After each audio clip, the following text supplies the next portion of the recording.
That the rupture which had arisen between the young husband and wife had adjusted itself under their strong feeling that they could not live apart from each other. XX. It was 3 weeks after the marriage that Clare found himself descending the hill which led to the well-known parsonage of his father.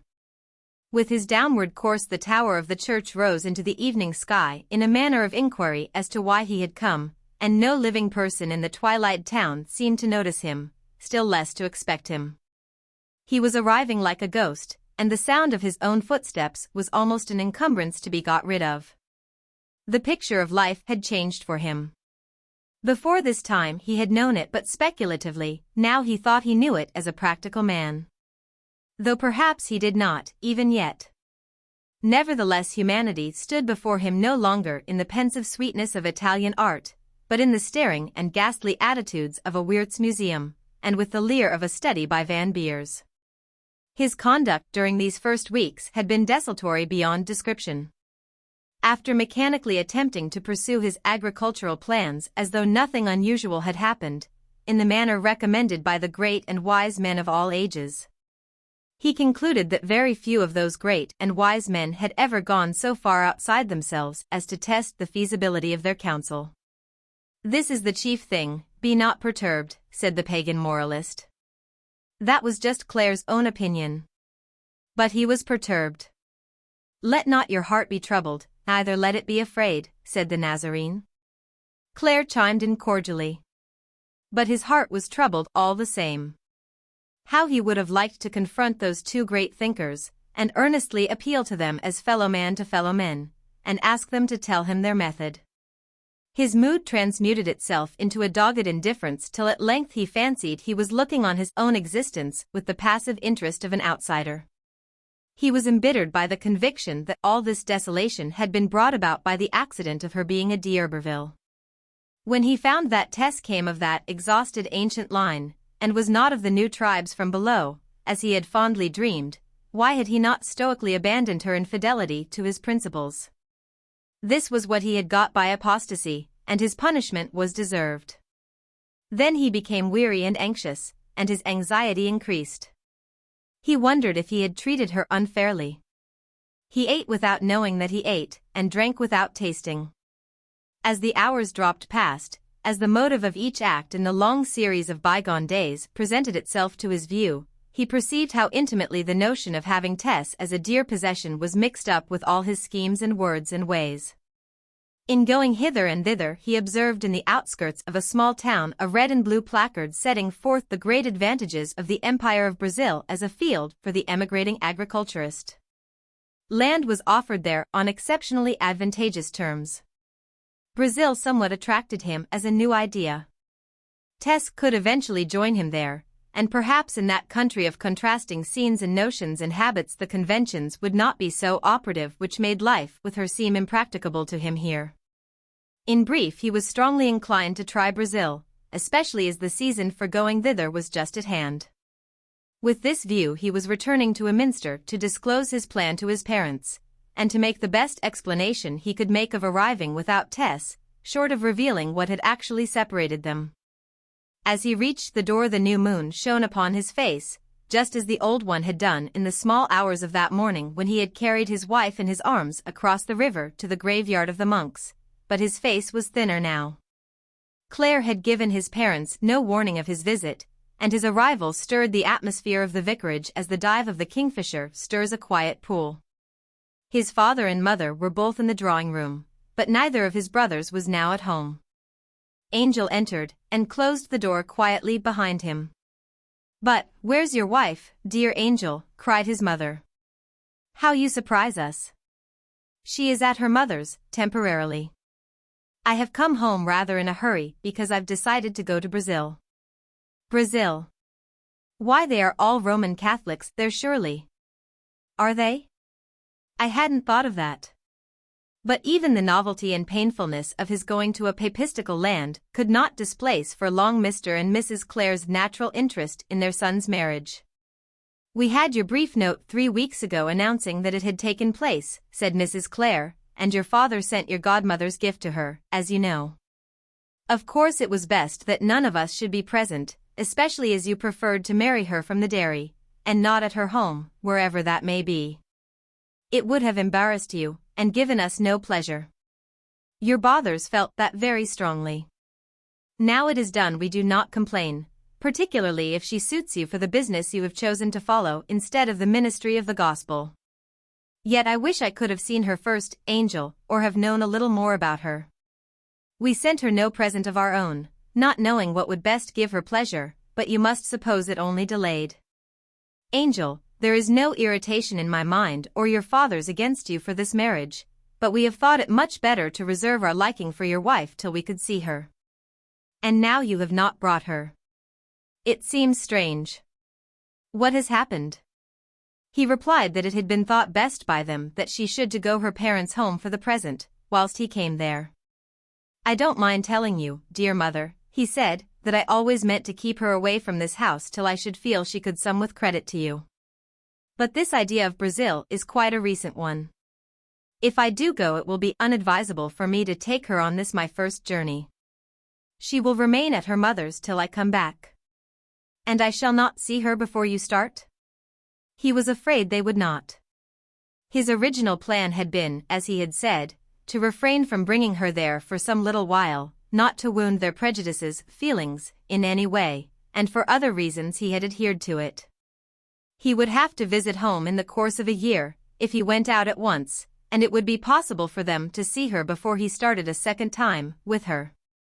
A hastily prepared supper was brought in, and Claire made further exposition of his plans. His mother's disappointment at not seeing the bride still remained with her.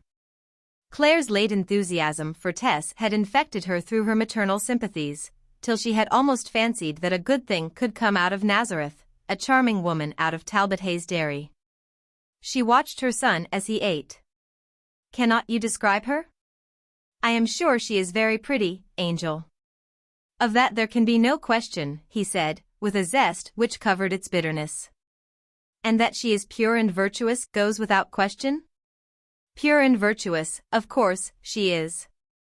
I can see her quite distinctly. You said the other day that she was fine in figure, roundly built, had deep red lips like Cupid's bow, dark eyelashes and brows, an immense rope of hair like a ship's cable, and large eyes violety bluey blackish. I did, mother. I quite see her. And living in such seclusion she naturally had scarce ever seen any young man from the world without till she saw you. Scarcely. You were her first love? Of course. There are worse wives than these simple, rosy-mouthed, robust girls of the farm.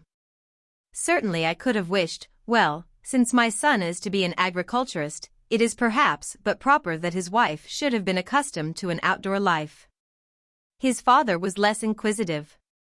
But when the time came for the chapter from the Bible which was always read before evening prayers, the vicar observed to Mrs. Clare, I think, since Angel has come, that it will be more appropriate to read the 31st of Proverbs than the chapter which we should have had in the usual course of our reading?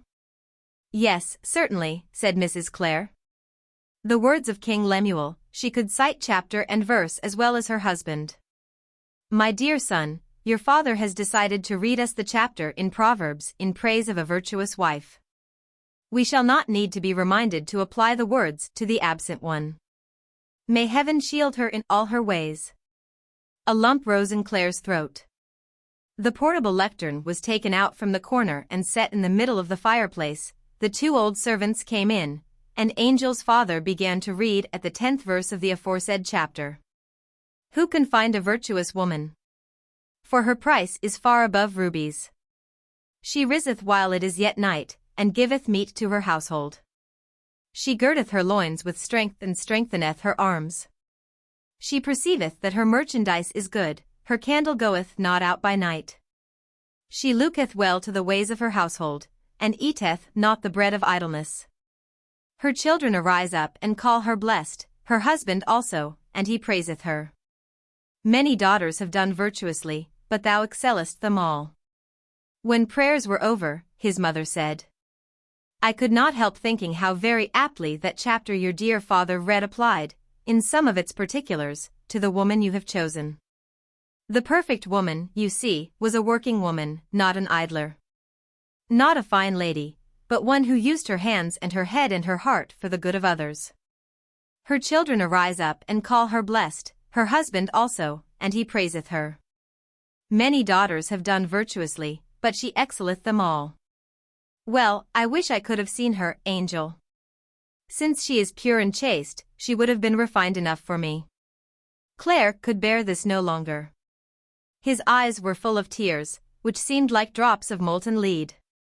He bade a quick good night to these sincere and simple souls whom he loved so well, who knew neither the world, the flesh, nor the devil in their own hearts, only as something vague and external to themselves. He went to his own chamber. His mother followed him and tapped at his door. Claire opened it to discover her standing without, with anxious eyes. "Angel," she asked, "is there something wrong that you go away so soon? I am quite sure you are not yourself." "I am not, quite, mother," said he. "About her? Now, my son, I know it is that, I know it is about her. Have you quarreled in these 3 weeks?" "We have not exactly quarreled," he said. "But we have had a difference." "Angel, is she a young woman whose history will bear investigation?" With a mother's instinct, Mrs. Clare had put her finger on the kind of trouble that would cause such a disquiet as seemed to agitate her son. "She is spotless," he replied, and felt that if it had sent him to eternal hell there and then he would have told that lie. Then never mind the rest. After all, there are few purer things in nature than an unsullied country maid. Any crudeness of manner which may offend your more educated sense at first will, I am sure, disappear under the influence or your companionship and tuition. Such terrible sarcasm of blind magnanimity brought home to Claire the secondary perception that he had utterly wrecked his career by this marriage, which had not been among his early thoughts after the disclosure. True, on his own account he cared very little about his career, but he had wished to make it at least a respectable one on account of his parents and brothers. And now as he looked into the candle its flame dumbly expressed to him that it was made to shine on sensible people, and that it abhorred lighting the face of a dupe and a failure. When his agitation had cooled he would be at moments incensed with his poor wife for causing a situation in which he was obliged to practice deception on his parents. He almost talked to her in his anger, as if she had been in the room. And then her cooing voice, plaintive in expostulation, disturbed the darkness. The velvet touch of her lips passed over his brow, and he could distinguish in the air the warmth of her breath. This night the woman of his belittling deprecations was thinking how great and good her husband was. But over them both there hung a deeper shade than the shade which Angel Clare perceived, namely, the shade of his own limitations. With all his attempted independence of judgment, this advanced and well-meaning young man, a sample product of the last 25 years, was yet the slave to custom and conventionality when surprised back into his early teachings. No prophet had told him, and he was not prophet enough to tell himself, that essentially this young wife of his was as deserving of the praise of King Lemuel as any other woman endowed with the same dislike of evil. Her moral value having to be reckoned not by achievement but by tendency. Moreover, the figure near at hand suffers on such occasion, because it shows up its sorriness without shade, while vague figures afar off are honored, in that their distance makes artistic virtues of their stains. In considering what Tess was not, he overlooked what she was, and forgot that the defective can be more than the entire. XL. At breakfast Brazil was the topic, and all endeavored to take a hopeful view of Claire's proposed experiment with that country's soil. Notwithstanding the discouraging reports of some farm laborers who had emigrated thither and returned home within the 12 months. After breakfast Claire went into the little town to wind up such trifling matters as he was concerned with there, and to get from the local bank all the money he possessed. On his way back he encountered Miss Mercy Chant by the church, from whose walls she seemed to be a sort of emanation. She was carrying an armful of Bibles for her class, and such was her view of life that events which produced heartache in others wrought beatific smiles upon her, an enviable result, although, in the opinion of Angel, it was obtained by a curiously unnatural sacrifice of humanity to mysticism. She had learnt that he was about to leave England, and observed what an excellent and promising scheme it seemed to be. "Yes, it is a likely scheme enough in a commercial sense, no doubt," he replied. But, my dear Mercy, it snaps the continuity of existence. Perhaps a cloister would be preferable. A cloister? Oh, Angel Clare. Well? Why, you wicked man, a cloister implies a monk, and a monk Roman Catholicism. And Roman Catholicism sin, and sin damnation. Thou art in a parlous state, Angel Clare. I glory in my Protestantism, she said severely. Then Clare, thrown by sheer misery into one of the demoniacal moods in which a man does despite to his true principles, called her close to him, and fiendishly whispered in her ear the most heterodox ideas he could think of. His momentary laughter at the horror which appeared on her fair face ceased when it merged in pain and anxiety for his welfare. Dear Mercy, he said, you must forgive me. I think I am going crazy. She thought that he was. And thus the interview ended, and Clare re-entered the vicarage. With the local banker he deposited the jewels till happier days should arise. He also paid into the bank £30, to be sent to Tess in a few months, as she might require. And wrote to her at her parents' home in Blackmore Vale to inform her of what he had done. This amount, with the sum he had already placed in her hands, about £50, he hoped would be amply sufficient for her wants just at present, particularly as in an emergency she had been directed to apply to his father. He deemed it best not to put his parents into communication with her by informing them of her address, and, being unaware of what had really happened to estrange the two, neither his father nor his mother suggested that he should do so. During the day he left the parsonage, for what he had to complete he wished to get done quickly. As the last duty before leaving this part of England it was necessary for him to call at the Wellbridge farmhouse, in which he had spent with Tess the first 3 days of their marriage, the trifle of rent having to be paid. The key given up of the rooms they had occupied, and 2 or 3 small articles fetched away that they had left behind. It was under this roof that the deepest shadow ever thrown upon his life had stretched its gloom over him. Yet when he had unlocked the door of the sitting room and looked into it, the memory which returned first upon him was that of their happy arrival on a similar afternoon, the first fresh sense of sharing a habitation conjointly. The first meal together, the chatting by the fire with joined hands. The farmer and his wife were in the field at the moment of his visit, and Clare was in the rooms alone for some time. Inwardly swollen with a renewal of sentiment that he had not quite reckoned with, he went upstairs to her chamber, which had never been his. The bed was smooth as she had made it with her own hands on the morning of leaving.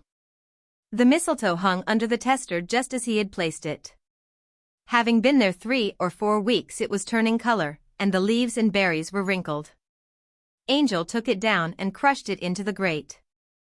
Standing there, he for the first time doubted whether his course in this conjuncture had been a wise, much less a generous, one. But had he not been cruelly blinded?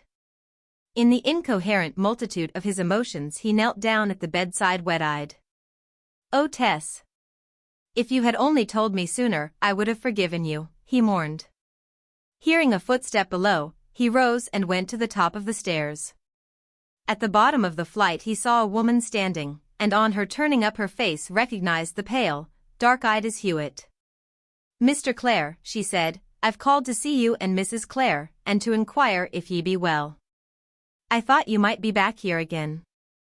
This was a girl whose secret he had guessed, but who had not yet guessed his, an honest girl who loved him, one who would have made as good, or nearly as good, a practical farmer's wife as Tess. "I am here alone," he said, "we are not living here now." Explaining why he had come, he asked, "Which way are you going home, Is?" "I have no home at Talbot Hayes Dairy now, sir," she said. "Why is that?" Is looked down. "It was so dismal there that I left. I am staying out this way." She pointed in a contrary direction, the direction in which he was journeying. "Well, are you going there now? I can take you if you wish for a lift." Her olive complexion grew richer in hue. "Thank ye, Mr. Clare," she said. He soon found the farmer, and settled the account for his rent and the few other items which had to be considered by reason of the sudden abandonment of the lodgings. On Clare's return to his horse and gig, Is jumped up beside him. "I am going to leave England, Is," he said, as they drove on. Going to Brazil. And do Mrs. Clare like the notion of such a journey? She asked. She is not going at present, say for a year or so. I am going out to reconnoiter, to see what life there is like. They sped along eastward for some considerable distance, is making no observation. How are the others? He inquired. How is Reddy? She was in a sort of nervous state when I zid her last, and so thin and hollow-cheeked that I do seem in a decline. Nobody will ever fall in love wi' her any more, said Is absently. And Marion? Is lowered her voice. Marion drinks. Indeed. Yes. The dairyman has got rid of her. And you? I don't drink, and I bain't in a decline. But, I am no great things at singing afore breakfast now. How is that? Do you remember how neatly you used to turn 'twas down in Cupid's gardens and the tailor's breeches at morning milking? Ah, yes. When you first came, sir, that was. Not when you had been there a bit. Why was that falling off? Her black eyes flashed up to his face for one moment by way of answer. How weak of you, for such as I, he said, and fell into reverie. Then, suppose I had asked you to marry me? If you had I should have said yes, and you would have married a woman who loved E. Really? Down to the ground, she whispered vehemently. Oh my God. Did you never guess it till now? By and by they reached a branch road to a village. I must get down. I live out there, said as abruptly, never having spoken since her avowal. Claire slowed the horse. He was incensed against his fate, bitterly disposed towards social ordinances. For they had cooped him up in a corner, out of which there was no legitimate pathway. Why not be revenged on society by shaping his future domesticities loosely, instead of kissing the pedagogic rod of convention in this ensnaring manner? I am going to Brazil alone, said he. I have separated from my wife for personal, not voyaging, reasons. I may never live with her again. I may not be able to love you, but, will you go with me instead of her? You truly wish me to go? I do. I have been badly used enough to wish for relief. And you at least love me disinterestedly. Yes, I will go, said Is, after a pause. You will? You know what it means, Is? It means that I shall live with you for the time you are over there. That's good enough for me. Remember, you are not to trust me in morals now. But I ought to remind you that it will be wrongdoing in the eyes of civilization, Western civilization, that is to say. I don't mind that, no woman do when it comes to agony point, and there's no other way. Then don't get down, but sit where you are. He drove past the crossroads, 1 mile, 2 miles, without showing any signs of affection. You love me very, very much, Is, he suddenly asked. I do, I have said I do. I loved you all the time we was at the dairy together. More than Tess? She shook her head. No, she murmured, not more than she. How's that? Because nobody could love more than Tess did. She would have laid down her life for I could do no more. Like the prophet on the top of Peor, Hewitt would fain have spoken perversely at such a moment, but the fascination exercised over her rougher nature by Tess's character compelled her to grace. Claire was silent.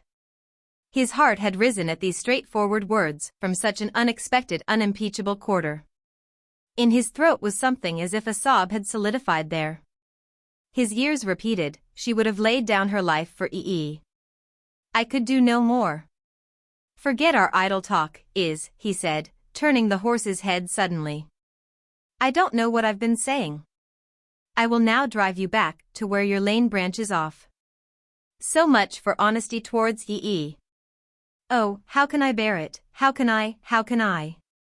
Hewitt burst into wild tears, and beat her forehead as she saw what she had done.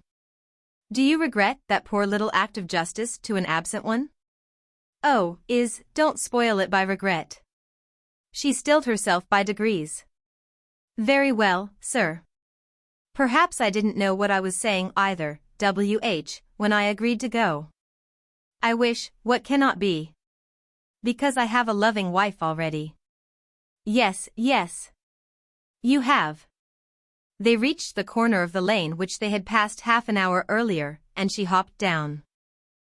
Please, please forget my momentary levity, he cried. It was so ill-considered, so ill-advised. Forget it? Never, never. Oh, it was no levity to me. He felt how richly he deserved the reproach that the wounded cry conveyed, and, in a sorrow that was inexpressible, leapt down and took her hand. Well, but we'll part friends, anyhow? You don't know what I've had to bear. She was a really generous girl, and allowed no further bitterness to mar their adieus. I forgive sir, she said. Now, he said, while she stood beside him there, forcing himself to the mentor's part he was far from feeling, I want you to tell Marion when you see her that she is to be a good woman, and not to give way to folly. Promise that, and tell Reddy that there are more worthy men than I in the world, that for my sake she is to act wisely and well, remember the words, wisely and well, for my sake. I send this message to them as a dying man to the dying. For I shall never see them again. And you, Izzy, you have saved me by your honest words about my wife from an incredible impulse towards folly and treachery. Women may be bad, but they are not so bad as men in these things. On that one account I can never forget you. Be always the good and sincere girl you have hitherto been, and think of me as a worthless lover, but a faithful friend. Promise. She gave the promise. Heaven bless and keep you, sir. Goodbye. He drove on, but no sooner had he turned into the lane, and Claire was out of sight, than she flung herself down on the bank in a fit of racking anguish. And it was with a strained, unnatural face that she entered her mother's cottage late that night. Nobody ever was told how is spent the dark hours that intervened between Angel Claire's parting from her and her arrival home. Claire, too, after bidding the girl farewell, was wrought to aching thoughts and quivering lips. But his sorrow was not for his. That evening he was within a featherweight's turn of abandoning his road to the nearest station, and driving across that elevated dorsal line of South Wessex which divided him from his Tess's home. It was neither a contempt for her nature, nor the probable state of her heart, which deterred him. No, it was a sense that, despite her love, as corroborated by Izzy's admission, the facts had not changed. If he was right at first, he was right now. And the momentum of the course on which he had embarked tended to keep him going in it, unless diverted by a stronger, more sustained force than had played upon him this afternoon. He could soon come back to her. He took the train that night for London, and 5 days after shook hands in farewell of his brothers at the port of embarkation. XXXIX. From the foregoing events of the wintertime let us press on to an October day, more than 8 months subsequent to the parting of Claire and Tess. We discover the latter in changed conditions. Instead of a bride with boxes and trunks which others bore, we see her a lonely woman with a basket and a bundle in her own porterage, as at an earlier time when she was no bride. Instead of the ample means that were projected by her husband for her comfort through this probationary period, she can produce only a flattened purse. After again leaving Marlott, her home, she had got through the spring and summer without any great stress upon her physical powers. The time being mainly spent in rendering light irregular service at dairy work near Port Bredy to the west of the Blackmore Valley, equally remote from her native place and from Talbot Hayes. She preferred this to living on his allowance. Mentally she remained in utter stagnation, a condition which the mechanical occupation rather fostered than checked. Her consciousness was at that other dairy, at that other season, in the presence of the tender lover who had confronted her there, he who, the moment she had grasped him to keep for her own, had disappeared like a shape in a vision. The dairy work lasted only till the milk began to lessen, for she had not met with a second regular engagement as at Talbot Hayes, but had done duty as a supernumerary only. However, as harvest was now beginning, she had simply to remove from the pasture to the stubble to find plenty of further occupation, and this continued till harvest was done. Of the £25 which had remained to her of Claire's allowance, after deducting the other half of the 50 as a contribution to her parents for the trouble and expense to which she had put them, she had as yet spent but little. But there now followed an unfortunate interval of wet weather, during which she was obliged to fall back upon her sovereigns. She could not bear to let them go. Angel had put them into her hand, had obtained them bright and new from his bank for her. His touch had consecrated them to souvenirs of himself. They appeared to have had as yet no other history than such as was created by his and her own experiences, and to disperse them was like giving away relics. But she had to do it, and one by one they left her hands. She had been compelled to send her mother her address from time to time, but she concealed her circumstances. When her money had almost gone, a letter from her mother reached her. Joan stated that they were in dreadful difficulty. The autumn rains had gone through the thatch of the house, which required entire renewal, but this could not be done because the previous thatching had never been paid for. New rafters and a new ceiling upstairs also were required, which, with the previous bill, would amount to a sum of £20. As her husband was a man of means, and had doubtless returned by this time, could she not send them the money? Tess had £30 coming to her almost immediately from Angel's bankers, and, the case being so deplorable, as soon as the sum was received she sent the 20 as requested. Part of the remainder she was obliged to expend in winter clothing, leaving only a nominal sum for the whole inclement season at hand. When the last pound had gone, a remark of Angel's that whenever she required further resources she was to apply to his father, remained to be considered. But the more Tess thought of the step, the more reluctant was she to take it. The same delicacy, pride, false shame, whatever it may be called, on Claire's account, which had led her to hide from her own parents the prolongation of the estrangement, hindered her owning to his that she was in want after the fair allowance he had left her. They probably despised her already. How much more they would despise her in the character of a mendicant. The consequence was that by no effort could the parson's daughter-in-law bring herself to let him know her state. Her reluctance to communicate with her husband's parents might, she thought, lessen with the lapse of time, but with her own the reverse obtained. On her leaving their house after the short visit subsequent to her marriage, they were under the impression that she was ultimately going to join her husband.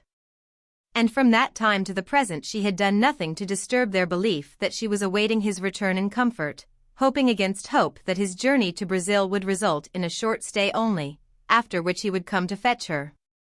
Or that he would write for her to join him. In any case that they would soon present a united front to their families and the world. This hope she still fostered. To let her parents know that she was a deserted wife, dependent, now that she had relieved their necessities, on her own hands for a living, after the éclat of a marriage which was to nullify the collapse of the first attempt, would be too much indeed. The set of brilliants returned to her mind. Where Claire had deposited them she did not know, and it mattered little, if it were true that she could only use and not sell them. Even were they absolutely hers, it would be passing mean to enrich herself by a legal title to them which was not essentially hers at all. Meanwhile her husband's days had been by no means free from trial. At this moment he was lying ill of fever in the clay lands near Curitiba in Brazil, having been drenched with thunderstorms and persecuted by other hardships, in common with all the English farmers and farm laborers who, just at this time, were deluded into going thither by the promises of the Brazilian government, and by the baseless assumption that those frames which, ploughing and sowing on English uplands, had resisted all the weathers to whose moods they had been born, could resist equally well all the weathers by which they were surprised on Brazilian plains. To return. Thus it happened that when the last of Tess's sovereigns had been spent she was unprovided with others to take their place, while on account of the season she found it increasingly difficult to get employment. Not being aware of the rarity of intelligence, energy, health, and willingness in any sphere of life, she refrained from seeking an indoor occupation. Fearing towns, large houses, people of means and social sophistication, and of manners other than rural. From that direction of gentility black care had come. Society might be better than she supposed from her slight experience of it. But she had no proof of this, and her instinct in the circumstances was to avoid its purlieus. The small dairies to the west, beyond Portbredy, in which she had served as supernumerary milkmaid during the spring and summer, required no further aid. Room would probably have been made for her at Talbot Hayes, if only out of sheer compassion, but comfortable as her life had been there, she could not go back. The anticlimax would be too intolerable. And her return might bring reproach upon her idolized husband. She could not have borne their pity, and their whispered remarks to one another upon her strange situation. Though she would almost have faced a knowledge of her circumstances by every individual there, so long as her story had remained isolated in the mind of each. It was the interchange of ideas about her that made her sensitiveness wince. Tess could not account for this distinction, she simply knew that she felt it. She was now on her way to an upland farm in the center of the county, to which she had been recommended by a wandering letter which had reached her from Marian. Marian had somehow heard that Tess was separated from her husband, probably through his Hewitt, and the good-natured and now tippling girl, deeming Tess in trouble, had hastened to notify to her former friend that she herself had gone to this upland spot after leaving the dairy, and would like to see her there, where there was room for other hands, if it was really true that she worked again as of old. With the shortening of the days, all hope of obtaining her husband's forgiveness began to leave her. And there was something of the habitude of the wild animal in the unreflecting instinct with which she rambled on, disconnecting herself by littles from her eventful past at every step, obliterating her identity, giving no thought to accidents or contingencies which might make a quick discovery of her whereabouts by others of importance to her own happiness, if not to theirs. Among the difficulties of her lonely position not the least was the attention she excited by her appearance, a certain bearing of distinction, which she had caught from Claire, being superadded to her natural attractiveness. Whilst the clothes lasted which had been prepared for her marriage, these casual glances of interest caused her no inconvenience, but as soon as she was compelled to don the wrapper of a field woman, rude words were addressed to her more than once. But nothing occurred to cause her bodily fear till a particular November afternoon. She had preferred the country west of the River Brit to the upland farm for which she was now bound, because, for one thing, it was nearer to the home of her husband's father. And to hover about that region unrecognized, with the notion that she might decide to call at the vicarage some day, gave her pleasure. But having once decided to try the higher and drier levels, she pressed back eastward, marching afoot towards the village of Chalk Newton, where she meant to pass the night. The lane was long and unvaried, and, owing to the rapid shortening of the days, dusk came upon her before she was aware. She had reached the top of a hill down which the lane stretched its serpentine length in glimpses, when she heard footsteps behind her back, and in a few moments she was overtaken by a man. He stepped up alongside Tess and said, "Good night, my pretty maid," to which she civilly replied. The light still remaining in the sky lit up her face, though the landscape was nearly dark. The man turned and stared hard at her. "Why, surely, it is the young wench who was at Trantridge a while, young Squire d'Urberville's friend. I was there at that time, though I don't live there now." She recognized in him the well-to-do boor whom Angel had knocked down at the inn for addressing her coarsely.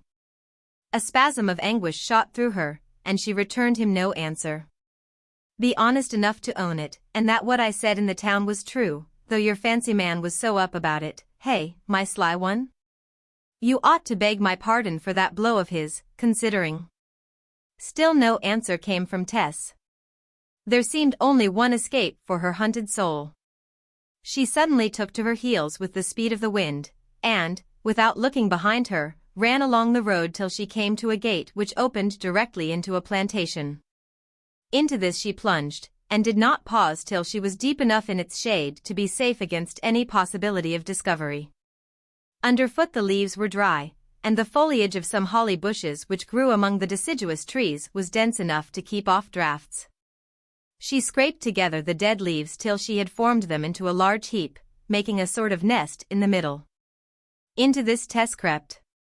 Such sleep as she got was naturally fitful. She fancied she heard strange noises, but persuaded herself that they were caused by the breeze. She thought of her husband in some vague warm clime on the other side of the globe, while she was here in the cold. Was there another such a wretched being as she in the world? Tess asked herself, and, thinking of her wasted life, said, "All is vanity." She repeated the words mechanically, till she reflected that this was a most inadequate thought for modern days. Solomon had thought as far as that more than 2,000 years ago. She herself, though not in the van of thinkers, had got much further. If all were only vanity, who would mind it? All was, alas, worse than vanity, injustice, punishment, exaction, death. The wife of Angel Clare put her hand to her brow, and felt its curve, and the edges of her eye sockets perceptible under the soft skin, and thought as she did so that a time would come when that bone would be bare. "I wish it were now," she said. In the midst of these whimsical fancies she heard a new strange sound among the leaves.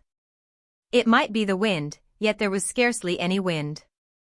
Sometimes it was a palpitation, sometimes a flutter, sometimes it was a sort of gasp or gurgle.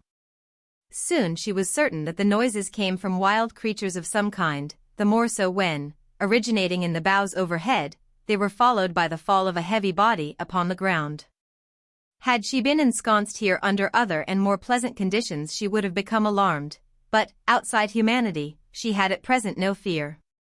Day at length broke in the sky. When it had been day aloft for some little while it became day in the wood. Directly the assuring and prosaic light of the world's active hours had grown strong, she crept from under her hillock of leaves, and looked around boldly. Then she perceived what had been going on to disturb her. The plantation wherein she had taken shelter ran down at this spot into a peak, which ended it hitherward, outside the hedge being arable ground. Under the trees several pheasants lay about, their rich plumage dabbled with blood. Some were dead, some feebly twitching a wing, some staring up at the sky, some pulsating quickly, some contorted, some stretched out, all of them writhing in agony. Except the fortunate ones whose tortures had ended during the night by the inability of nature to bear more. Tess guessed at once the meaning of this. The birds had been driven down into this corner the day before by some shooting party. And while those that had dropped dead under the shot, or had died before nightfall, had been searched for and carried off, many badly wounded birds had escaped and hidden themselves away, or risen among the thick boughs, where they had maintained their position till they grew weaker with loss of blood in the night time, when they had fallen one by one as she had heard them. She had occasionally caught glimpses of these men in girlhood, looking over hedges, or peeping through bushes, and pointing their guns, strangely accoutred, a bloodthirsty light in their eyes. She had been told that, rough and brutal as they seemed just then, they were not like this all the year round, but were, in fact, quite civil persons save during certain weeks of autumn and winter, when, like the inhabitants of the Malay Peninsula, they ran amok, and made it their purpose to destroy life, in this case harmless feathered creatures, brought into being by artificial means solely to gratify these propensities, at once so unmannerly and so unchivalrous towards their weaker fellows in nature's teeming family. With the impulse of a soul who could feel for kindred sufferers as much as for herself, Tess's first thought was to put the still living birds out of their torture, and to this end with her own hands she broke the necks of as many as she could find, leaving them to lie where she had found them till the gamekeepers should come, as they probably would come, to look for them a second time. Poor darlings, to suppose myself the most miserable being on earth in the sight of such misery as yours, she exclaimed, her tears running down as she killed the birds tenderly. And not a twinge of bodily pain about me. I be not mangled, and I be not bleeding, and I have 2 hands to feed and clothe me. She was ashamed of herself for her gloom of the night, based on nothing more tangible than a sense of condemnation under an arbitrary law of society which had no foundation in nature. XXXIX. It was now broad day, and she started again, emerging cautiously upon the highway. But there was no need for caution. Not a soul was at hand, and Tess went onward with fortitude, her recollection of the birds' silent endurance of their night of agony impressing upon her the relativity of sorrows and the tolerable nature of her own. If she could once rise high enough to despise opinion. But that she could not do so long as it was held by Clare. She reached Chalk Newton, and breakfasted at an inn, where several young men were troublesomely complimentary to her good looks. Somehow she felt hopeful, for was it not possible that her husband also might say these same things to her even yet? She was bound to take care of herself on the chance of it, and keep off these casual lovers. To this end Tess resolved to run no further risks from her appearance. As soon as she got out of the village, she entered a thicket and took from her basket one of the oldest field gowns, which she had never put on even at the dairy, never since she had worked among the stubble at Marlott. She also, by a felicitous thought, took a handkerchief from her bundle and tied it round her face under her bonnet, covering her chin and half her cheeks and temples, as if she were suffering from toothache. Then with her little scissors, by the aid of a pocket-looking glass, she mercilessly nipped her eyebrows off, and thus ensured against aggressive admiration, she went on her uneven way. "What a mommet of a maid!" said the next man who met her to a companion. Tears came into her eyes for very pity of herself as she heard him. "But I don't care," she said. "Oh no, I don't care.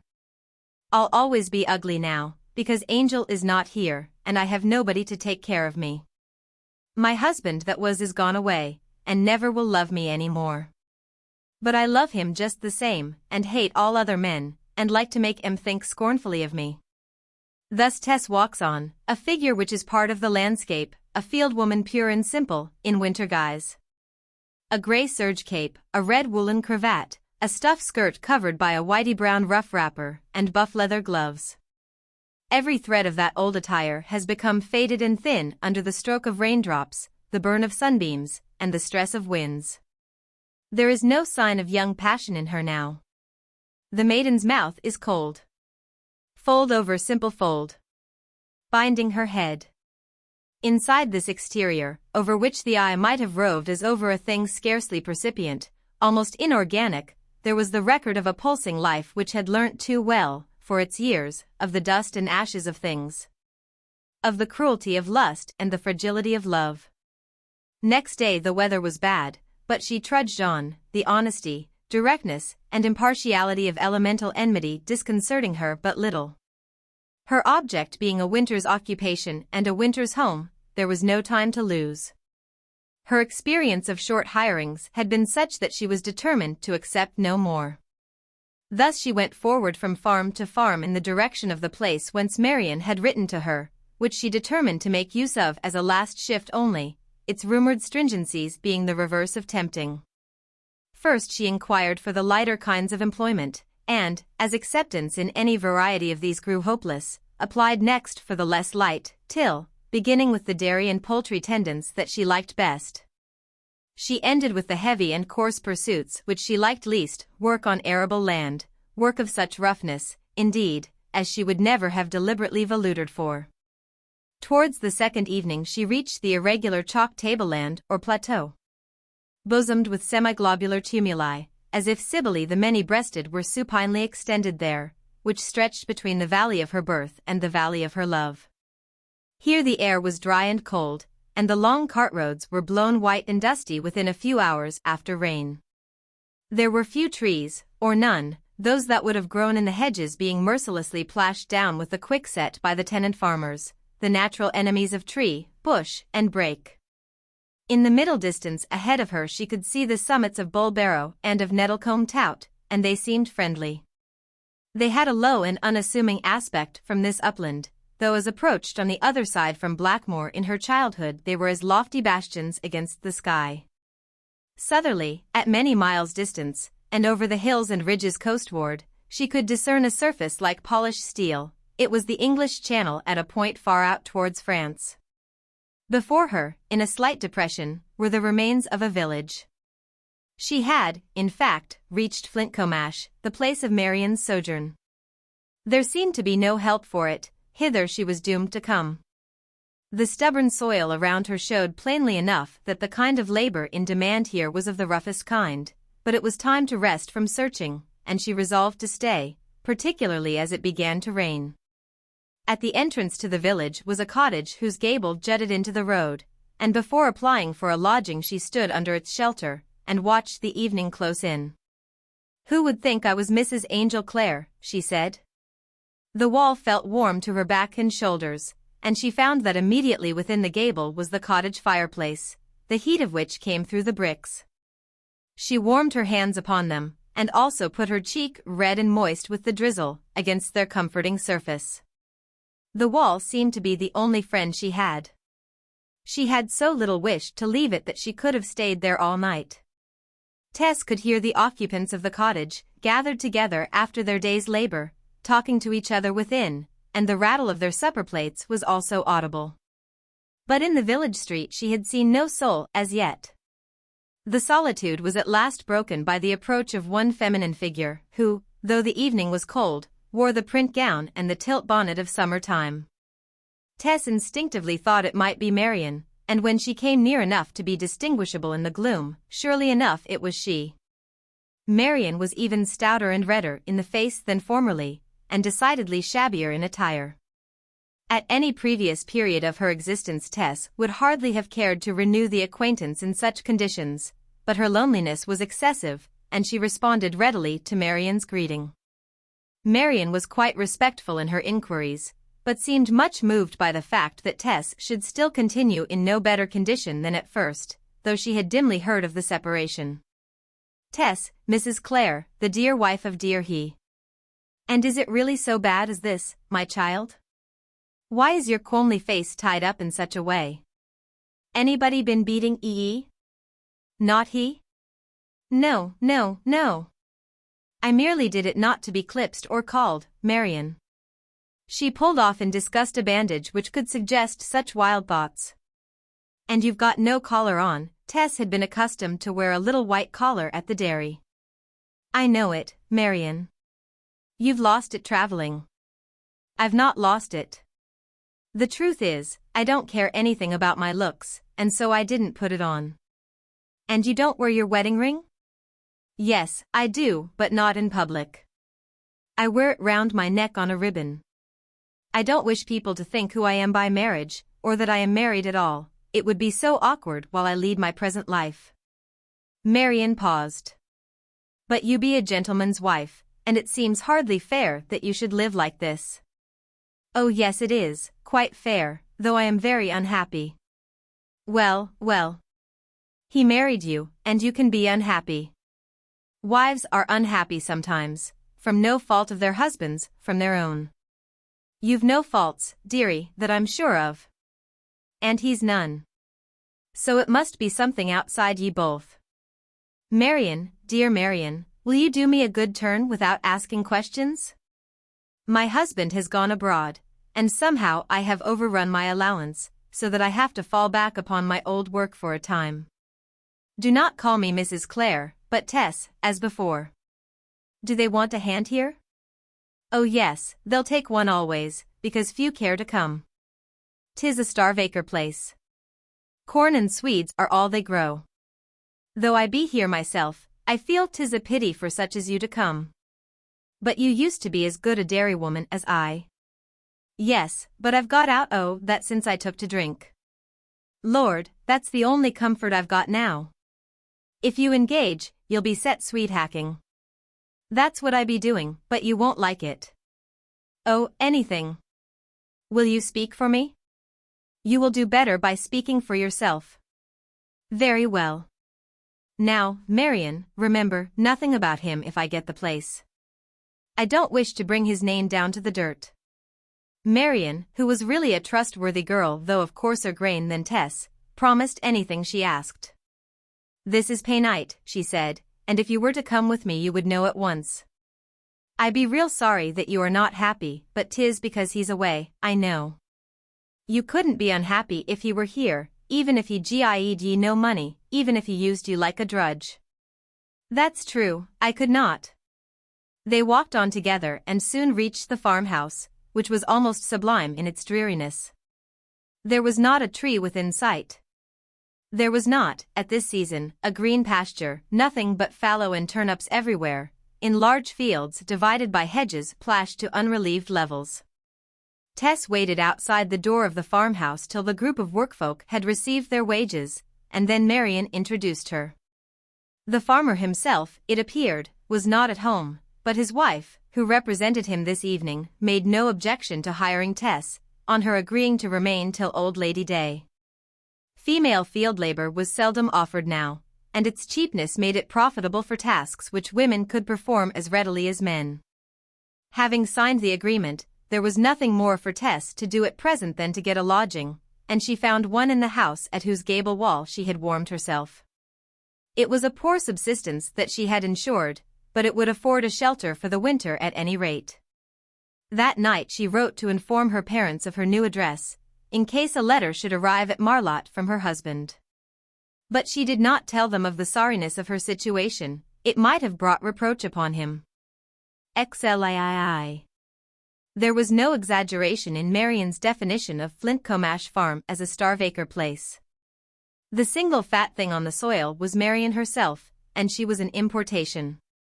Of the three classes of village, the village cared for by its lord, the village cared for by itself, and the village uncared for either by itself or by its lord, in other words, the village of a resident squire's tenantry. The village of freer copyholders, and the absentee owner's village, farmed with the land. This place, Flintcomash, was the third. But Tess set to work. Patience, that blending of moral courage with physical timidity, was now no longer a minor feature in Mrs. Angel Clare, and it sustained her. The swede field in which she and her companion were set hacking was a stretch of 100-odd acres in one patch, on the highest ground of the farm, rising above stony lanchets or lynchets, the outcrop of silicious veins in the chalk formation. Composed of myriads of loose white flints in bulbous, cusped, and phallic shapes. The upper half of each turnip had been eaten off by the livestock, and it was the business of the two women to grub up the lower or earthy half of the root with a hooked fork called a hacker, that it might be eaten also. Every leaf of the vegetable having already been consumed, the whole field was in color a desolate drab. It was a complexion without features, as if a face, from chin to brow, should be only an expanse of skin. The sky wore, in another color, the same likeness, a white vacuity of countenance with the lineaments gone. So these two upper and nether visages confronted each other all day long, the white face looking down on the brown face, and the brown face looking up at the white face, without anything standing between them but the two girls crawling over the surface of the former like flies. Nobody came near them, and their movements showed a mechanical regularity. Their forms standing enshrouded in Hessian wrappers, sleeved brown pinafores, tied behind to the bottom, to keep their gowns from blowing about, scant skirts revealing boots that reached high up the ankles, and yellow sheepskin gloves with gauntlets.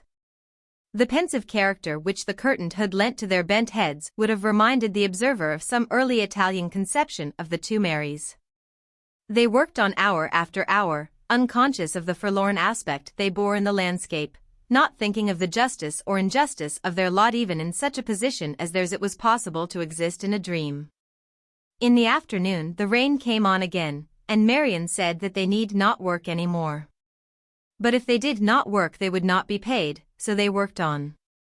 It was so high a situation, this field, that the rain had no occasion to fall, but raced along horizontally upon the yelling wind, sticking into them like glass splinters till they were wet through. Tess had not known till now what was really meant by that. There are degrees of dampness, and a very little is called being wet through in common talk. But to stand working slowly in a field, and feel the creep of rainwater, first in legs and shoulders, then on hips and head, then at back, front, and sides, and yet to work on till the leaden light diminishes and marks that the sun is down, demands a distinct modicum of stoicism, even of valor. Yet they did not feel the wetness so much as might be supposed. They were both young, and they were talking of the time when they lived and loved together at Talbot Hayes Dairy, that happy green tract of land where summer had been liberal in her gifts, in substance to all, emotionally to these. Tess would fain not have conversed with Marian of the man who was legally, if not actually, her husband, but the irresistible fascination of the subject betrayed her into reciprocating Marian's remarks. And thus, as has been said, though the damp curtains of their bonnets flapped smartly into their faces, and their wrappers clung about them to wearisomeness, they lived all this afternoon in memories of green, sunny, romantic Talbot Hayes. "You can see a gleam of a hill within a few miles o' Froom Valley from here when 'tis fine," said Marian. "Ah. Can you?" said Tess, awake to the new value of this locality. So the two forces were at work here as everywhere, the inherent will to enjoy, and the circumstantial will against enjoyment. Marian's will had a method of assisting itself by taking from her pocket as the afternoon wore on a pint bottle corked with white rag, from which she invited Tess to drink. Tess's unassisted power of dreaming, however, being enough for her sublimation at present, she declined except the merest sip, and then Marian took a pull from the spirits. "I've got used to it," she said, "and can't leave it off now. 'Tis my only comfort, you see I lost him, you didn't, and you can do without it perhaps." Tess thought her loss as great as Marian's, but upheld by the dignity of being Angel's wife, in the letter at least, she accepted Marian's differentiation. Amid this scene Tess slaved in the morning frosts and in the afternoon rains. When it was not swede grubbing it was swede trimming, in which process they sliced off the earth and the fibers with a billhook before storing the roots for future use. At this occupation they could shelter themselves by a thatched hurdle if it rained, but if it was frosty even their thick leather gloves could not prevent the frozen masses they handled from biting their fingers. Still Tess hoped. She had a conviction that sooner or later the magnanimity which she persisted in reckoning as a chief ingredient of Claire's character would lead him to rejoin her. Marian, primed to a humorous mood, would discover the queer-shaped flints aforesaid, and shriek with laughter, Tess remaining severely obtuse. They often looked across the country to where the Var or Froom was known to stretch, even though they might not be able to see it, and, fixing their eyes on the cloaking grey mist, imagined the old times they had spent out there. "Ah," said Marian, "how I should like another or two of our old set to come here.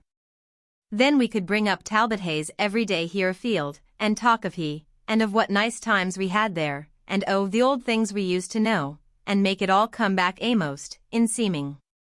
Marian's eyes softened, and her voice grew vague as the visions returned. "I'll write to Miss Hewitt," she said.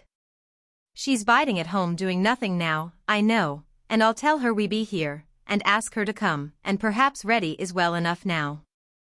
Tess had nothing to say against the proposal, and the next she heard of this plan for importing old Talbothays joys was 2 or 3 days later, when Marian informed her that Is had replied to her inquiry, and had promised to come if she could. There had not been such a winter for years. It came on in stealthy and measured glides, like the moves of a chess player. One morning the few lonely trees and the thorns of the hedgerows appeared as if they had put off a vegetable for an animal integument.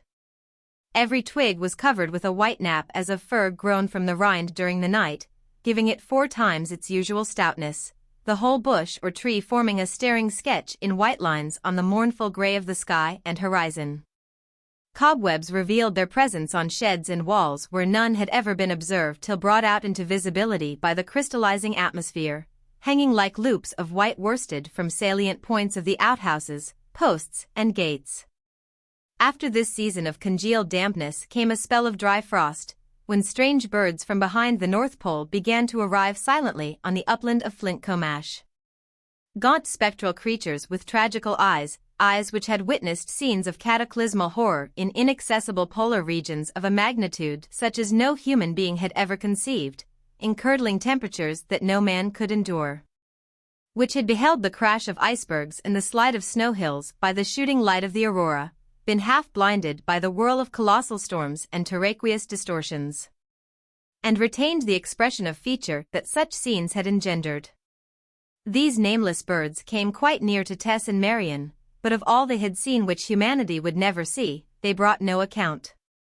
The travelers' ambition to tell was not theirs, and, with dumb impassivity, they dismissed experiences which they did not value for the immediate incidents of this homely upland, the trivial movements of the 2 girls in disturbing the clods with their hackers so as to uncover something or other that these visitants relished as food.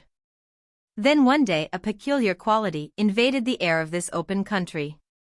There came a moisture which was not of rain, and a cold which was not of frost.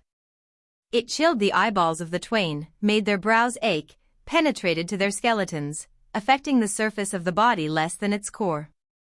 They knew that it meant snow, and in the night the snow came. Tess, who continued to live at the cottage with the warm gable that cheered any lonely pedestrian who paused beside it, awoke in the night, and heard above the thatch noises which seemed to signify that the roof had turned itself into a gymnasium of all the winds. When she lit her lamp to get up in the morning she found that the snow had blown through a chink in the casement, forming a white cone of the finest powder against the inside, and had also come down the chimney, so that it lay sole deep upon the floor, on which her shoes left tracks when she moved about. Without, the storm drove so fast as to create a snow mist in the kitchen, but as yet it was too dark out of doors to see anything. Tess knew that it was impossible to go on with the Swedes. And by the time she had finished breakfast beside the solitary little lamp, Marion arrived to tell her that they were to join the rest of the women at reed drawing in the barn till the weather changed. As soon, therefore, as the uniform cloak of darkness without began to turn to a disordered medley of greys, they blew out the lamp, wrapped themselves up in their thickest pinners, tied their woolen cravats round their necks and across their chests, and started for the barn.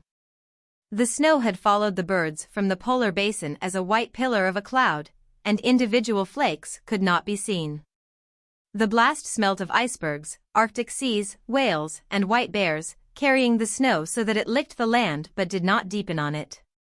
They trudged onwards with slanted bodies through the flossy fields, keeping as well as they could in the shelter of hedges, which, however, acted as strainers rather than screens. The air, afflicted to pallor with the hoary multitudes that infested it, twisted and spun them eccentrically, suggesting an achromatic chaos of things. But both the young women were fairly cheerful. Such weather on a dry upland is not in itself dispiriting. "Ha ha! The cunning northern birds knew this was coming," said Marion. "Depend upon't, they keep just in front out all the way from the North Star. Your husband, my dear, is, I make no doubt, having scorching weather all this time. Lord, if he could only see his pretty wife now. Not that this weather hurts your beauty at all, in fact, it rather does it good." "You mustn't talk about him to me, Marion," said Tess severely. "Well, but, surely you care for N. Do you?" Instead of answering, Tess, with tears in her eyes, impulsively faced in the direction in which she imagined South America to lie, and, putting up her lips, blew out a passionate kiss upon the snowy wind. "Well, well, I know you do. But 'pon my body, it is a rum life for a married couple. There, I won't say another word.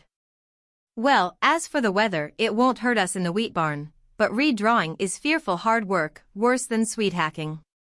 I can stand it because I'm stout. But you be slimmer than I.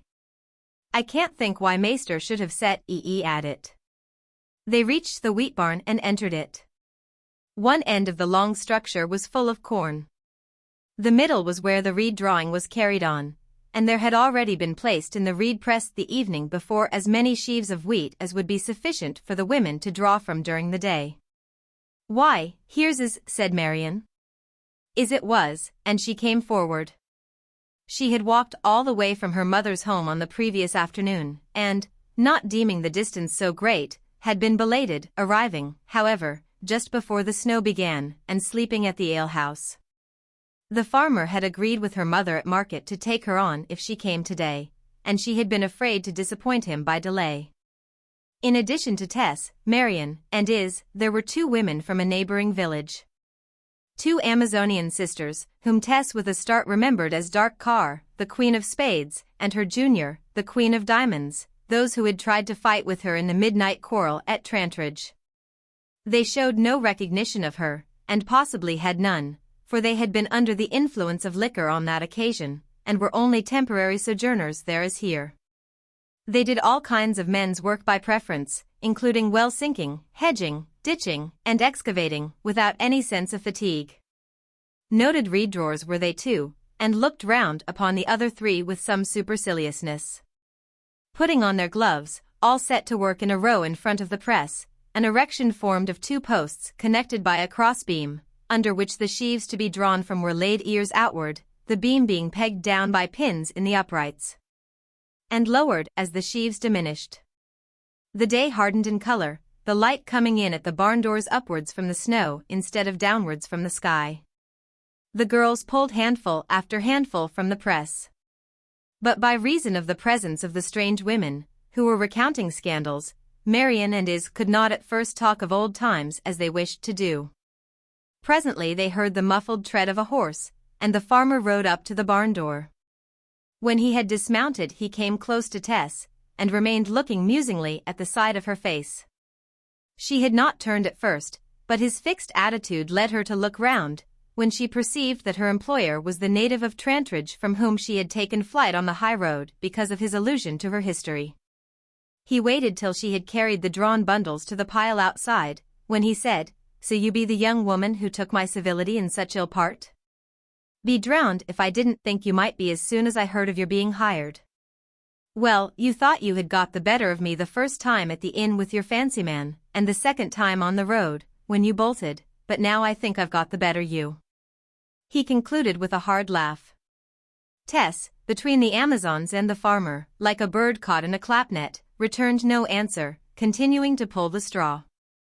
She could read character sufficiently well to know by this time that she had nothing to fear from her employer's gallantry. It was rather the tyranny induced by his mortification at Claire's treatment of him. Upon the whole, she preferred that sentiment in man and felt brave enough to endure it. "You thought I was in love with I suppose? Some women are such fools, to take every look as serious earnest. But there's nothing like a winter afield for taking that nonsense out o' young wenches' heads, and you've signed and agreed till Lady Day. Now, are you going to beg my pardon?" "I think you ought to beg mine." "Very well, as you like. But we'll see which is master here. Be they all the sheaves you've done today?" "Yes, sir. 'Tis a very poor show. Just see what they've done over there," pointing to the two stalwart women. "The rest, too, have done better than you. They've all practiced it before, and I have not. And I thought it made no difference to you as it is task work, and we are only paid for what we do." "Oh, but it does. I want the barn cleared. I am going to work all the afternoon instead of leaving at 2 as the others will do." He looked sullenly at her and went away. Tess felt that she could not have come to a much worse place, but anything was better than gallantry. When 2 o'clock arrived, the professional reed-drawers tossed off the last half-pint in their flagon, put down their hooks, tied their last sheaves, and went away. Marian and Is would have done likewise, but on hearing that Tess meant to stay, to make up by longer hours for her lack of skill, they would not leave her. Looking out at the snow, which still fell, Marian exclaimed, "Now, we've got it all to ourselves." And so at last the conversation turned to their old experiences at the dairy, and, of course, the incidents of their affection for Angel Clare. "Is and Marian," said Mrs. Angel Clare, with a dignity which was extremely touching, seeing how very little of a wife she was, "I can't join in talk with you now, as I used to do, about Mr. Clare. You will see that I cannot. Because, although he is gone away from me for the present, he is my husband." Is was by nature the sauciest and most caustic of all the 4 girls who had loved Clare. "He was a very splendid lover, no doubt," she said. "But I don't think he is a too fond husband to go away from you so soon." "He had to go, he was obliged to go, to see about the land over there," pleaded Tess. "He might have tided over the winter." "Ah, that's owing to an accident, a misunderstanding, and we won't argue it," Tess answered, with tearfulness in her words. "Perhaps there's a good deal to be said for him. He did not go away, like some husbands, without telling me. And I can always find out where he is." After this they continued for some long time in a reverie, as they went on seizing the ears of corn, drawing out the straw, gathering it under their arms, and cutting off the ears with their bill-hooks. Nothing sounding in the barn but the swish of the straw and the crunch of the hook. Then Tess suddenly flagged, and sank down upon the heap of wheat ears at her feet. "I knew you wouldn't be able to stand it," cried Marian. "It wants harder flesh than yours for this work." Just then the farmer entered. "Oh, that's how you get on when I am away," he said to her. "But it is my own loss," she pleaded. "Not yours." "I want it finished," he said doggedly, as he crossed the barn and went out at the other door. "Don't mind him, there's a dear," said Marian. "I've worked here before. Now you go and lie down there, and Is and I will make up your number." "I don't like to let you do that. I'm taller than you, too." However, she was so overcome that she consented to lie down a while, and reclined on a heap of pull-tails, the refuse after the straight straw had been drawn, thrown up at the further side of the barn. Her succumbing had been as largely owing to agitation at the reopening the subject of her separation from her husband as to the hard work. She lay in a state of percipience without volition, and the rustle of the straw and the cutting of the ears by the others had the weight of bodily touches. She could hear from her corner, in addition to these noises, the murmur of their voices. She felt certain that they were continuing the subject already broached, but their voices were so low that she could not catch the words. At last Tess grew more and more anxious to know what they were saying, and, persuading herself that she felt better, she got up and resumed work. Then as Hewitt broke down. She had walked more than a dozen miles the previous evening, had gone to bed at midnight, and had risen again at 5 o'clock. Marian alone, thanks to her bottle of liquor and her stoutness of build, stood the strain upon back and arms without suffering. Tess urged Is to leave off, agreeing, as she felt better, to finish the day without her, and make equal division of the number of sheaves. Is accepted the offer gratefully, and disappeared through the great door into the snowy track to her lodging. Marian, as was the case every afternoon at this time on account of the bottle, began to feel in a romantic vein. "I should not have thought it of him, never," she said in a dreamy tone, "and I loved him so. I didn't mind his having you. But this about is too bad." Tess, in her start at the words, narrowly missed cutting off a finger with the billhook. "Is it about my husband?" she stammered. "Well, yes." Is said, "Don't tell her, but I am sure I can't help it." It was what he wanted Is to do. He wanted her to go off to Brazil with him. Tess's face faded as white as the scene without, and its curves straightened. "And did Is refuse to go?" she asked. "I don't know. Anyhow he changed his mind." "Pooh, then he didn't mean it. 'Twas just a man's jest." "Yes he did. For he drove her a good ways towards the station. He didn't take her." They pulled on in silence till Tess, without any premonitory symptoms, burst out crying. "There," said Marian. "Now I wish I hadn't told E. No. It is a very good thing that you have done. I have been living on in a thirtover, lackaday way, and have not seen what it may lead to. I ought to have sent him a letter oftener. He said I could not go to him, but he didn't say I was not to write as often as I liked. I won't dally like this any longer. I have been very wrong and neglectful in leaving everything to be done by him." The dim light in the barn grew dimmer, and they could see to work no longer. When Tess had reached home that evening, and had entered into the privacy of her little whitewashed chamber, she began impetuously writing a letter to Claire. But falling into doubt, she could not finish it. Afterwards she took the ring from the ribbon on which she wore it next her heart, and retained it on her finger all night, as if to fortify herself in the sensation that she was really the wife of this elusive lover of hers. Who could propose that Is should go with him abroad, so shortly after he had left her? Knowing that, how could she write entreaties to him, or show that she cared for him any more? Zlev. By the disclosure in the barn her thoughts were led anew in the direction which they had taken more than once of late, to the distant Minster vicarage.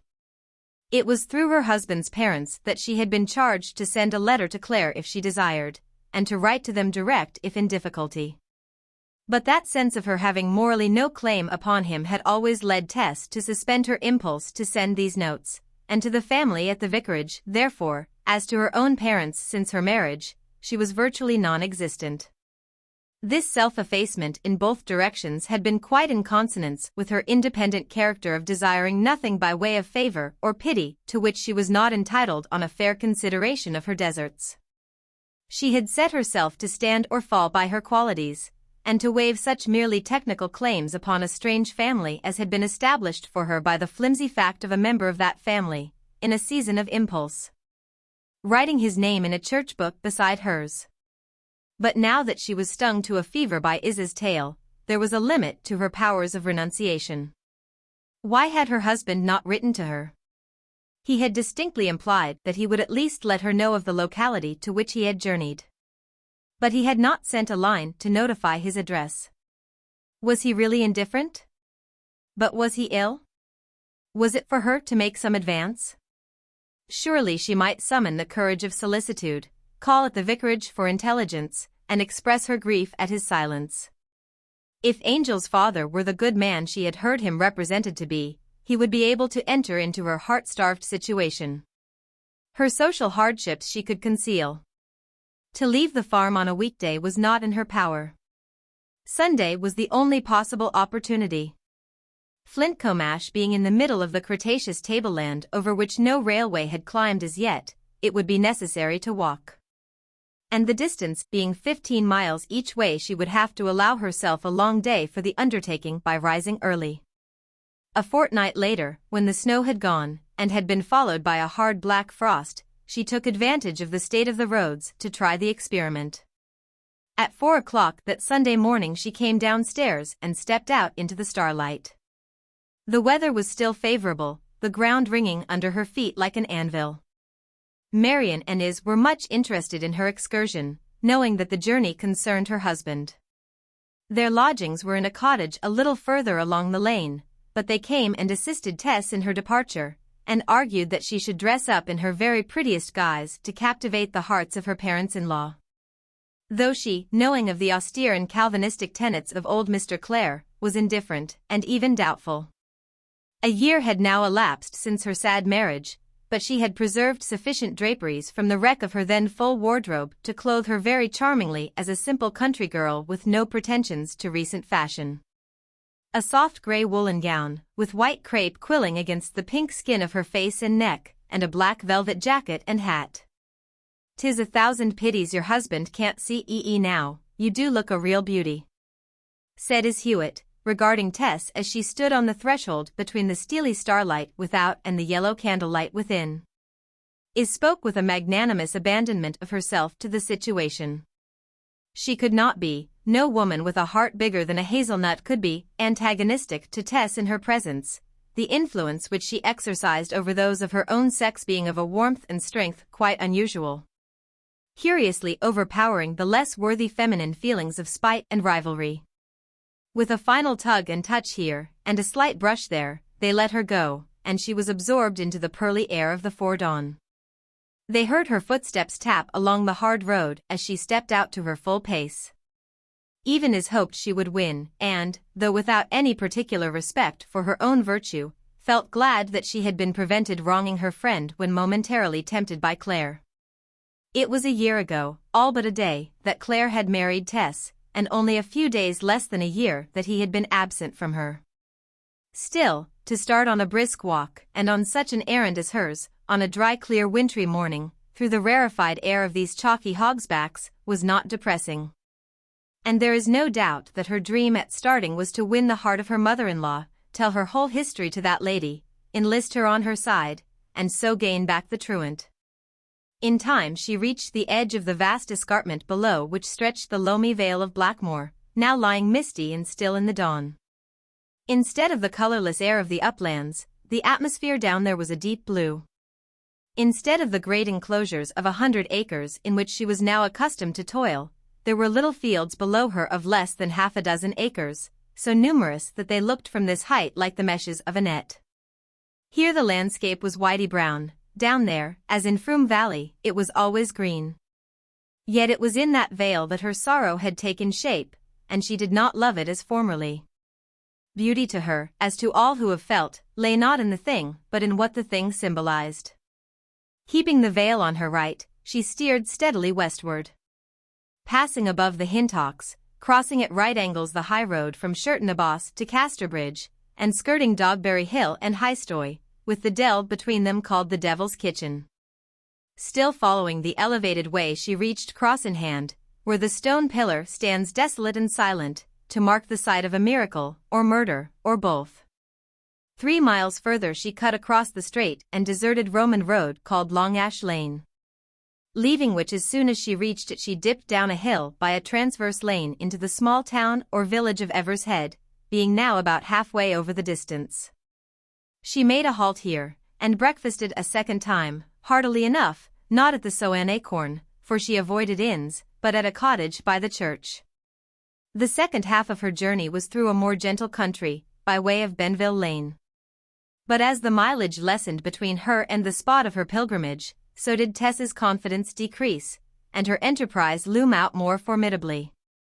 She saw her purpose in such staring lines, and the landscape so faintly, that she was sometimes in danger of losing her way. However, about noon she paused by a gate on the edge of the basin in which a minster and its vicarage lay. The square tower, beneath which she knew that at that moment the vicar and his congregation were gathered, had a severe look in her eyes. She wished that she had somehow contrived to come on a weekday. Such a good man might be prejudiced against a woman who had chosen Sunday, never realizing the necessities of her case. But it was incumbent upon her to go on now. She took off the thick boots in which she had walked thus far, put on her pretty thin ones of patent leather, and, stuffing the former into the hedge by the gate-post where she might readily find them again, descended the hill. The freshness of color she had derived from the keen air thinning away in spite of her as she drew near the parsonage. Tess hoped for some accident that might favor her, but nothing favored her. The shrubs on the vicarage lawn rustled uncomfortably in the frosty breeze. She could not feel by any stretch of imagination, dressed to her highest as she was, that the house was the residence of near relations. And yet nothing essential, in nature or emotion, divided her from them. In pains, pleasures, thoughts, birth, death, and after death, they were the same. She nerved herself by an effort, entered the swing gate, and rang the doorbell. The thing was done, there could be no retreat. No, the thing was not done. Nobody answered to her ringing. The effort had to be risen to and made again. She rang a second time, and the agitation of the act, coupled with her weariness after the 15 miles walk, let her support herself while she waited by resting her hand on her hip and her elbow against the wall of the porch. The wind was so nipping that the ivy leaves had become wizened and gray, each tapping incessantly upon its neighbor with a disquieting stir of her nerves. A piece of blood-stained paper, caught up from some meat buyer's dust heap, beat up and down the road without the gate, too flimsy to rest, too heavy to fly away, and a few straws kept it company. The second peal had been louder, and still nobody came. Then she walked out of the porch, opened the gate, and passed through. And though she looked dubiously at the house front as if inclined to return, it was with a breath of relief that she closed the gate. A feeling haunted her that she might have been recognized, though how she could not tell, and orders been given not to admit her. Tess went as far as the corner. She had done all she could do. But determined not to escape present trepidation at the expense of future distress, she walked back again quite past the house, looking up at all the windows. Ah, the explanation was that they were all at church, every one. She remembered her husband saying that his father always insisted upon the household, servants included, going to morning service, and, as a consequence, eating cold food when they came home. It was, therefore, only necessary to wait till the service was over. She would not make herself conspicuous by waiting on the spot, and she started to get past the church into the lane. But as she reached the churchyard gate the people began pouring out, and Tess found herself in the midst of them. The Minster congregation looked at her as only a congregation of small country townsfolk walking home at its leisure can look at a woman out of the common whom it perceives to be a stranger. She quickened her pace, and ascended the road by which she had come, to find a retreat between its hedges till the vicar's family should have lunched, and it might be convenient for them to receive her. She soon distanced the churchgoers, except 2 youngish men who, linked arm in arm, were beating up behind her at a quick step. As they drew nearer she could hear their voices engaged in earnest discourse, and, with the natural quickness of a woman in her situation, did not fail to recognize in those noises the quality of her husband's tones. The pedestrians were his 2 brothers. Forgetting all her plans, Tess's one dread was lest they should overtake her now, in her disorganized condition, before she was prepared to confront them. For though she felt that they could not identify her, she instinctively dreaded their scrutiny. The more briskly they walked, the more briskly walked she. They were plainly bent upon taking a short quick stroll before going indoors to lunch or dinner, to restore warmth to limbs chilled with sitting through a long service. Only one person had preceded Tess up the hill, a ladylike young woman, somewhat interesting, though, perhaps, a trifle gindie and prudish. Tess had nearly overtaken her when the speed of her brothers-in-law brought them so nearly behind her back that she could hear every word of their conversation. They said nothing, however, which particularly interested her till, observing the young lady still further in front, one of them remarked, "There is Mercy Chant. Let us overtake her." Tess knew the name. It was the woman who had been destined for Angel's life companion by his and her parents, and whom he probably would have married but for her intrusive self. She would have known as much without previous information if she had waited a moment, for one of the brothers proceeded to say, "Ah, poor Angel, poor Angel. I never see that nice girl without more and more regretting his precipitancy in throwing himself away upon a dairymaid, or whatever she may be. It is a queer business, apparently. Whether she has joined him yet or not I don't know. But she had not done so some months ago when I heard from him. I can't say. He never tells me anything nowadays. His ill-considered marriage seems to have completed that estrangement from me which was begun by his extraordinary opinions." Tess beat up the long hill still faster, but she could not outwalk them without exciting notice. At last they outsped her altogether, and passed her by. The young lady still further ahead heard their footsteps and turned.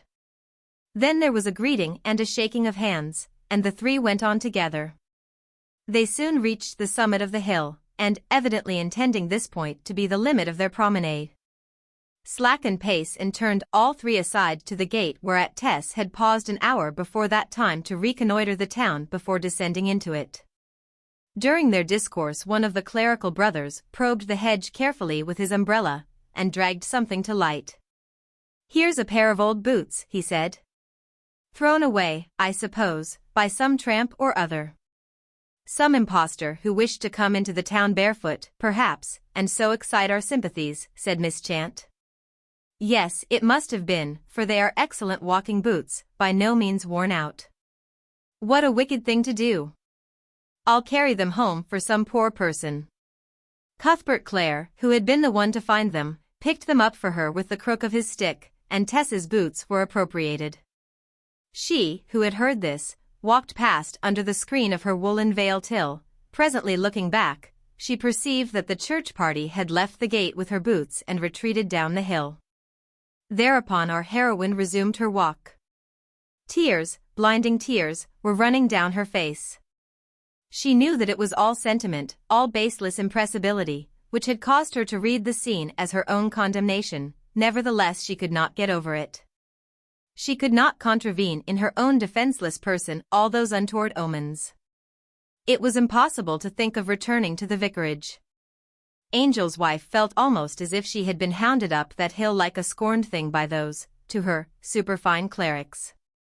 Innocently as the slight had been inflicted, it was somewhat unfortunate that she had encountered the sons and not the father, who, despite his narrowness, was far less starched and ironed than they, and had to the full the gift of charity.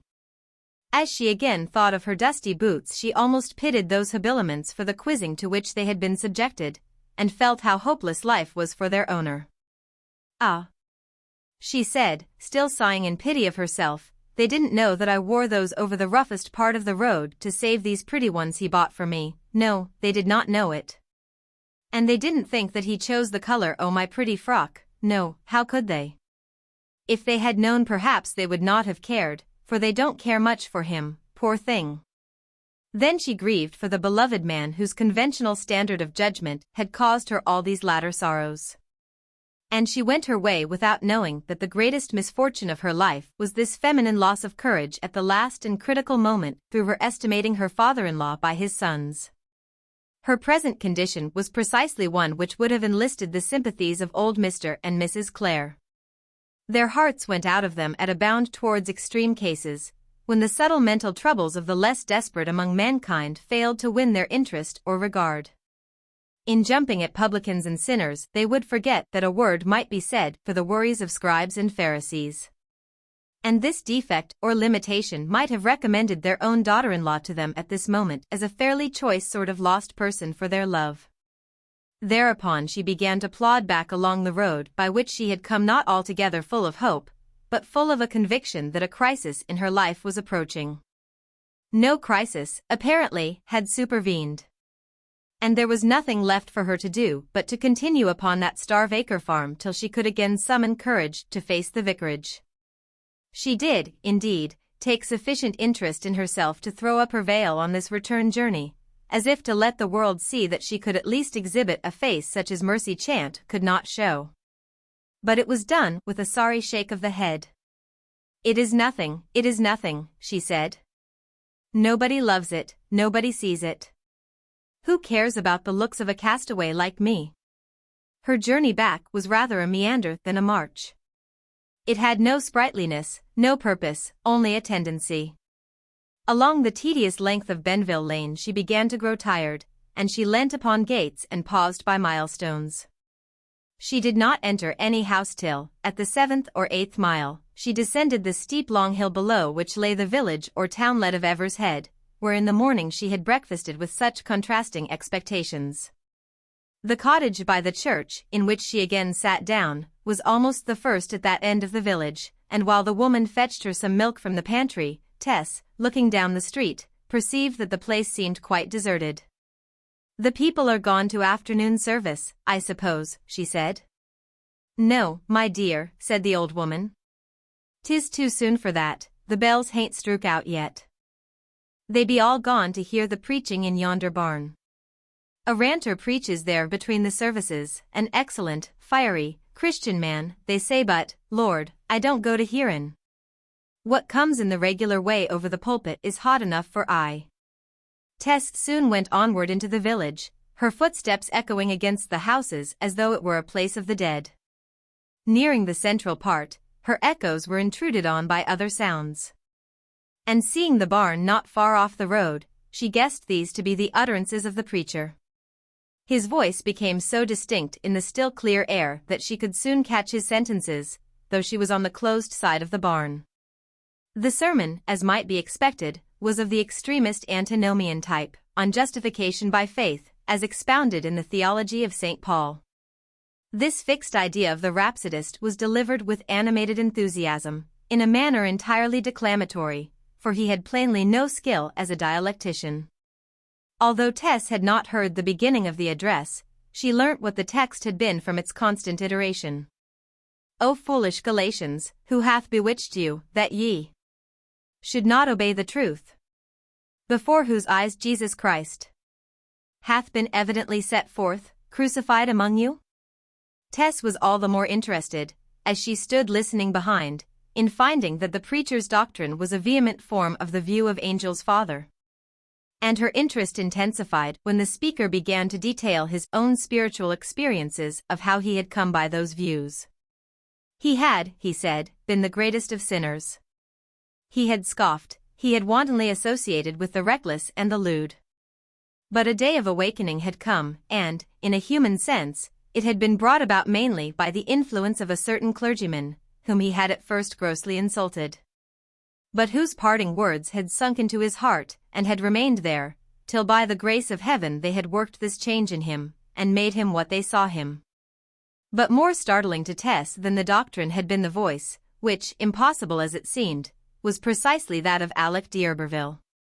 Her face fixed in painful suspense, she came round to the front of the barn, and passed before it. The low winter sun beamed directly upon the great double-doored entrance on this side, one of the doors being open, so that the rays stretched far in over the threshing floor to the preacher and his audience, all snugly sheltered from the northern breeze. The listeners were entirely villagers, among them being the man whom she had seen carrying the red paint pot on a former memorable occasion. But her attention was given to the central figure, who stood upon some sacks of corn, facing the people and the door. The 3 o'clock sun shone full upon him, and the strange enervating conviction that her seducer confronted her, which had been gaining ground in Tess ever since she had heard his words distinctly, was at last established as a fact indeed.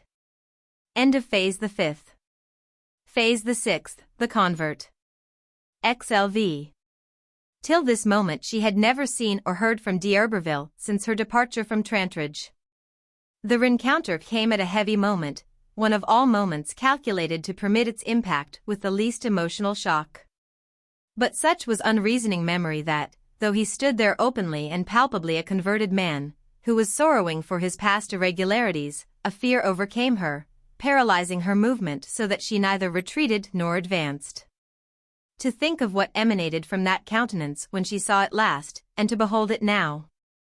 There was the same handsome unpleasantness of mien, but now he wore neatly trimmed, old-fashioned whiskers, the sable mustache having disappeared. And his dress was half clerical, a modification which had changed his expression sufficiently to abstract the dandyism from his features, and to hinder for a second her belief in his identity. To Tess's sense there was, just at first, a ghastly bizarrerie, a grim incongruity, in the march of these solemn words of Scripture out of such a mouth. This too familiar intonation, less than 4 years earlier, had brought to her ears expressions of such divergent purpose that her heart became quite sick at the irony of the contrast. It was less a reform than a transfiguration. The former curves of sensuousness were now modulated to lines of devotional passion. The lip shapes that had meant seductiveness were now made to express supplication. The glow on the cheek that yesterday could be translated as riotousness was evangelized today into the splendor of pious rhetoric. Animalism had become fanaticism, paganism, Paulinism. The bold rolling eye that had flashed upon her form in the old time with such mastery now beamed with the rude energy of a theolatry that was almost ferocious. Those black angularities which his face had used to put on when his wishes were thwarted now did duty in picturing the incorrigible backslider who would insist upon turning again to his wallowing in the mire. The lineaments, as such, seemed to complain. They had been diverted from their hereditary connotation to signify impressions for which nature did not intend them. Strange that their very elevation was a misapplication, that to raise seemed to falsify. Yet could it be so? She would admit the ungenerous sentiment no longer. D'Urberville was not the first wicked man who had turned away from his wickedness to save his soul alive, and why should she deem it unnatural in him? It was but the usage of thought which had been jarred in her at hearing good new words in bad old notes. The greater the sinner, the greater the saint. It was not necessary to dive far into Christian history to discover that. Such impressions as these moved her vaguely, and without strict definiteness. As soon as the nerveless pause of her surprise would allow her to stir, her impulse was to pass on out of his sight. He had obviously not discerned her yet in her position against the sun. But the moment that she moved again he recognized her. The effect upon her old lover was electric, far stronger than the effect of his presence upon her. His fire, the tumultuous ring of his eloquence, seemed to go out of him. His lips struggled and trembled under the words that lay upon it, but deliver them it could not as long as she faced him. His eyes, after their first glance upon her face, hung confusedly in every other direction but hers, but came back in a desperate leap every few seconds. This paralysis lasted, however, but a short time. For Tess's energies returned with the atrophy of his, and she walked as fast as she was able past the barn and onward. As soon as she could reflect, it appalled her, this change in their relative platforms.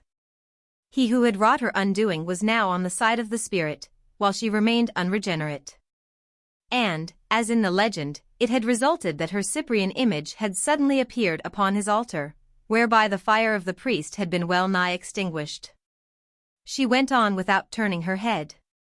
Her back seemed to be endowed with a sensitiveness to ocular beams, even her clothing, so alive was she to a fancied gaze which might be resting upon her from the outside of that barn. All the way along to this point her heart had been heavy with an inactive sorrow, now there was a change in the quality of its trouble. That hunger for affection too long withheld was for the time displaced by an almost physical sense of an implacable past which still engirdled her. It intensified her consciousness of error to a practical despair. The break of continuity between her earlier and present existence, which she had hoped for, had not, after all, taken place. Bygones would never be complete bygones till she was a bygone herself.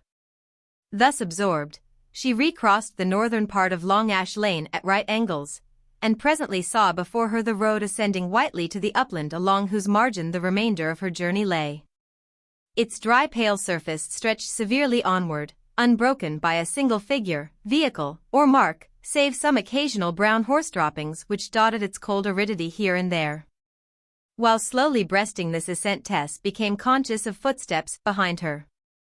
And turning, she saw approaching that well-known form, so strangely accoutred as the Methodist, the one personage in all the world she wished not to encounter alone on this side of the grave.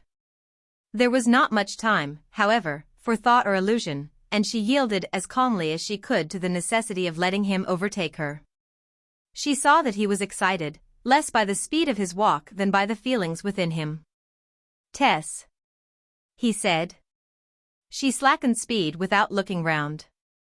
"Tess," he repeated. "It is I, Alec d'Urberville." She then looked back at him, and he came up. "I see it is," she answered coldly. "Well, is that all? Yet I deserve no more. Of course," he added, with a slight laugh, "there is something of the ridiculous to your eyes in seeing me like this. But I must put up with that. I heard you had gone away, nobody knew where. Tess, you wonder why I have followed you? I do, rather, and I would that you had not, with all my heart."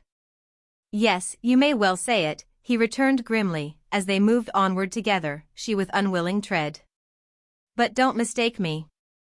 I beg this because you may have been led to do so in noticing, if you did notice it, how your sudden appearance unnerved me down there. It was but a momentary faltering, and considering what you have been to me, it was natural enough. But Will helped me through it, though perhaps you think me a humbug for saying it, and immediately afterwards I felt that of all persons in the world whom it was my duty and desire to save from the wrath to come, sneer if you like, the woman whom I had so grievously wronged was that person. I have come with that sole purpose in view, nothing more." There was the smallest vein of scorn in her words of rejoinder. "Have you saved yourself? Charity begins at home, they say." "I have done nothing," said he indifferently. "Heaven, as I have been telling my hearers, has done all. No amount of contempt that you can pour upon me, Tess, will equal what I have poured upon myself, the old Adam of my former years. Well, it is a strange story, believe it or not. But I can tell you the means by which my conversion was brought about, and I hope you will be interested enough at least to listen. Have you ever heard the name of the parson of a minster? You must have done, old Mr. Clare. One of the most earnest of his school, one of the few intense men left in the church. Not so intense as the extreme wing of Christian believers with which I have thrown in my lot, but quite an exception among the established clergy, the younger of whom are gradually attenuating the true doctrines by their sophistries, till they are but the shadow of what they were. I only differ from him on the question of church and state, the interpretation of the text, 'Come out from among them and be ye separate, saith the Lord,' that's all. He is one who, I firmly believe, has been the humble means of saving more souls in this country than any other man you can name. You have heard of him?" "I have," she said. "He came to Trantridge 2 or 3 years ago to preach on behalf of some missionary society, and I, wretched fellow that I was, insulted him when, in his disinterestedness, he tried to reason with me and show me the way. He did not resent my conduct, he simply said that some day I should receive the first fruits of the Spirit, that those who came to scoff sometimes remained to pray. There was a strange magic in his words. They sank into my mind. But the loss of my mother hit me most, and by degrees I was brought to see daylight. Since then my one desire has been to hand on the true view to others, and that is what I was trying to do today. Though it is only lately that I have preached hereabout. The first months of my ministry have been spent in the north of England among strangers, where I preferred to make my earliest clumsy attempts, so as to acquire courage before undergoing that severest of all tests of one's sincerity. Addressing those who have known one, and have been one's companions in the days of darkness. If you could only know, Tess, the pleasure of having a good slap at yourself, I am sure. Don't go on with it, she cried passionately, as she turned away from him to a stile by the wayside, on which she bent herself. I can't believe in such sudden things. I feel indignant with you for talking to me like this, when you know what harm you've done me. You, and those like you, take your fill of pleasure on earth by making the life of such as me bitter and black with sorrow. And then it is a fine thing, when you have had enough of that, to think of securing your pleasure in heaven by becoming converted. Out upon such, I don't believe in you, I hate it. Tess, he insisted, don't speak so. It came to me like a jolly new idea. And you don't believe me? What don't you believe? Your conversion. Your scheme of religion. Why? She dropped her voice. Because a better man than you does not believe in such. What a woman's reason. Who is this better man? I cannot tell you. Well, he declared, a resentment beneath his words seeming ready to spring out at a moment's notice. God forbid that I should say I am a good man, and you know I don't say any such thing. I am new to goodness, truly, but newcomers see furthest sometimes. Yes, she replied sadly. But I cannot believe in your conversion to a new spirit. Such flashes as you feel, Alec, I fear don't last.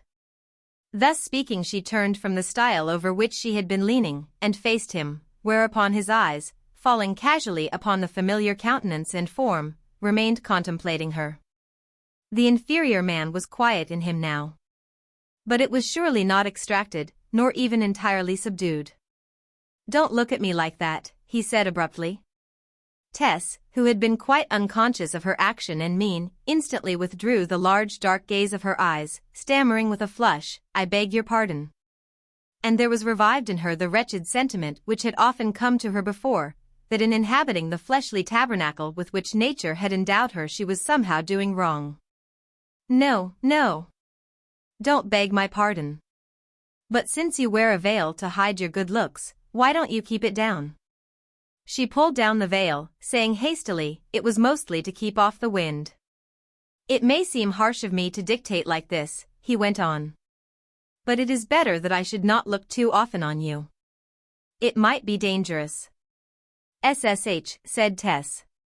Well, women's faces have had too much power over me already for me not to fear them. An evangelist has nothing to do with such as they. And it reminds me of the old times that I would forget. After this their conversation dwindled to a casual remark now and then as they rambled onward, Tess inwardly wondering how far he was going with her, and not liking to send him back by positive mandate. Frequently when they came to a gate or stile they found painted thereon in red or blue letters some text of scripture, and she asked him if he knew who had been at the pains to blazon these announcements. He told her that the man was employed by himself and others who were working with him in that district, to paint these reminders that no means might be left untried which might move the hearts of a wicked generation. At length the road touched the spot called Cross in Hand. Of all spots on the bleached and desolate upland this was the most forlorn. It was so far removed from the charm which is sought in landscape by artists and view lovers as to reach a new kind of beauty, a negative beauty of tragic tone. The place took its name from a stone pillar which stood there, a strange rude monolith, from a stratum unknown in any local quarry, on which was roughly carved a human hand. Differing accounts were given of its history and purport. Some authorities stated that a devotional cross had once formed the complete erection thereon, of which the present relic was but the stump. Others that the stone as it stood was entire, and that it had been fixed there to mark a boundary or place of meeting.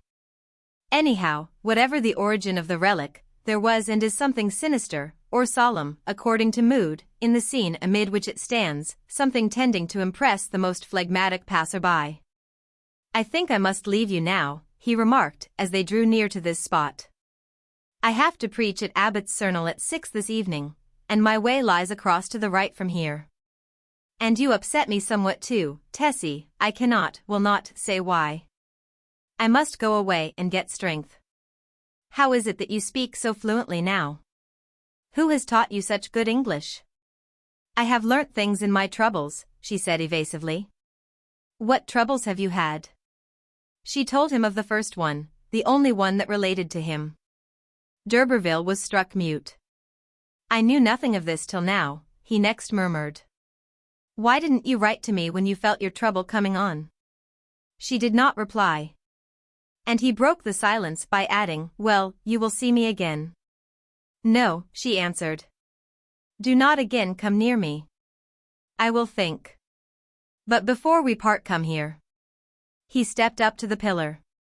This was once a holy cross. Relics are not in my creed.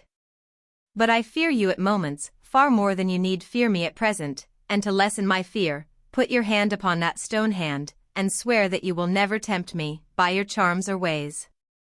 Good God, how can you ask what is so unnecessary? All that is furthest from my thought. Yes, but swear it. Tess, half frightened, gave way to his importunity, placed her hand upon the stone and swore. I am sorry you are not a believer, he continued. That some unbeliever should have got hold of you and unsettled your mind. But no more now. At home at least I can pray for you, and I will, and who knows what may not happen. I'm off. Goodbye. He turned to a hunting gate in the hedge and, without letting his eyes again rest upon her, leapt over and struck out across the down in the direction of Abbott's Cernel. As he walked his pace showed perturbation, and by, as if instigated by a former thought, he drew from his pocket a small book, between the leaves of which was folded a letter, worn and soiled, as from much rereading. D'Urberville opened the letter. It was dated several months before this time, and was signed by Parson Clare. The letter began by expressing the writer's unfeigned joy at D'Urberville's conversion, and thanked him for his kindness in communicating with the parson on the subject. It expressed Mr. Clare's warm assurance of forgiveness for D'Urberville's former conduct and his interest in the young man's plans for the future. He, Mr. Clare, would much have liked to see D'Urberville in the church to whose ministry he had devoted so many years of his own life, and would have helped him to enter a theological college to that end. But since his correspondent had possibly not cared to do this on account of the delay it would have entailed, he was not the man to insist upon its paramount importance. Every man must work as he could best work, and in the method towards which he felt impelled by the Spirit. D'Urberville read and reread this letter, and seemed to quiz himself cynically. He also read some passages from memoranda as he walked till his face assumed a calm, and apparently the image of Tess no longer troubled his mind. She meanwhile had kept along the edge of the hill by which lay her nearest way home. Within the distance of a mile she met a solitary shepherd.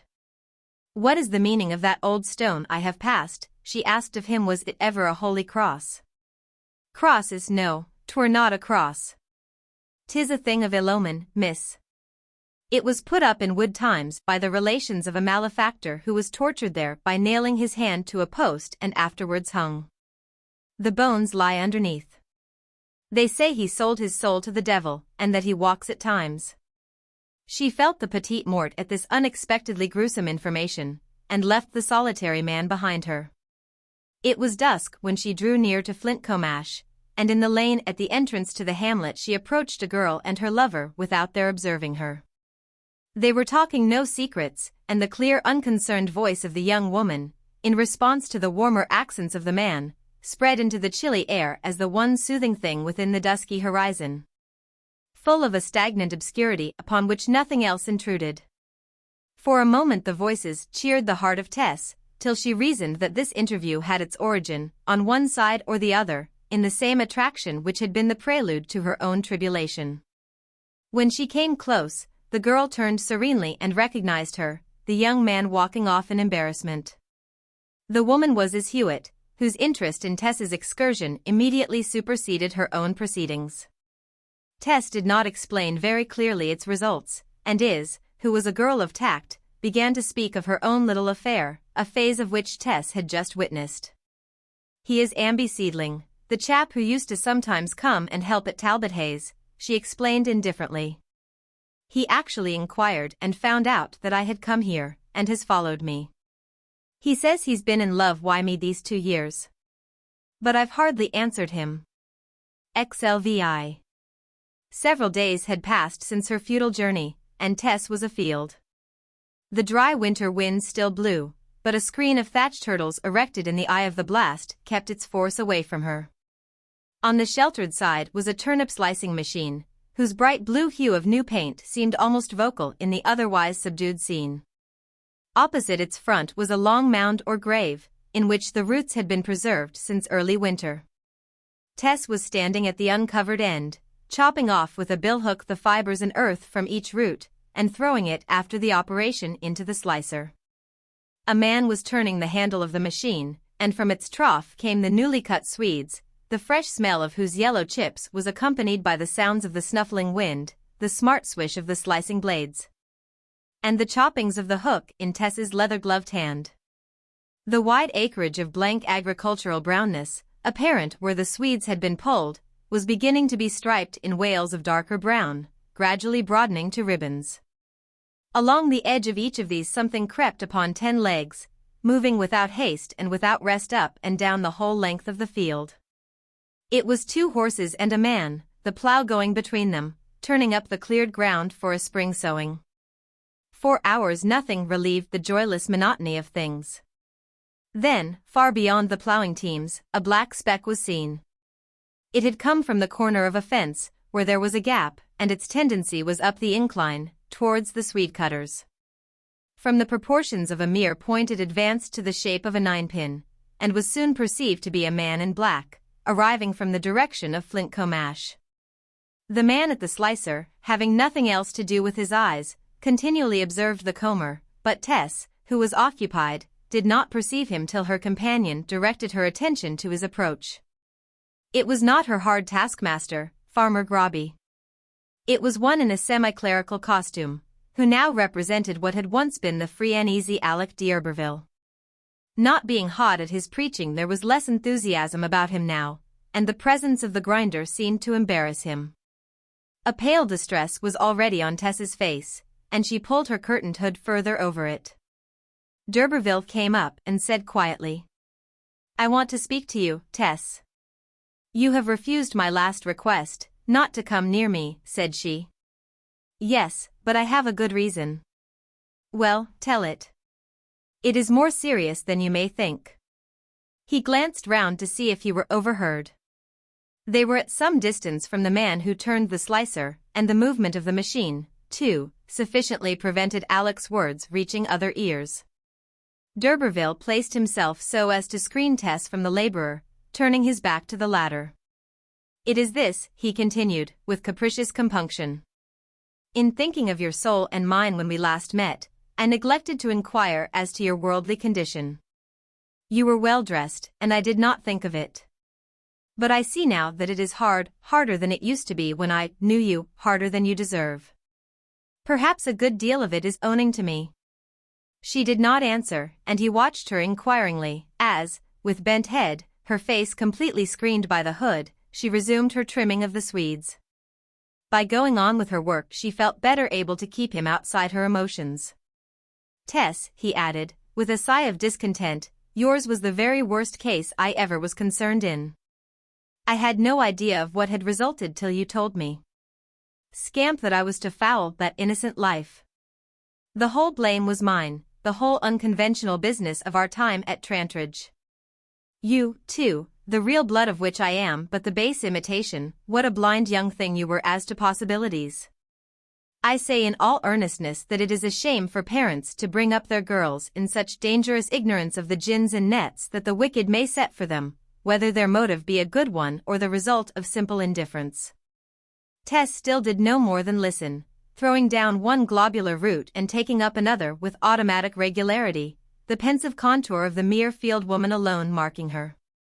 "But it is not that I came to say," d'Urberville went on. "My circumstances are these.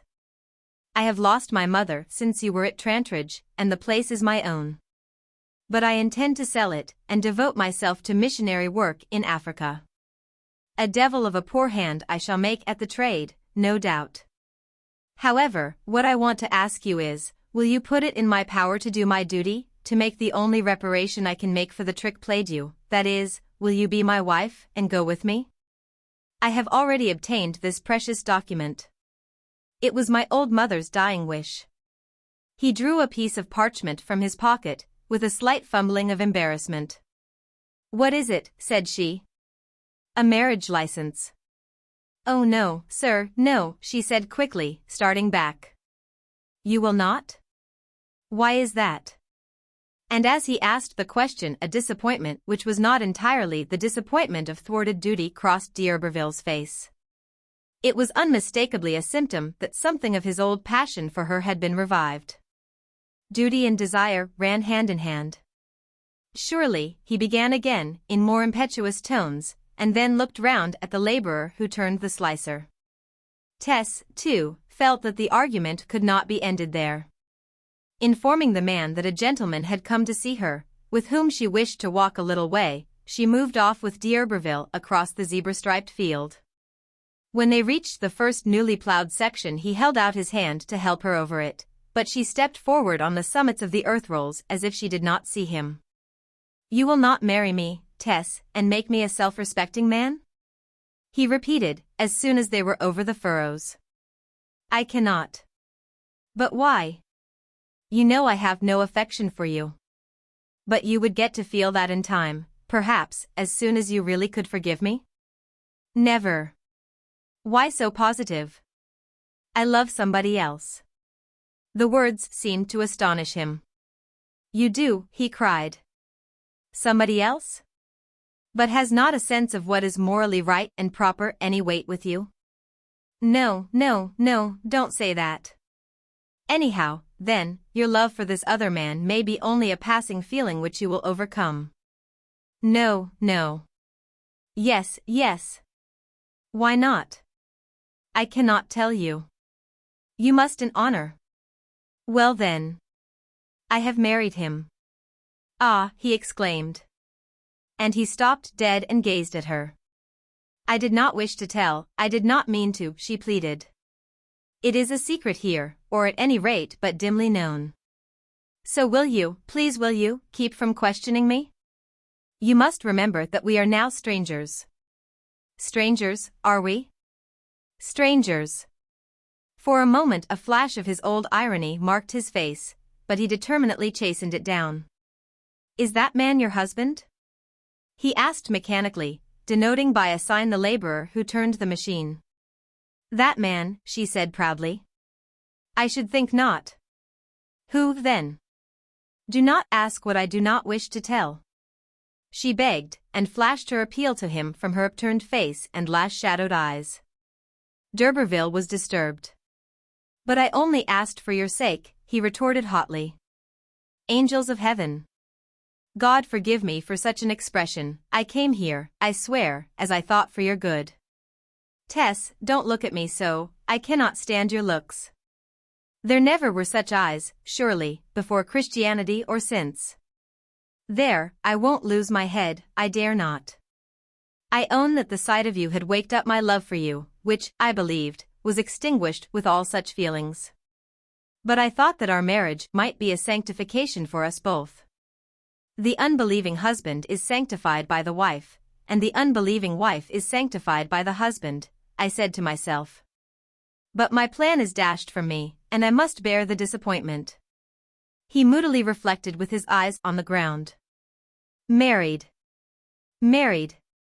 Well, that being so," he added, quite calmly, tearing the license slowly into halves and putting them in his pocket, "that being prevented, I should like to do some good to you and your husband, whoever he may be.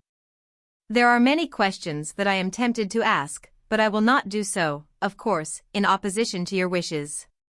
Though, if I could know your husband, I might more easily benefit him and you. Is he on this farm?" "No," she murmured. "He is far away." "Far away? From you? What sort of husband can he be?" "Oh, do not speak against him. It was through you he found out." "Ah, is it so? That's sad, Tess." "Yes. But to stay away from you, to leave you to work like this." "He does not leave me to work," she cried, springing to the defense of the absent one with all her fervor. "He don't know it. It is by my own arrangement." "Then, does he write?" I cannot tell you. There are things which are private to ourselves." "Of course that means that he does not. You are a deserted wife, my fair Tess." In an impulse he turned suddenly to take her hand. The buff glove was on it, and he seized only the rough leather fingers which did not express the life or shape of those within. You must not." she cried fearfully, slipping her hand from the glove as from a pocket, and leaving it in his grasp. "Oh, will you go away, for the sake of me and my husband, go, in the name of your own Christianity?" "Yes, yes. I will," he said abruptly, and thrusting the glove back to her he turned to leave. Facing round, however, he said, "Tess, as God is my judge, I meant no humbug in taking your hand." A pattering of hoofs on the soil of the field, which they had not noticed in their preoccupation, ceased close behind them, and a voice reached her ear. "What the devil are you doing away from your work at this time o' day?" Farmer Groby had espied the two figures from the distance, and had inquisitively ridden across, to learn what was their business in his field. "Don't speak like that to her," said d'Urberville, his face blackening with something that was not Christianity. "Indeed, mister. And what mid-Methodist parsons have to do with she?" "Who is the fellow?" asked d'Urberville, turning to Tess. She went close up to him. "Go, I do beg you," she said. "What? And leave you to that tyrant? I can see in his face what a churl he is. He won't hurt me. He's not in love with me.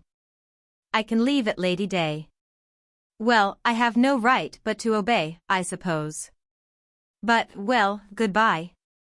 Her defender, whom she dreaded more than her assailant, having reluctantly disappeared, the farmer continued his reprimand, which Tess took with the greatest coolness, that sort of attack being independent of sex. To have as a master this man of stone, who would have cuffed her if he had dared, was almost a relief after her former experiences. She silently walked back towards the summit of the field that was the scene of her labor, so absorbed in the interview which had just taken place that she was hardly aware that the nose of Groby's horse almost touched her shoulders. "If so be you make an agreement to work for me till Lady Day, I'll see that you carry it out," he growled. "Od rot the women, now 'tis one thing, and then 'tis another. But I'll put up with it no longer." Knowing very well that he did not harass the other women of the farm as he harassed her out of spite for the flooring he had once received. She did for one moment picture what might have been the result if she had been free to accept the offer just made her of being the moneyed Alec's wife. It would have lifted her completely out of subjection, not only to her present oppressive employer, but to a whole world who seemed to despise her. "But no, no," she said breathlessly, "I could not have married him now. He is so unpleasant to me." That very night she began an appealing letter to Claire, concealing from him her hardships, and assuring him of her undying affection. Anyone who had been in a position to read between the lines would have seen that at the back of her great love was some monstrous fear, almost a desperation, as to some secret contingencies which were not disclosed. But again she did not finish her effusion. He had asked Is to go with him, and perhaps he did not care for her at all. She put the letter in her box, and wondered if it would ever reach Angel's hands. After this her daily tasks were gone through heavily enough, and brought on the day which was of great import to agriculturists, the day of the Candlemas Fair. It was at this fair that new engagements were entered into for the 12 months following the ensuing Lady Day, and those of the farming population who thought of changing their places duly attended at the county town where the fair was held. Nearly all the laborers on Flintcomb Ash Farm intended flight, and early in the morning there was a general exodus in the direction of the town, which lay at a distance of from 10 to a dozen miles over hilly country. Though Tess also meant to leave at the quarter-day, she was one of the few who did not go to the fair, having a vaguely shaped hope that something would happen to render another outdoor engagement unnecessary. It was a peaceful February day, of wonderful softness for the time, and one would almost have thought that winter was over. She had hardly finished her dinner when d'Urberville's figure darkened the window of the cottage wherein she was a lodger, which she had all to herself today.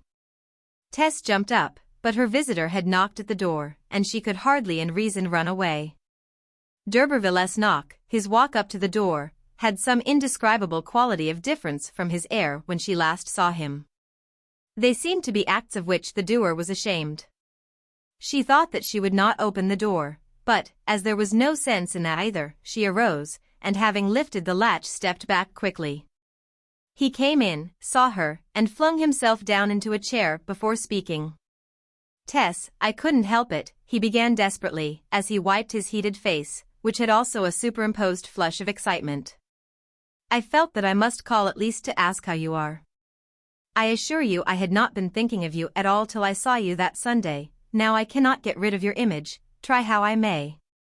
It is hard that a good woman should do harm to a bad man. Yet so it is. If you would only pray for me, Tess. The suppressed discontent of his manner was almost pitiable, and yet Tess did not pity him. How can I pray for you, she said, when I am forbidden to believe that the great power who moves the world would alter his plans on my account? You really think that? Yes. I have been cured of the presumption of thinking otherwise. Cured? By whom? By my husband, if I must tell. Ah, your husband, your husband. How strange it seems. I remember you hinted something of the sort the other day. What do you really believe in these matters, Tess? He asked. You seem to have no religion, perhaps owing to me. But I have. Though I don't believe in anything supernatural. D'Urberville looked at her with misgiving. Then do you think that the line I take is all wrong? A good deal of it. And yet I've felt so sure about it, he said uneasily. I believe in the spirit of the Sermon on the Mount, and so did my dear husband. But I don't believe. Here she gave her negations. The fact is, said d'Urberville drily, whatever your dear husband believed you accept, and whatever he rejected you reject, without the least inquiry or reasoning on your own part. That's just like you women. Your mind is enslaved to his.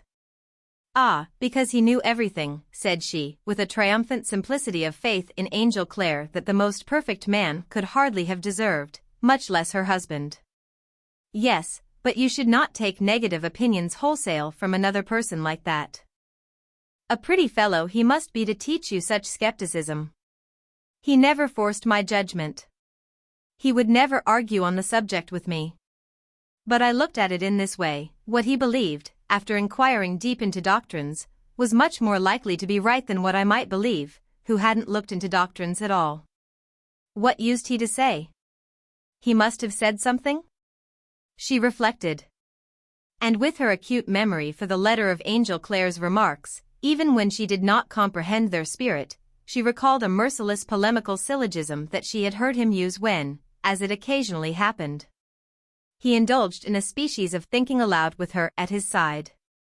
In delivering it she gave also Clare's accent and manner with reverential faithfulness. Say that again, asked d'Urberville, who had listened with the greatest attention. She repeated the argument, and d'Urberville thoughtfully murmured the words after her. Anything else? He presently asked. He said at another time something like this. And she gave another, which might possibly have been paralleled in many a work of the pedigree ranging from the Dictionnaire philosophique to Huxley's Essays. Ah, ha! How do you remember them? I wanted to believe what he believed, though he didn't wish me to, and I managed to coax him to tell me a few of his thoughts. I can't say I quite understand that one, but I know it is right. Fancy your being able to teach me what you don't know yourself. He fell into thought. And so I threw in my spiritual lot with his, she resumed. I didn't wish it to be different. What's good enough for him is good enough for me. Does he know that you are as big an infidel as he? No, I never told him if I am an infidel. Well, you are better off today that I am, Tess, after all. You don't believe that you ought to preach my doctrine, and, therefore, do no despite to your conscience in abstaining. I do believe I ought to preach it, but, like the devils, I believe and tremble, for I suddenly leave off preaching it, and give way to my passion for you. How? Why, he said aridly, I have come all the way here to see you today. But I started from home to go to Casterbridge Fair, where I have undertaken to preach the word from a wagon at 2:30 this afternoon, and where all the brethren are expecting me this minute. Here's the announcement. He drew from his breast pocket a poster whereon was printed the day, hour, and place of meeting at which he, d'Urberville, would preach the gospel as aforesaid. But how can you get there? Said Tess, looking at the clock. I cannot get there. I have come here. What, you have really arranged to preach, Anne? I have arranged to preach, and I shall not be there, by reason of my burning desire to see a woman whom I once despised. No, by my word and truth, I never despised you. If I had, I should not love you now. Why I did not despise you was on account of your being unsmirched in spite of all. You withdrew yourself from me so quickly and resolutely when you saw the situation. You did not remain at my pleasure. So there was one petticoat in the world for whom I had no contempt, and you are she. But you may well despise me now. I thought I worshipped on the mountains, but I find I still serve in the groves. Ha! Ha! Oh, Alec d'Urberville. What does this mean? What have I done? Done, he said, with a soulless sneer in the word. Nothing intentionally. But you have been the means, the innocent means, of my backsliding, as they call it. I ask myself, am I, indeed, one of those servants of corruption who, after they have escaped the pollutions of the world, are again entangled therein and overcome, whose latter end is worse than their beginning? He laid his hand on her shoulder. Tess, my girl, I was on the way to, at least, social salvation till I saw you again, he said freakishly, shaking her, as if she were a child. And why then have you tempted me? I was firm as a man could be till I saw those eyes and that mouth again. Surely there never was such a maddening mouth since Eve's. His voice sank, and a hot archness shot from his own black eyes. You temptress, Tess. You dear damned witch of Babylon, I could not resist you as soon as I met you again. I couldn't help your seeing me again, said Tess, recoiling. I know it, I repeat that I do not blame you.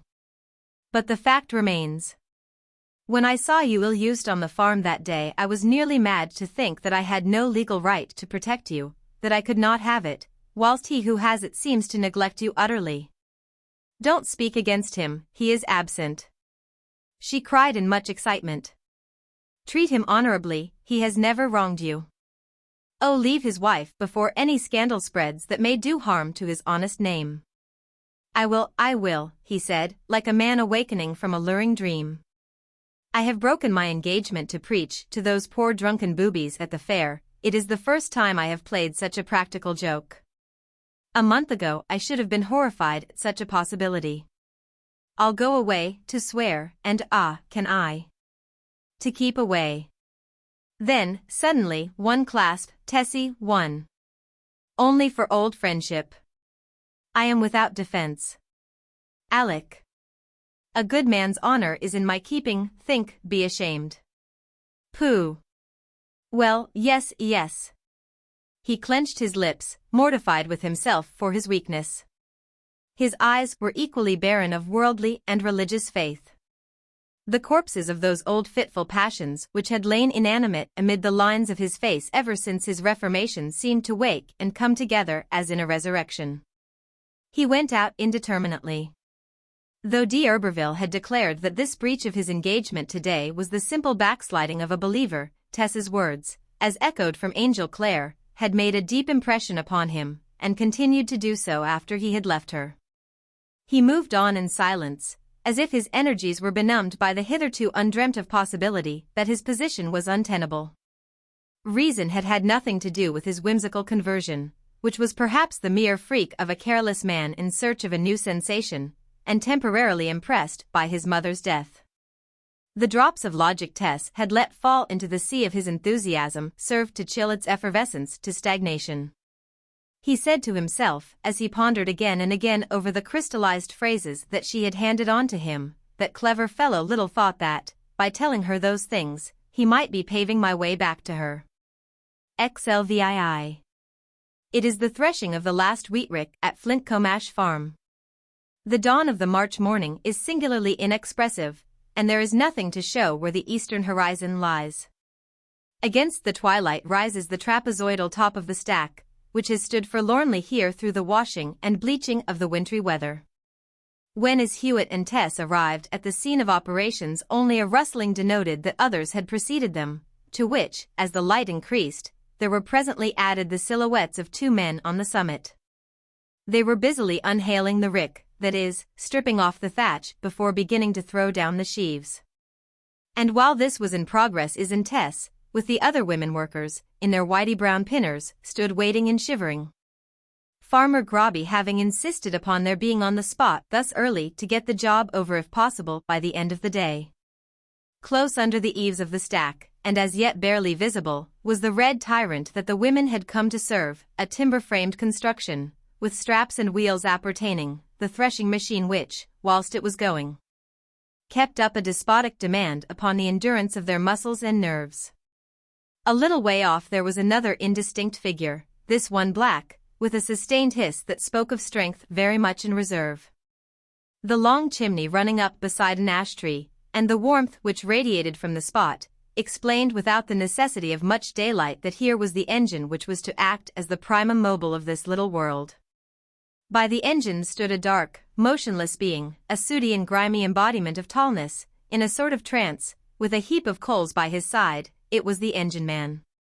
The isolation of his manner and color lent him the appearance of a creature from Tophet, who had strayed into the pellucid smokelessness of this region of yellow grain and pale soil, with which he had nothing in common, to amaze and to discompose its aborigines. What he looked he felt. He was in the agricultural world, but not of it. He served fire and smoke, these denizens of the field served vegetation, weather, frost, and sun. He travelled with his engine from farm to farm, from county to county, for as yet the steam threshing machine was itinerant in this part of Wessex. He spoke in a strange northern accent.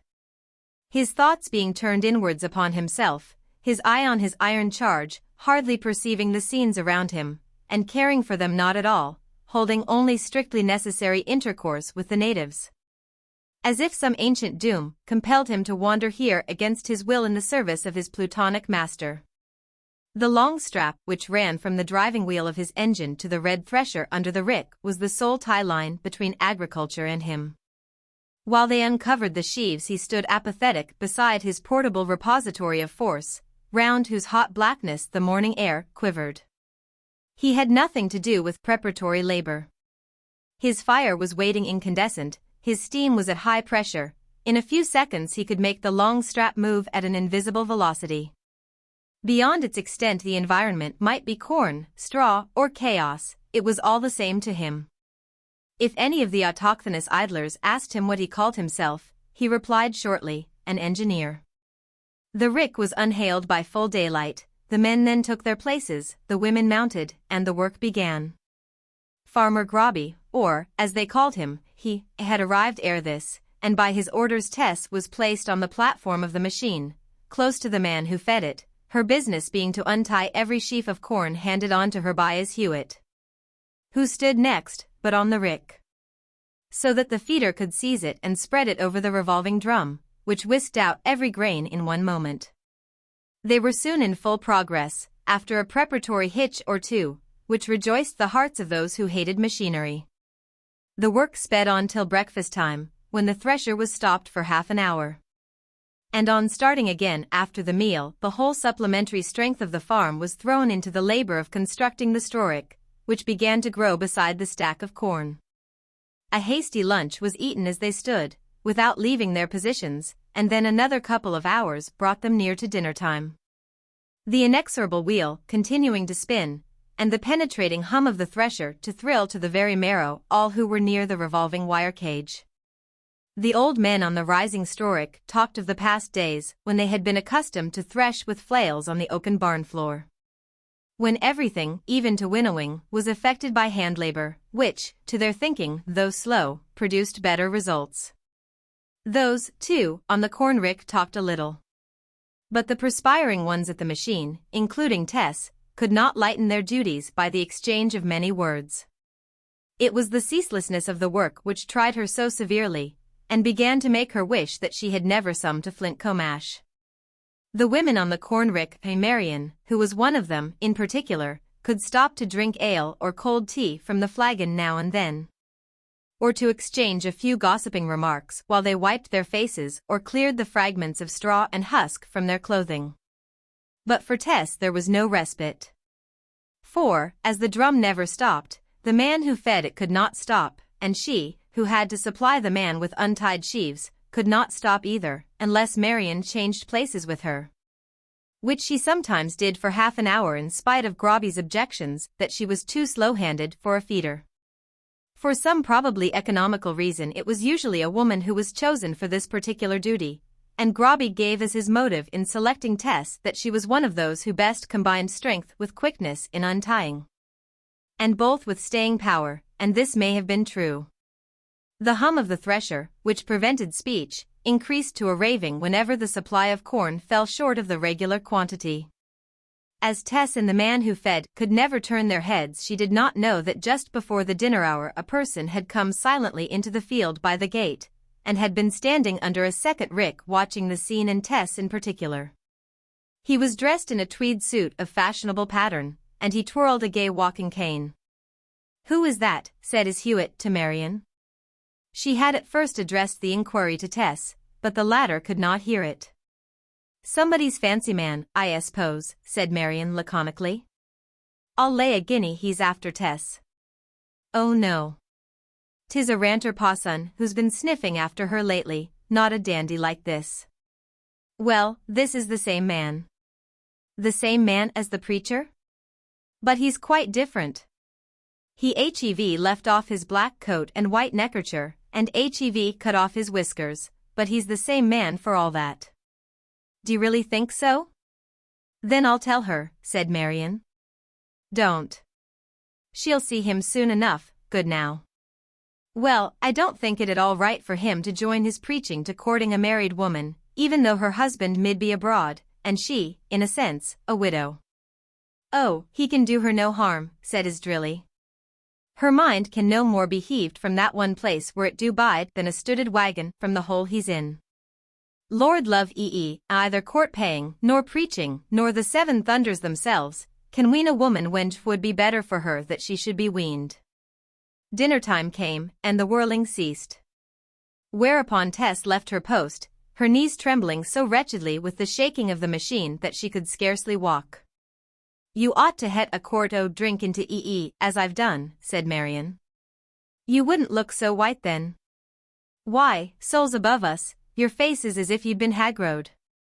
It occurred to the good-natured Marion that, as Tess was so tired, her discovery of her visitor's presence might have the bad effect of taking away her appetite. And Marion was thinking of inducing Tess to descend by a ladder on the further side of the stack when the gentleman came forward and looked up. Tess uttered a short little "oh."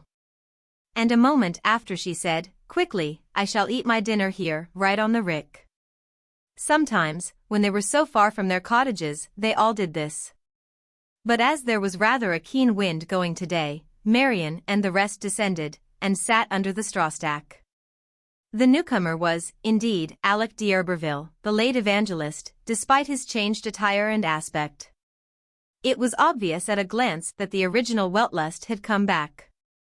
That he had restored himself, as nearly as a man could do who had grown 3 or 4 years older, to the old jaunty, slapdash guise under which Tess had first known her admirer, and cousin so-called. Having decided to remain where she was, Tess sat down among the bundles, out of sight of the ground, and began her meal. Till, by and by, she heard footsteps on the ladder, and immediately after Alec appeared upon the stack, now an oblong and level platform of sheaves. He strode across them, and sat down opposite of her without a word. Tess continued to eat her modest dinner, a slice of thick pancake which she had brought with her. The other workfolk were by this time all gathered under the rick, where the loose straw formed a comfortable retreat. "I am here again, as you see," said d'Urberville. "Why do you trouble me so?" she cried, reproach flashing from her very finger ends. "I trouble you? I think I may ask, why do you trouble me?" "Sure, I don't trouble you any when." "You say you don't?" "But you do. You haunt me.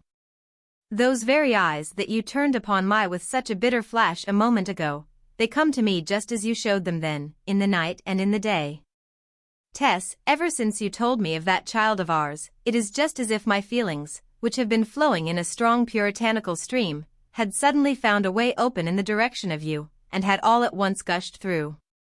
The religious channel is left dry forthwith, and it is you who have done it." She gazed in silence. "What, you have given up your preaching entirely?" she asked. She had gathered from Angel sufficient of the incredulity of modern thought to despise flash enthusiasm, but, as a woman, she was somewhat appalled. "In affected severity d'Urberville?" continued. "Entirely. I have broken every engagement since that afternoon I was to address the drunkards at Casterbridge Fair. The deuce only knows what I am thought of by the brethren." "Aha! The brethren. No doubt they pray for me, weep for me. For they are kind people in their way. But what do I care? How could I go on with the thing when I had lost my faith in it? It would have been hypocrisy of the basest kind. Among them I should have stood like Hymenaeus and Alexander, who were delivered over to Satan that they might learn not to blaspheme. What a grand revenge you have taken! I saw you innocent, and I deceived you. For years after, you find me a Christian enthusiast, you then work upon me, perhaps to my complete perdition. But Tess, my coz, as I used to call you, this is only my way of talking, and you must not look so horribly concerned. Of course you have done nothing except retain your pretty face and shapely figure. I saw it on the rick before you saw me, that tight pinafore thing sets it off, and that wing bonnet, you field girls should never wear those bonnets if you wish to keep out of danger." He regarded her silently for a few moments, and with a short cynical laugh resumed, "I believe that if the bachelor apostle, whose deputy I thought I was, had been tempted by such a pretty face, he would have let go the plough for her sake as I do." Tess attempted to expostulate, but at this juncture all her fluency failed her, and without heeding he added, "Well, this paradise that you supply is perhaps as good as any other, after all. But to speak seriously, Tess." D'Urberville rose and came nearer, reclining sideways amid the sheaves, and resting upon his elbow. "Since I last saw you, I have been thinking of what you said that he said. I have come to the conclusion that there does seem rather a want of common sense in these threadbare old propositions. How I could have been so fired by poor Parson Clare's enthusiasm, and have gone so madly to work, transcending even him, I cannot make out. As for what you said last time, on the strength of your wonderful husband's intelligence, whose name you have never told me, about having what they call an ethical system without any dogma, I don't see my way to that at all. Why, you can have the religion of loving kindness and purity at least, if you can't have, what do you call it, dogma? Oh no. I'm a different sort of fellow from that. If there's nobody to say, do this, and it will be a good thing for you after you are dead, do that, and if will be a bad thing for you, I can't warm up. Hang it, I am not going to feel responsible for my deeds and passions if there's nobody to be responsible to, and if I were you, my dear, I wouldn't either." She tried to argue, and tell him that he had mixed in his dull brain two matters, theology and morals, which in the primitive days of mankind had been quite distinct. But owing to Angel Clare's reticence, to her absolute want of training, and to her being a vessel of emotions rather than reasons, she could not get on. "Well, never mind," he resumed, "here I am, my love, as in the old times." "Not as then, never as then, 'tis different," she entreated.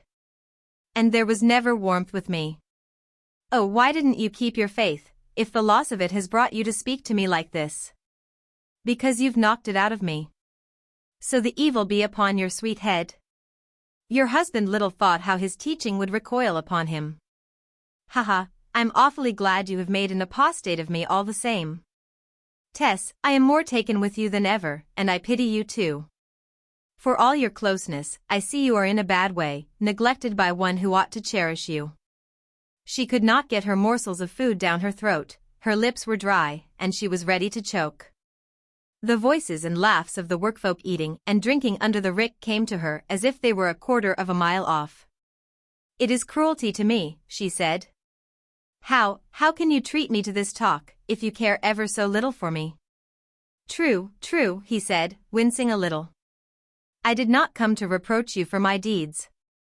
I came, Tess, to say that I don't like you to be working like this, and I have come on purpose for you.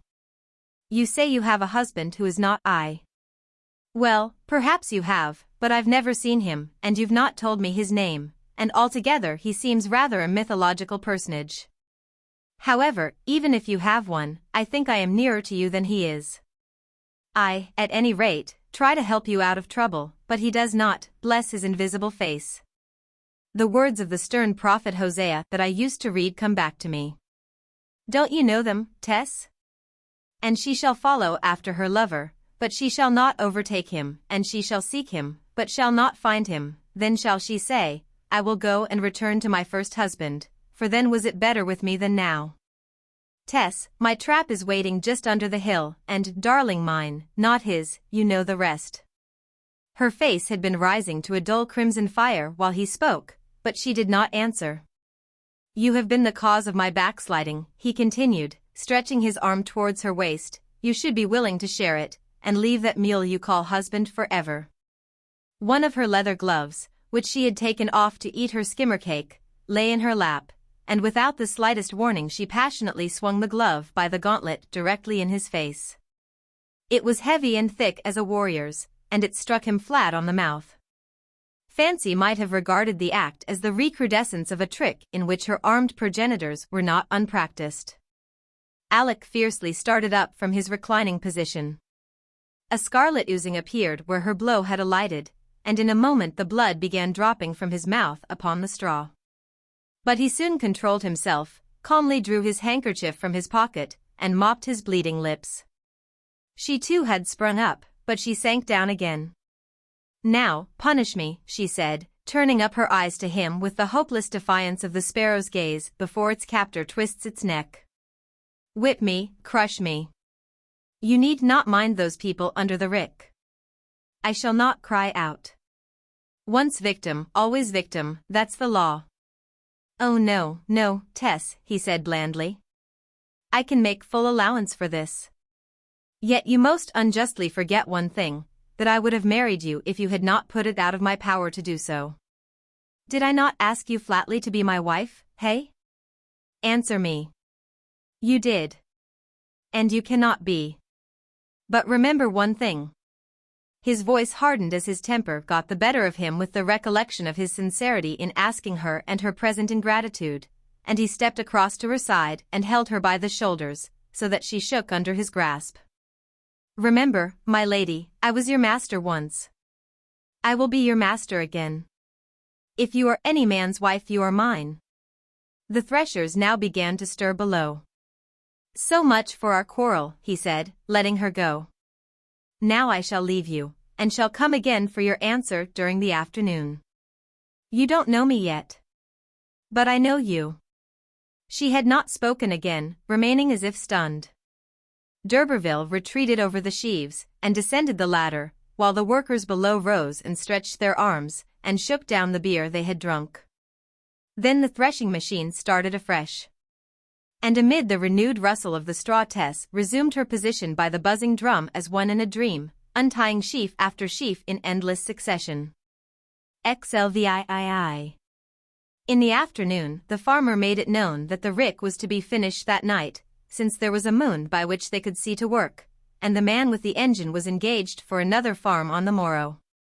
Hence the twanging and humming and rustling proceeded with even less intermission than usual. It was not till Nammet time, about 3 o'clock, that Tess raised her eyes and gave a momentary glance round. She felt but little surprise at seeing that Alec d'Urberville had come back, and was standing under the hedge by the gate. He had seen her lift her eyes, and waved his hand urbanely to her, while he blew her a kiss. It meant that their quarrel was over. Tess looked down again, and carefully abstained from gazing in that direction. Thus the afternoon dragged on. The wheat rick shrank lower, and the straw rick grew higher, and the corn sacks were carted away.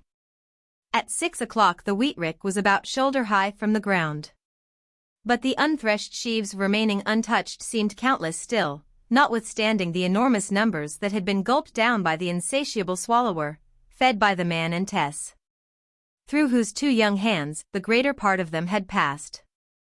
And the immense stack of straw where in the morning there had been nothing, appeared as the feces of the same buzzing red glutton. From the west sky a wrathful shine, all that wild March could afford in the way of sunset, had burst forth after the cloudy day, flooding the tired and sticky faces of the threshers, and dyeing them with a coppery light.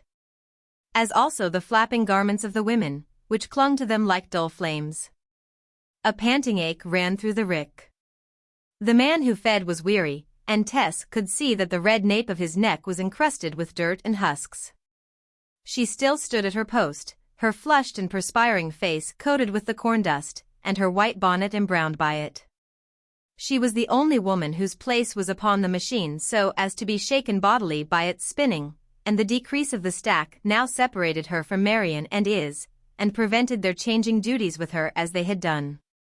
The incessant quivering, in which every fiber of her frame participated, had thrown her into a stupefied reverie in which her arms worked on independently of her consciousness. She hardly knew where she was, and did not hear as Hewitt tell her from below that her hair was tumbling down. By degrees the freshest among them began to grow cadaverous and saucer-eyed. Whenever Tess lifted her head she beheld always the great upgrown straw stack, with the men in shirt-sleeves upon it, against the grey north sky. In front of it the long red elevator like a Jacob's ladder, on which a perpetual stream of threshed straw ascended, a yellow river running uphill, and spouting out on the top of the rick.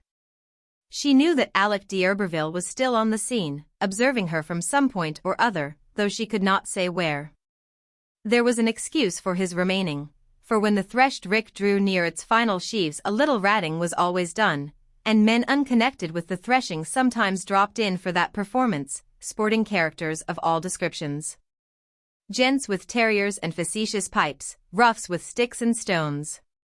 But there was another hour's work before the layer of live rats at the base of the stack would be reached. And as the evening light in the direction of the Giant's Hill by Abbott's Cernel dissolved away, the white-faced moon of the season arose from the horizon that lay towards Middleton Abbey and Shottsford on the other side.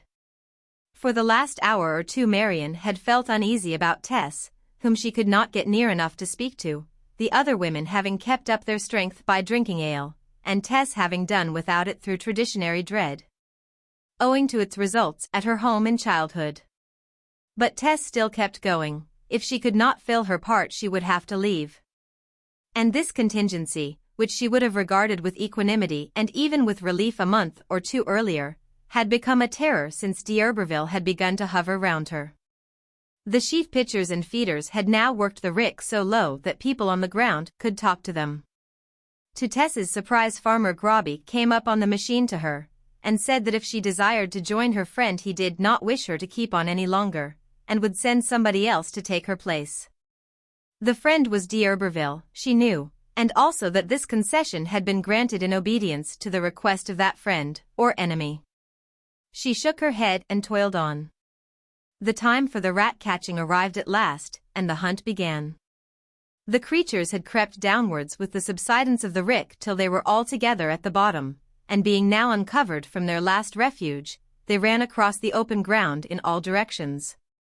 A loud shriek from the by this time half-tipsy Marian informing her companions that one of the rats had invaded her person, a terror which the rest of the women had guarded against by various schemes of skirt-tucking and self-elevation.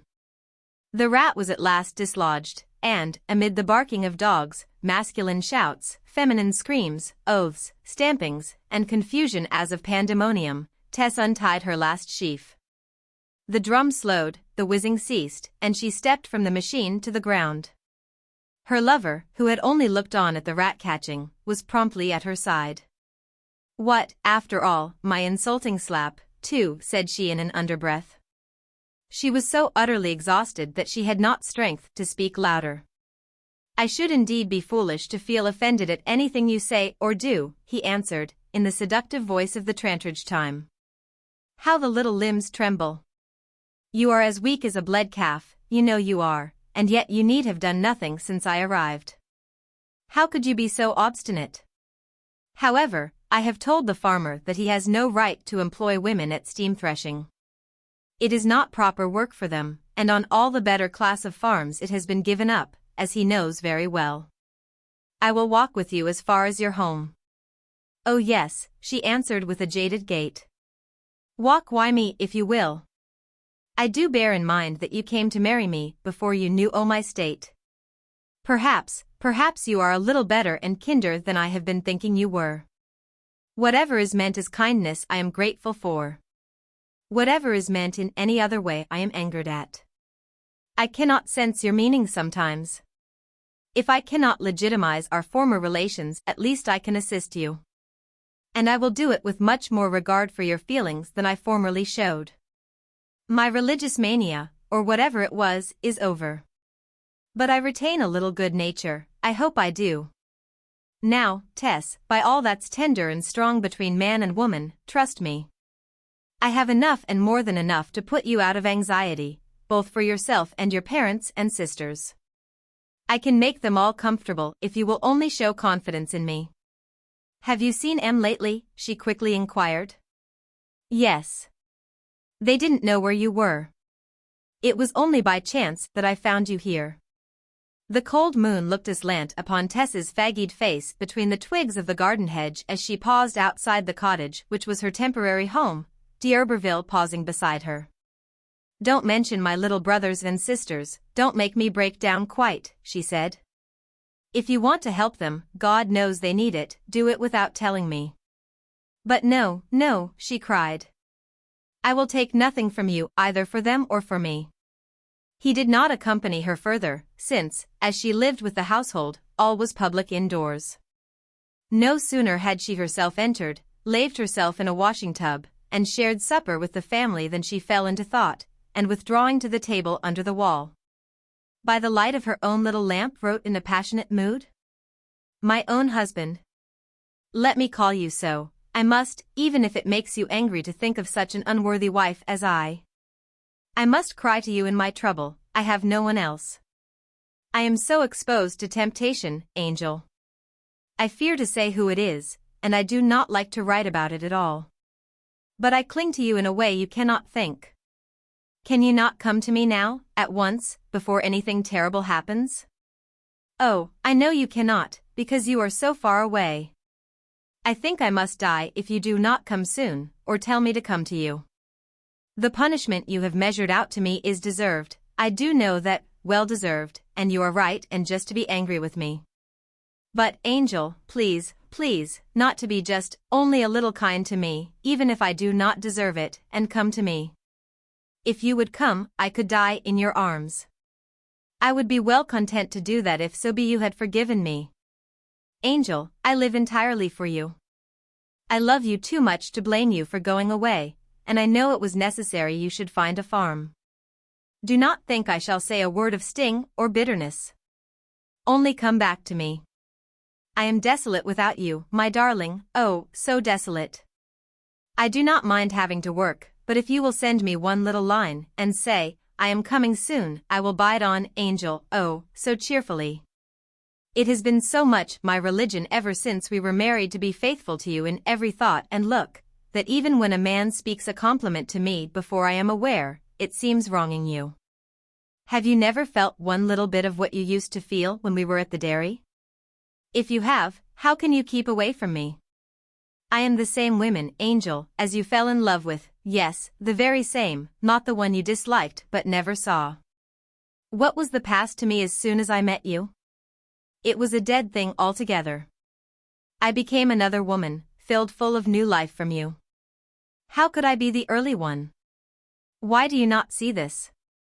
Dear, if you would only be a little more conceited, and believe in yourself so far as to see that you were strong enough to work this change in me, you would perhaps be in a mind to come to me, your poor wife. How silly I was in my happiness when I thought I could trust you always to love me. I ought to have known that such as that was not for poor me. But I am sick at heart, not only for old times, but for the present. Think how it do hurt my heart not to see you ever, ever. Ah, if I could only make your dear heart ache one little minute of each day as mine does every day and all day long, it might lead you to show pity to your poor lonely one. People still say that I am rather pretty, Angel, handsome is the word they use, since I wish to be truthful. Perhaps I am what they say. But I do not value my good looks.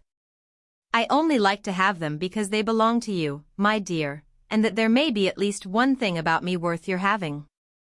So much have I felt this, that when I met with annoyance on account of the same, I tied up my face in a bandage as long as people would believe in it. Oh, Angel, I tell you all this not from vanity, you will certainly know I do not, but only that you may come to me. If you really cannot come to me, will you let me come to you? I am, as I say, worried, pressed to do what I will not do. It cannot be that I shall yield 1 inch, yet I am in terror as to what an accident might lead to, and I so defenseless on account of my first error. I cannot say more about this, it makes me too miserable. But if I break down by falling into some fearful snare, my last state will be worse than my first. Oh God, I cannot think of it. Let me come at once, or at once come to me. I would be content, glad, to live with you as your servant, if I may not as your wife, so that I could only be near you, and get glimpses of you, and think of you as mine. The daylight has nothing to show me, since you are not here, and I don't like to see the rooks and starlings in the field, because I grieve and grieve to miss you who used to see them with me. I long for only one thing in heaven or earth or under the earth, to meet you, my own dear. Come to me, and save me from what threatens me.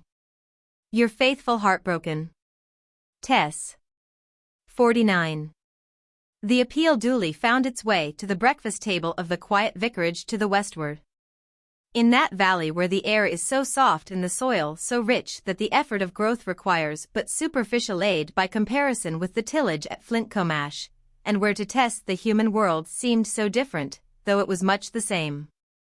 It was purely for security that she had been requested by Angel to send her communications through his father, whom he kept pretty well informed of his changing addresses in the country he had gone to exploit for himself with a heavy heart. Now, said old Mr. Clare to his wife, when he had read the envelope, if Angel proposes leaving Rio for a visit home at the end of next month, as he told us that he hoped to do, I think this may hasten his plans. For I believe it to be from his wife. He breathed deeply at the thought of her, and the letter was redirected to be promptly sent on to Angel. Dear fellow, I hope he will get home safely, murmured Mrs. Clare.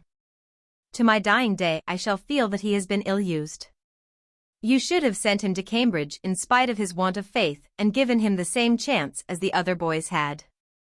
He would have grown out of it under proper influence, and perhaps would have taken orders after all.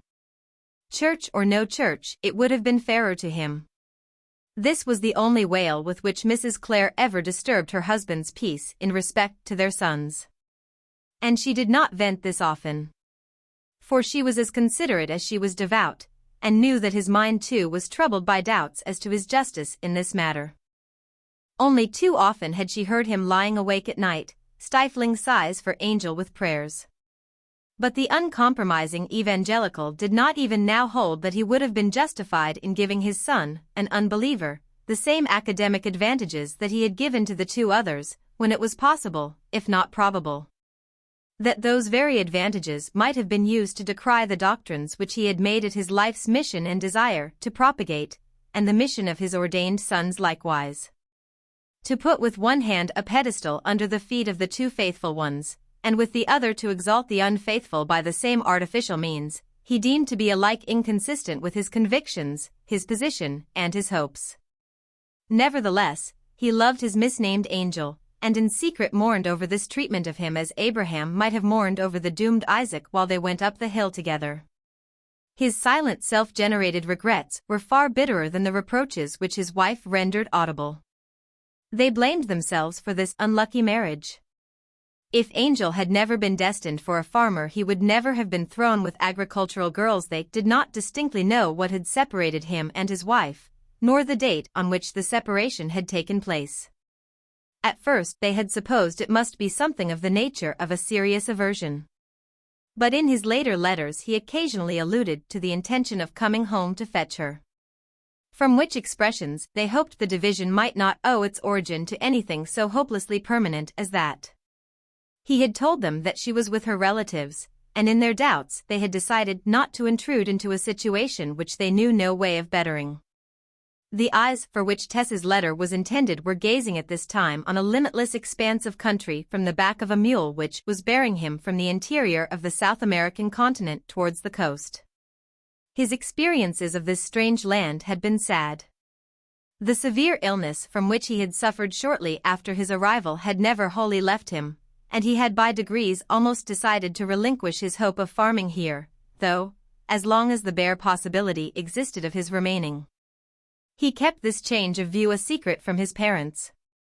The crowds of agricultural laborers who had come out to the country in his wake, dazzled by representations of easy independence, had suffered, died, and wasted away. He would see mothers from English farms trudging along with their infants in their arms, when the child would be stricken with fever and would die. The mother would pause to dig a hole in the loose earth with her bare hands, would bury the babe therein with the same natural grave tools, shed one tear, and again trudge on. Angel's original intention had not been emigration to Brazil but a northern or eastern farm in his own country. He had come to this place in a fit of desperation, the Brazil movement among the English agriculturists having by chance coincided with his desire to escape from his past existence.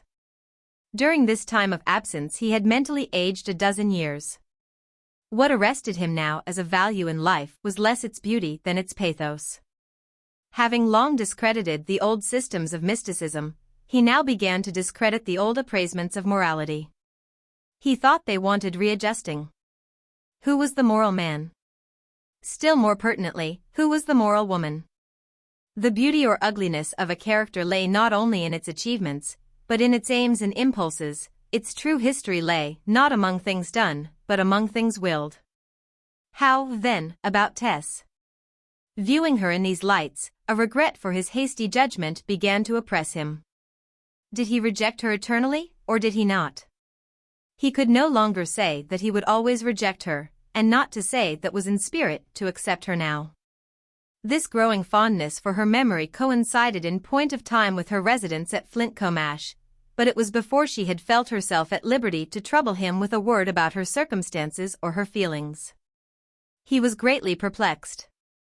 And in his perplexity as to her motives in withholding intelligence, he did not inquire. Thus her silence of docility was misinterpreted. How much it really said if he had understood.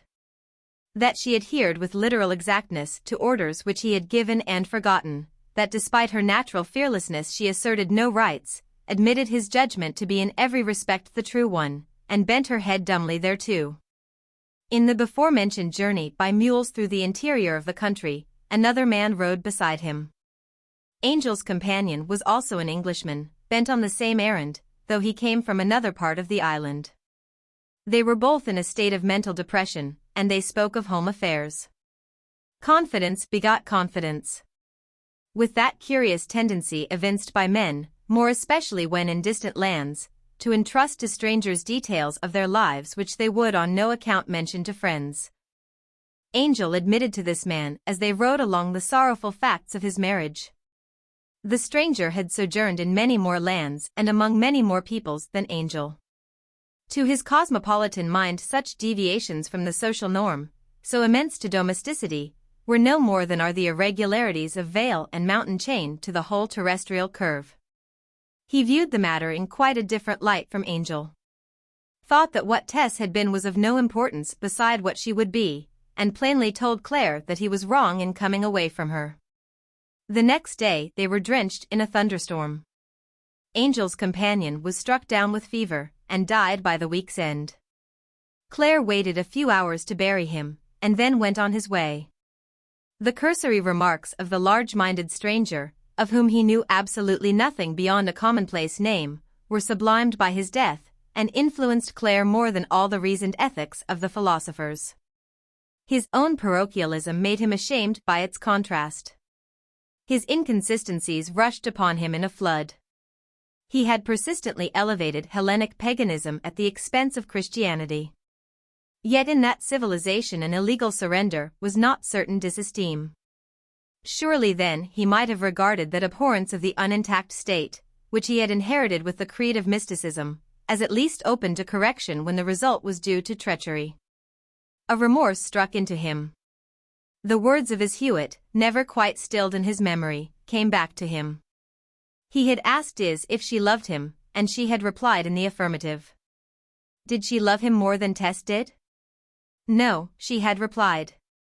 Tess would lay down her life for him, and she herself could do no more. He thought of Tess as she had appeared on the day of the wedding. How her eyes had lingered upon him, how she had hung upon his words as if they were a god's. And during the terrible evening over the hearth, when her simple soul uncovered itself to his, how pitiful her face had looked by the rays of the fire, in her inability to realize that his love and protection could possibly be withdrawn. Thus from being her critic he grew to be her advocate. Cynical things he had uttered to himself about her, but no man can be always a cynic and live, and he withdrew them. The mistake of expressing them had arisen from his allowing himself to be influenced by general principles to the disregard of the particular instance. But the reasoning is somewhat musty. Lovers and husbands have gone over the ground before today. Claire had been harsh towards her, there is no doubt of it. Men are too often harsh with women they love or have loved, women with men. And yet these harshnesses are tenderness itself when compared with the universal harshness out of which they grow. The harshness of the position towards the temperament, of the means towards the aims, of today towards yesterday, of hereafter towards today. The historic interest of her family, that masterful line of D'Urberville, whom he had despised as a spent force, touched his sentiments now. Why had he not known the difference between the political value and the imaginative value of these things? In the latter aspect her D'Urberville descent was a fact of great dimensions, worthless to economics. It was a most useful ingredient to the dreamer, to the moralizer on declines and falls.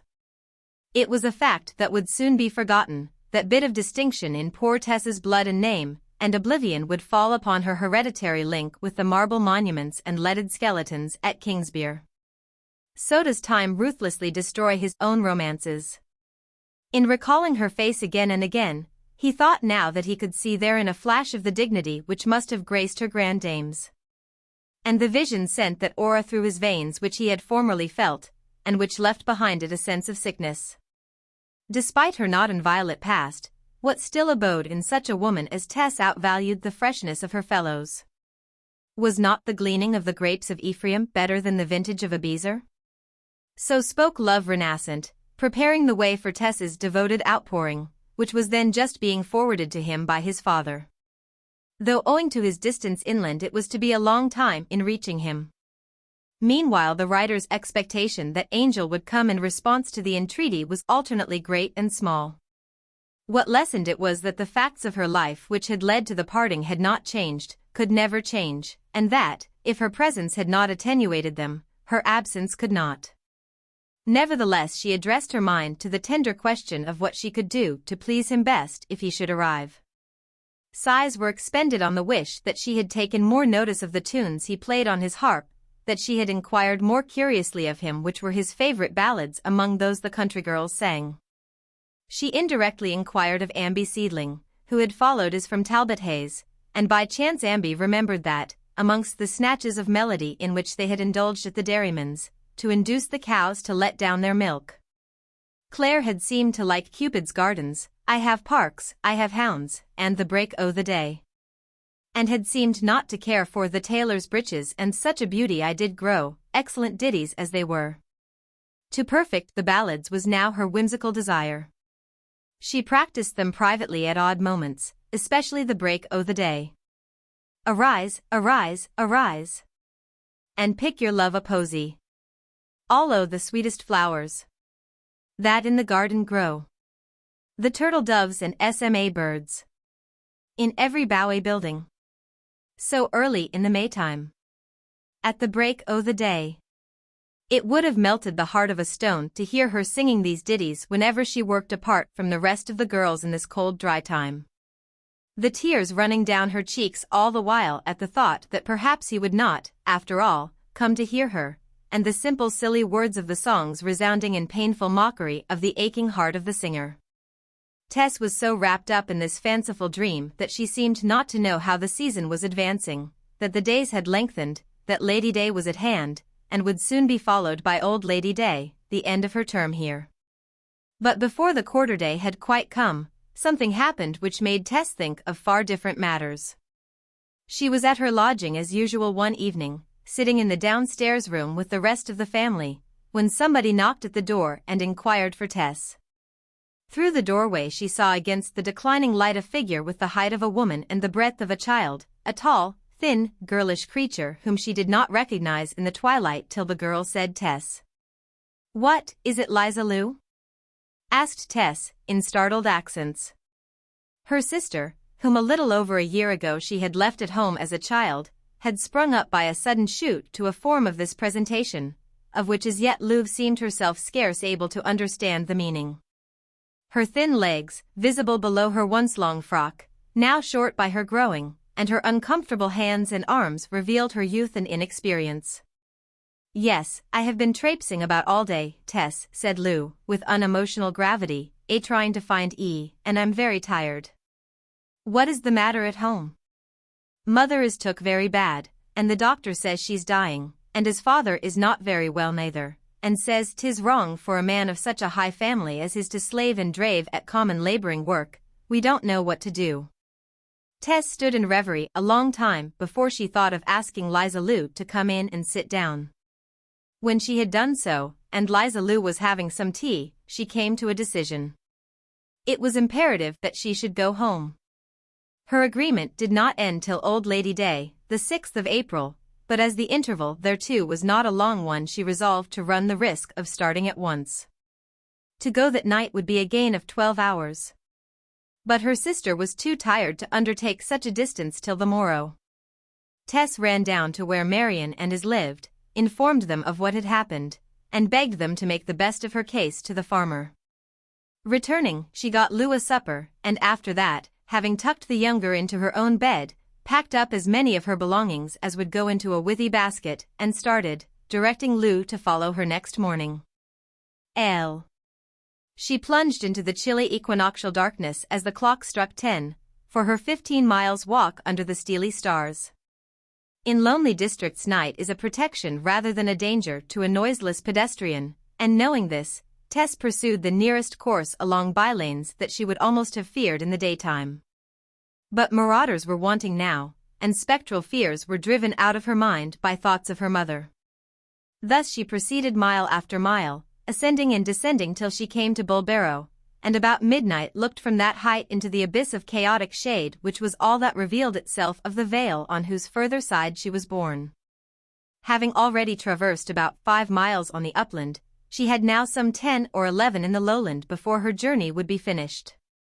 The winding road downwards became just visible to her under the wan starlight as she followed it, and soon she paced a soil so contrasting with that above it that the difference was perceptible to the tread and to the smell. It was the heavy clay land of Blackmoor Vale, and a part of the vale to which turnpike roads had never penetrated. Superstitions linger longest on these heavy soils. Having once been forest, at this shadowy time it seemed to assert something of its old character, the far and the near being blended, and every tree and tall hedge making the most of its presence. The harts that had been hunted here, the witches that had been pricked and ducked, the green-spangled fairies that wickered at you as you passed, the place teemed with beliefs in them still, and they formed an impish multitude now. At Nuttlebury she passed the village inn, whose sign creaked in response to the greeting of her footsteps, which not a human soul heard but herself. Under the thatched roofs her mind's eye beheld relaxed tendons and flaccid muscles, spread out in the darkness beneath coverlets made of little purple patchwork squares, and undergoing a bracing process at the hands of sleep for renewed labor on the morrow, as soon as a hint of pink nebulosity appeared on Hambledon Hill. At 3 she turned the last corner of the maze of lanes she had threaded, and entered Marlott, passing the field in which as a club girl she had first seen Angel Clare, when he had not danced with her. The sense of disappointment remained with her yet. In the direction of her mother's house she saw a light. It came from the bedroom window, and a branch waved in front of it and made it wink at her. As soon as she could discern the outline of the house, newly thatched with her money, it had all its old effect upon Tess's imagination. Part of her body and life it ever seemed to be. The slope of its dormers, the finish of its gables, the broken courses of brick which topped the chimney, all had something in common with her personal character. A stupefaction had come into these features, to her regard. It meant the illness of her mother. She opened the door so softly as to disturb nobody. The lower room was vacant, but the neighbor who was sitting up with her mother came to the top of the stairs, and whispered that Mrs. Durbeyfield was no better, though she was sleeping just then. Tess prepared herself a breakfast, and then took her place as nurse in her mother's chamber.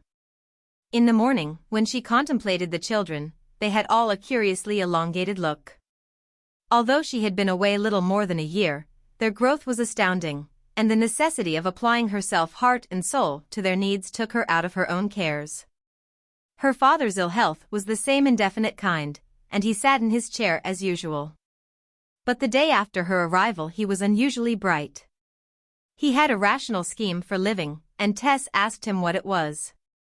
"I'm thinking of sending round to all the old antiquarians in this part of England," he said, "asking them to subscribe to a fund to maintain me. I'm sure they'd see it as a romantical, artistical, and proper thing to do. They spend lots o' money in keeping up old ruins, and finding the bones o' things, and such like, and living remains must be more interesting to 'em still, if they only knowed of me. Would that somebody would go round and tell 'em what there is living among 'em, and they thinking nothing of him. If Pa'son Tringham, who discovered me, had lived, he'd ha' done it, I'm sure." Tess postponed her arguments on this high project till she had grappled with pressing matters in hand, which seemed little improved by her remittances. When indoor necessities had been eased, she turned her attention to external things. It was now the season for planting and sowing. Many gardens and allotments of the villagers had already received their spring tillage, but the garden and the allotment of the Durbeyfields were behindhand. She found, to her dismay, that this was owing to their having eaten all the seed potatoes, that last lapse of the improvident. At the earliest moment she obtained what others she could procure, and in a few days her father was well enough to see to the garden. Under Tess's persuasive efforts, while she herself undertook the allotment plot which they rented in a field a couple of 100 yards out of the village. She liked doing it after the confinement of the sick chamber, where she was not now required by reason of her mother's improvement. Violent motion relieved thought. The plot of ground was in a high, dry, open enclosure, where there were 40 or 50 such pieces, and where labor was at its briskest when the hired labor of the day had ended. Digging began usually at 6 o'clock and extended indefinitely into the dusk or moonlight. Just now heaps of dead weeds and refuse were burning on many of the plots, the dry weather favoring their combustion. One fine day Tess and Liza Lou worked on here with their neighbors till the last rays of the sun smote flat upon the white pegs that divided the plots. As soon as twilight succeeded to sunset, the flare of the couchgrass and cabbage stalk fires began to light up the allotments fitfully, their outlines appearing and disappearing under the dense smoke as wafted by the wind. When a fire glowed, banks of smoke, blown level along the ground, would themselves become illuminated to an opaque luster, screening the workpeople from one another. And the meaning of the pillar of a cloud, which was a wall by day and a light by night, could be understood. As evening thickened, some of the gardening men and women gave over for the night, but the greater number remained to get their planting done, Tess being among them, though she sent her sister home. It was on one of the couch-burning plots that she labored with her fork, its 4 shining prongs resounding against the stones and dry clods in little clicks. Sometimes she was completely involved in the smoke of her fire. Then it would leave her figure free, irradiated by the brassy glare from the heap. She was oddly dressed tonight, and presented a somewhat staring aspect, her attire being a gown bleached by many washings, with a short black jacket over it, the effect of the whole being that of a wedding and funeral guest in one. The women further back wore white aprons, which, with their pale faces, were all that could be seen of them in the gloom, except when at moments they caught a flash from the flames. Westward, the wiry boughs of the bare thorn hedge which formed the boundary of the field rose against the pale opalescence of the lower sky.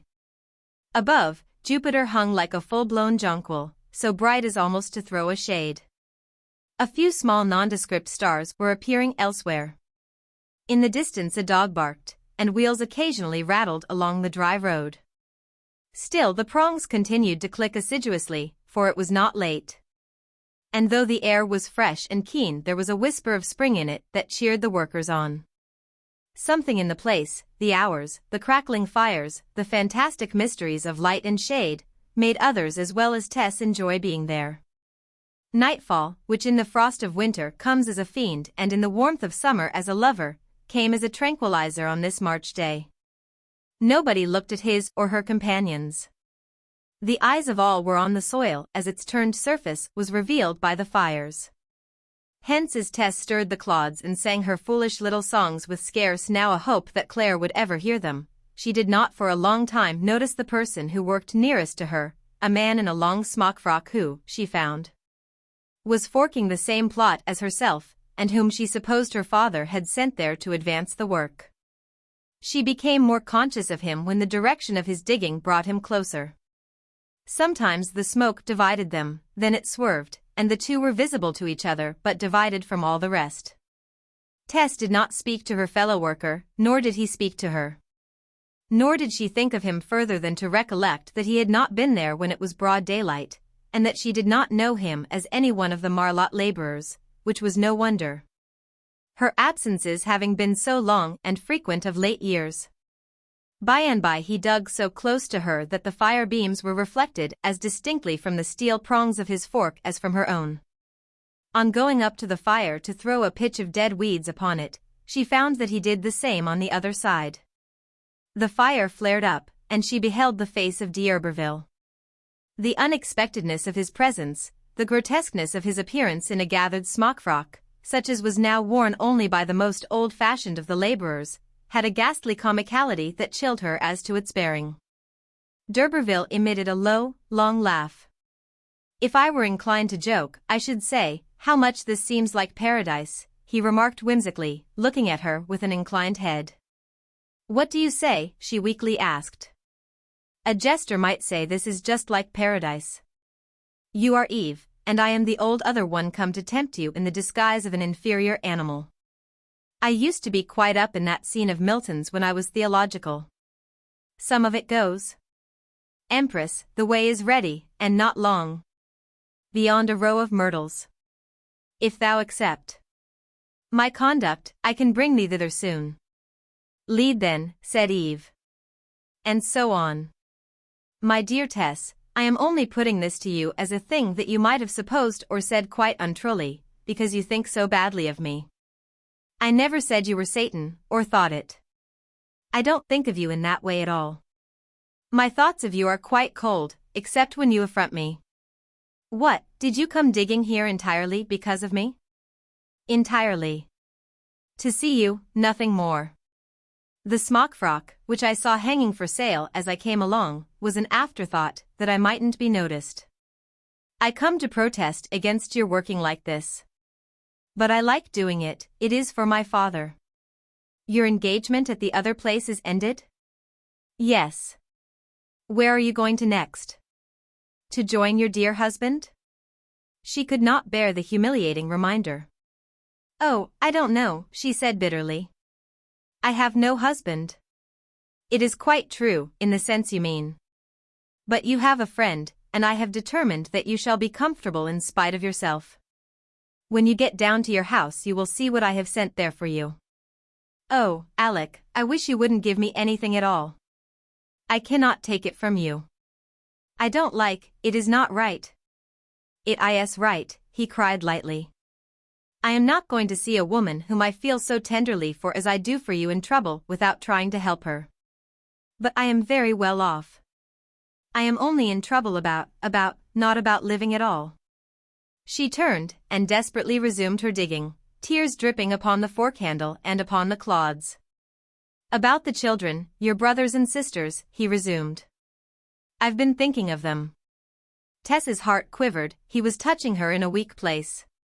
He had divined her chief anxiety. Since returning home her soul had gone out to those children with an affection that was passionate. If your mother does not recover, somebody ought to do something for them, since your father will not be able to do much, I suppose? He can with my assistance. He must. And with mine. No, sir. How damned foolish this is. Burst out D'Urberville. Why, he thinks we are the same family, and will be quite satisfied. He don't. I've undeceived him. The more fool you. D'Urberville in anger retreated from her to the hedge, where he pulled off the long smock frock which had disguised him, and rolling it up and pushing it into the couch fire, went away. Tess could not get on with her digging after this. She felt restless, she wondered if he had gone back to her father's house, and taking the fork in her hand proceeded homewards. Some 20 yards from the house she was met by one of her sisters. Oh, Tessie, what do you think? Liza Lou is crying, and there's a lot of folk in the house, and mother is a good deal better, but they think father is dead. The child realized the grandeur of the news, but not as yet its sadness, and stood looking at Tess with round-eyed importance till, beholding the effect produced upon her, she said. What, Tess, shan't we talk to father never no more? But father was only a little bit ill, exclaimed Tess distractedly. Liza Lou came up. He dropped down just now, and the doctor who was there for mother said there was no chance for him, because his heart was growed in. Yes, the Durbeyfield couple had changed places. The dying one was out of danger, and the indisposed one was dead. The news meant even more than it sounded. Her father's life had a value apart from his personal achievements, or perhaps it would not have had much. It was the last of the 3 lives for whose duration the house and premises were held under a lease, and it had long been coveted by the tenant farmer for his regular laborers, who were stinted in cottage accommodation. Moreover, liviers were disapproved of in villages almost as much as little freeholders, because of their independence of manner, and when a lease determined it was never renewed.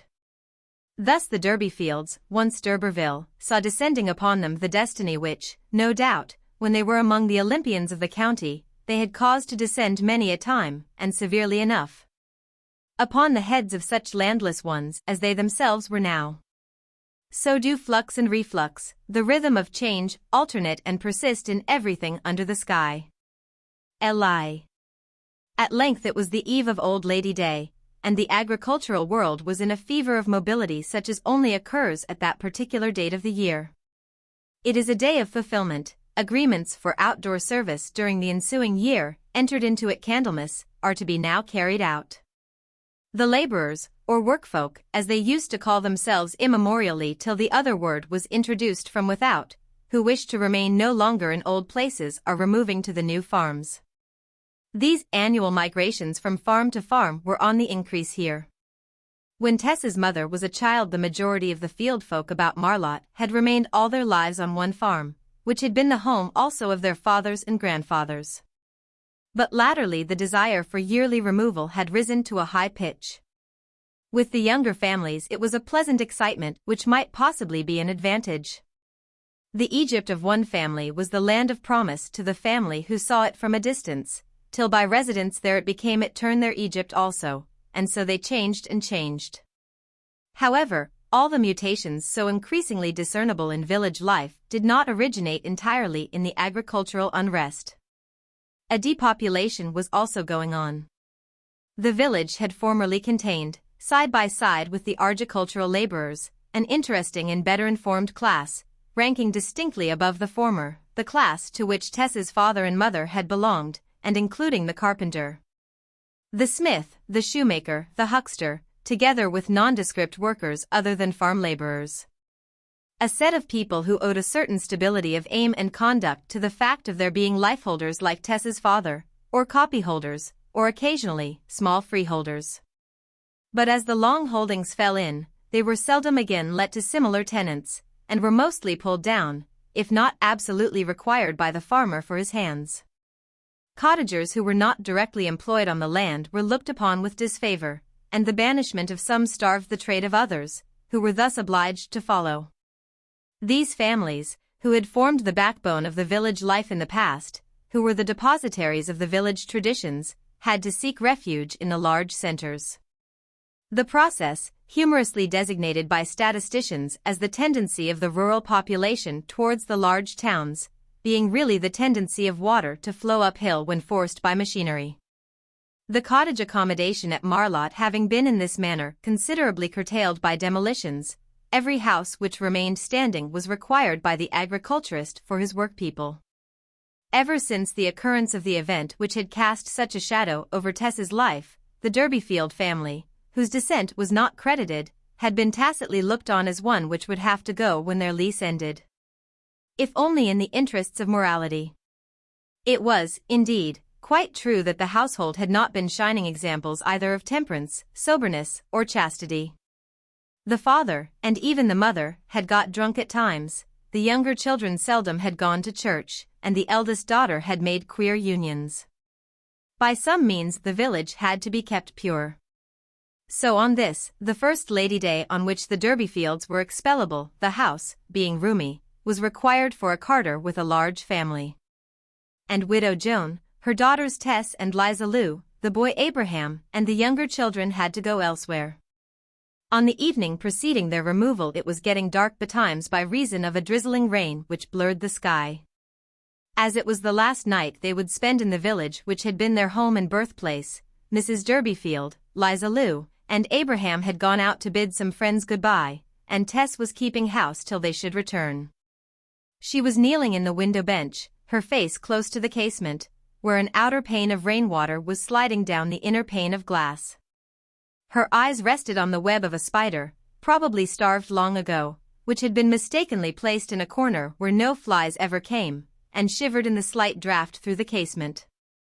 Tess was reflecting on the position of the household, in which she perceived her own evil influence. Had she not come home, her mother and the children might probably have been allowed to stay on as weekly tenants. But she had been observed almost immediately on her return by some people of scrupulous character and great influence. They had seen her idling in the churchyard, restoring as well as she could with a little trowel a baby's obliterated grave. By this means they had found that she was living here again. Her mother was scolded for harboring her. Sharp retorts had ensued from Joan, who had independently offered to leave at once. She had been taken at her word, and here was the result. "I ought never to have come home," said Tess to herself, bitterly. She was so intent upon these thoughts that she hardly at first took note of a man in a white mackintosh whom she saw riding down the street. Possibly it was owing to her face being near to the pane that he saw her so quickly, and directed his horse so close to the cottage front that his hoofs were almost upon the narrow border for plants growing under the wall. It was not till he touched the window with his riding crop that she observed him. The rain had nearly ceased, and she opened the casement in obedience to his gesture. "Didn't you see me?" asked d'Urberville. "I was not attending," she said. "I heard you, I believe, though I fancied it was a carriage and horses. I was in a sort of dream." "Ah. You heard the d'Urberville coach, perhaps. You know the legend, I suppose?" "No. Somebody was going to tell it me once, but didn't. If you are a genuine d'Urberville I ought not to tell you either, I suppose. As for me, I'm a sham one, so it doesn't matter. It is rather dismal. It is that this sound of a non-existent coach can only be heard by one of d'Urberville blood, and it is held to be of ill omen to the one who hears it. It has to do with a murder, committed by one of the family, centuries ago. Now you have begun it, finish it." "Very well. One of the family is said to have abducted some beautiful woman, who tried to escape from the coach in which he was carrying her off, and in the struggle he killed her, or she killed him, I forget which. Such is one version of the tale. I see that your tubs and buckets are packed. Going away, aren't you?" "Yes, tomorrow, old Lady Day." "I heard you were, but could hardly believe it, it seems so sudden." "Why is it?" "Father's was the last life on the property, and when that dropped we had no further right to stay. Though we might, perhaps, have stayed as weekly tenants if it had not been for me." "What about you?" "I am not a proper woman." D'Urberville's face flushed. "What a blasted shame. Miserable snobs. May their dirty souls be burnt to cinders," he exclaimed in tones of ironic resentment. "That's why you are going, is it? Turned out?" "We are not turned out exactly. But as they said we should have to go soon, it was best to go now everybody was moving, because there are better chances." "Where are you going to?" "Kingsbere. We have taken rooms there. Mother is so foolish about father's people that she will go there. But your mother's family are not fit for lodgings, and in a little hole of a town like that. Now why not come to my garden house at Trantridge? There are hardly any poultry now, since my mother's death, but there's the house, as you know it, and the garden. It can be whitewashed in a day, and your mother can live there quite comfortably, and I will put the children to a good school. Really, I ought to do something for you." "But we have already taken the rooms at Kingsbere," she declared. And we can wait there. Wait, what for? For that nice husband, no doubt. Now look here, Tess, I know what men are, and, bearing in mind the grounds of your separation, I am quite positive he will never make it up with you. Now, though I have been your enemy, I am your friend, even if you won't believe it. Come to this cottage of mine. We'll get up a regular colony of fowls, and your mother can attend to them excellently, and the children can go to school. Tess breathed more and more quickly, and at length she said, How do I know that you would do all this? Your views may change, and then, my mother would be, homeless again. Oh no, no. I would guarantee you against such as that in writing, if necessary. Think it over. Tess shook her head. But D'Urberville persisted. She had seldom seen him so determined. He would not take a negative. Please just tell your mother, he said, in emphatic tones. It is her business to judge, not yours.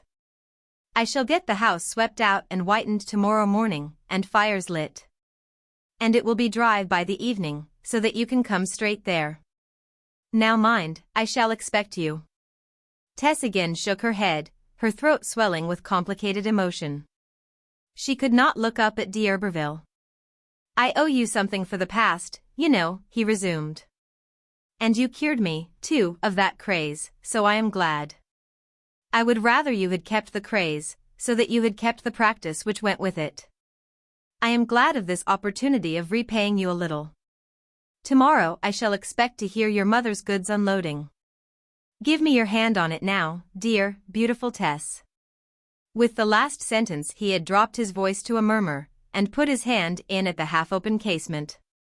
With stormy eyes she pulled the stay-bar quickly, and, in doing so, caught his arm between the casement and the stone mullion.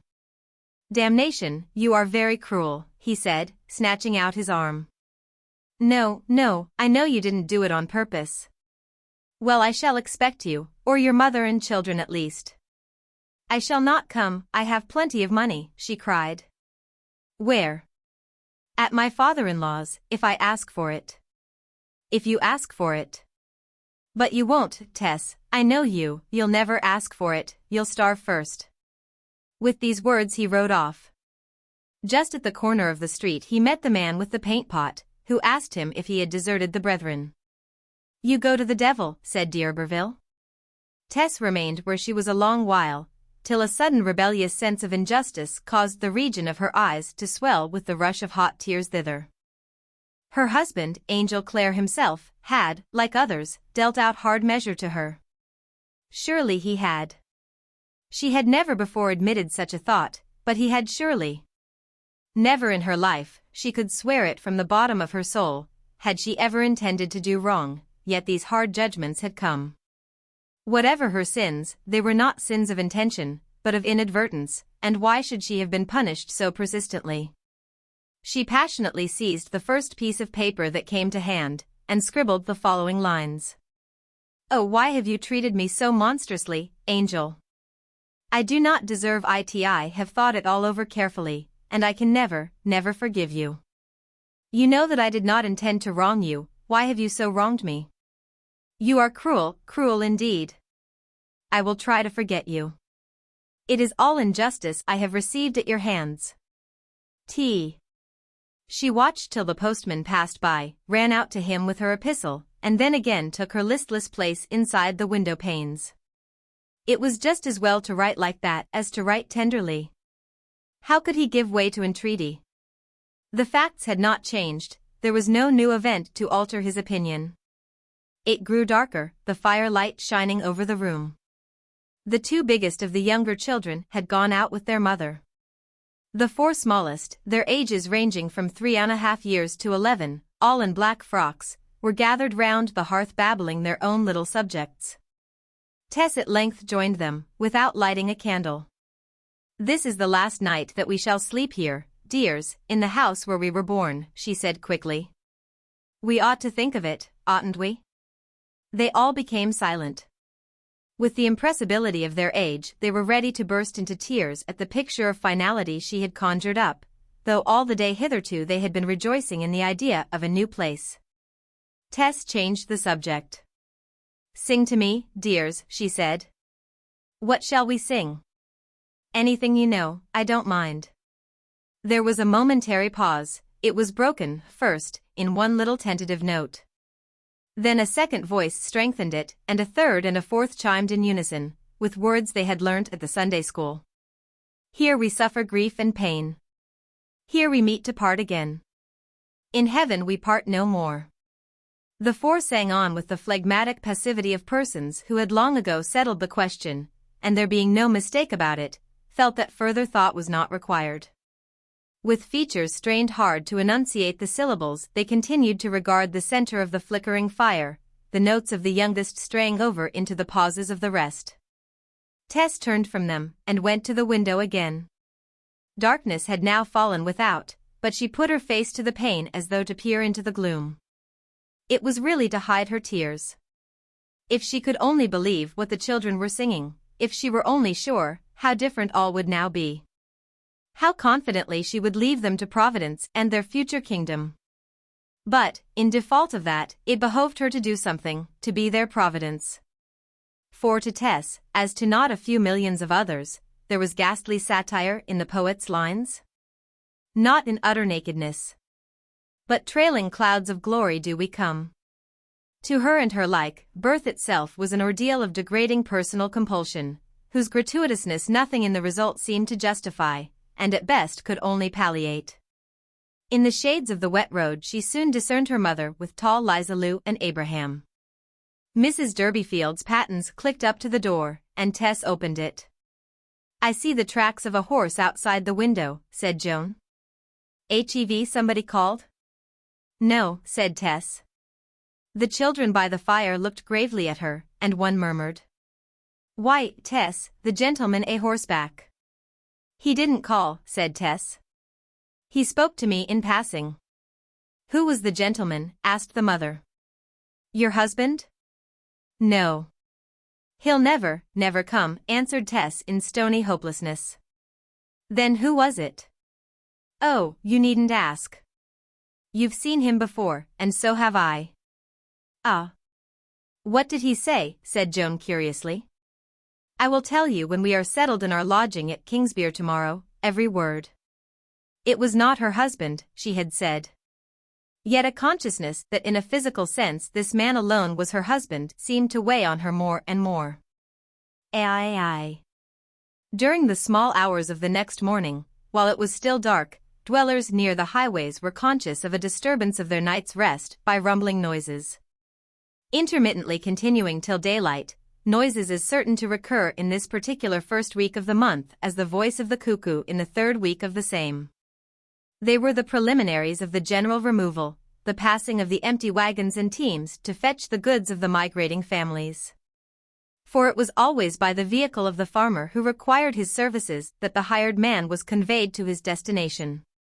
That this might be accomplished within the day was the explanation of the reverberation occurring so soon after midnight, the aim of the carters being to reach the door of the outgoing households by 6 o'clock. When the loading of their movables at once began. But to Tess and her mother's household no such anxious farmer sent his team. They were only women, they were not regular laborers, they were not particularly required anywhere. Hence they had to hire a wagon at their own expense, and got nothing sent gratuitously. It was a relief to Tess, when she looked out of the window that morning, to find that though the weather was windy and lowering, it did not rain, and that the wagon had come. A wet Lady Day was a spectre which removing families never forgot. Damp furniture, damp bedding, damp clothing accompanied it and left a train of ills. Her mother, Liza Lou, and Abraham were also awake, but the younger children were let sleep on. The four breakfasted by the thin light, and the house-ridding was taken in hand. It proceeded with some cheerfulness, a friendly neighbor or two assisting. When the large articles of furniture had been packed in position, a circular nest was made of the beds and bedding, in which Joan Durbeyfield and the young children were to sit through the journey. After loading there was a long delay before the horses were brought, these having been unharnessed during the ridding. But at length, about 2 o'clock, the whole was underway, the cooking pot swinging from the axle of the wagon, Mrs. Durbeyfield and family at the top, the matron having in her lap, to prevent injury to its works, the head of the clock, which, at any exceptional lurch of the wagon, struck 1, or 1.5, in hurt tones. Tess and the next eldest girl walked alongside till they were out of the village. They had called on a few neighbors that morning and the previous evening, and some came to see them off, all wishing them well though, in their secret hearts, hardly expecting welfare possible to such a family. Harmless as the Durbeyfields were to all except themselves. Soon the equipage began to ascend to higher ground, and the wind grew keener with the change of level and soil. The day being the 6th of April, the Durbeyfield wagon met many other wagons with families on the summit of the load, which was built on a well-nigh unvarying principle, as peculiar, probably, to the rural laborer as the hexagon to the bee.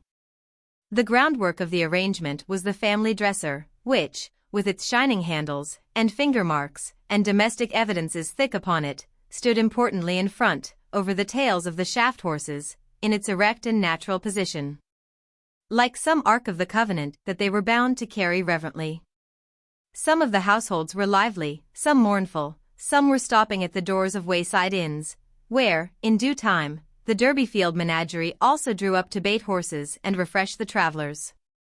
During the halt Tess's eyes fell upon a 3-pint blue mug, which was ascending and descending through the air to and from the feminine section of a household, sitting on the summit of a load that had also drawn up at a little distance from the same inn. She followed one of the mug's journeys upward, and perceived it to be clasped by hands whose owner she well knew. Tess went towards the wagon. "Marian and Is," she cried to the girls, for it was they, sitting with the moving family at whose house they had lodged. "Are you house-ridding today, like everybody else?" They were, they said. It had been too rough a life for them at Flintcomb, and they had come away, almost without notice, leaving Grobby to prosecute them if he chose. They told Tess their destination, and Tess told them hers. Marian leant over the load, and lowered her voice. "Do you know that the gentleman who follows you'll guess who I mean, came to ask for at Flintcomb after you had gone? We didn't tell en where you was, knowing you wouldn't wish to see him." "Ah, but I did see him," Tess murmured. "He found me." "And do he know where you be going?"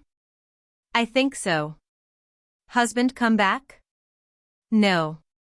She bade her acquaintance goodbye, for the respective carters had now come out from the inn, and the two wagons resumed their journey in opposite directions. The vehicle whereon sat Marian, and the ploughman's family with whom they had thrown in their lot, being brightly painted, and drawn by 3 powerful horses with shining brass ornaments on their harness. While the wagon on which Mrs. Durbeyfield and her family rode was a creaking erection that would scarcely bear the weight of the superincumbent load, one which had known no paint since it was made, and drawn by 2 horses only. The contrast well marked the difference between being fetched by a thriving farmer and conveying oneself whither no hirer waited one's coming. The distance was great, too great for a day's journey, and it was with the utmost difficulty that the horses performed it. Though they had started so early, it was quite late in the afternoon when they turned the flank of an eminence which formed part of the upland called Greenhill. While the horses stood to stale and breathe themselves, Tess looked around. Under the hill, and just ahead of them, was the half-dead townlet of their pilgrimage, Kingsbere, where lay those ancestors of whom her father had spoken and sung to painfulness, Kingsbere. The spot of all spots in the world which could be considered the D'Urberville home, since they had resided there for full 500 years. A man could be seen advancing from the outskirts towards them, and when he beheld the nature of their wagon load he quickened his steps. "You be the woman they call Mrs. Durbeyfield, I reckon?" he said to Tess's mother, who had descended to walk the remainder of the way. She nodded. "The widow of the late Sir John d'Urberville, poor nobleman, if I cared for my rights, and returning to the domain of his forefathers." "Oh. Well, I know nothing about that, but if you be Mrs. Durbeyfield, I am sent to tell ye that the rooms you wanted be let. We didn't know that you was coming till we got your letter this morning, when 'twas too late. But no doubt you can get other lodgings somewhere." The man had noticed the face of Tess, which had become ash-pale at his intelligence.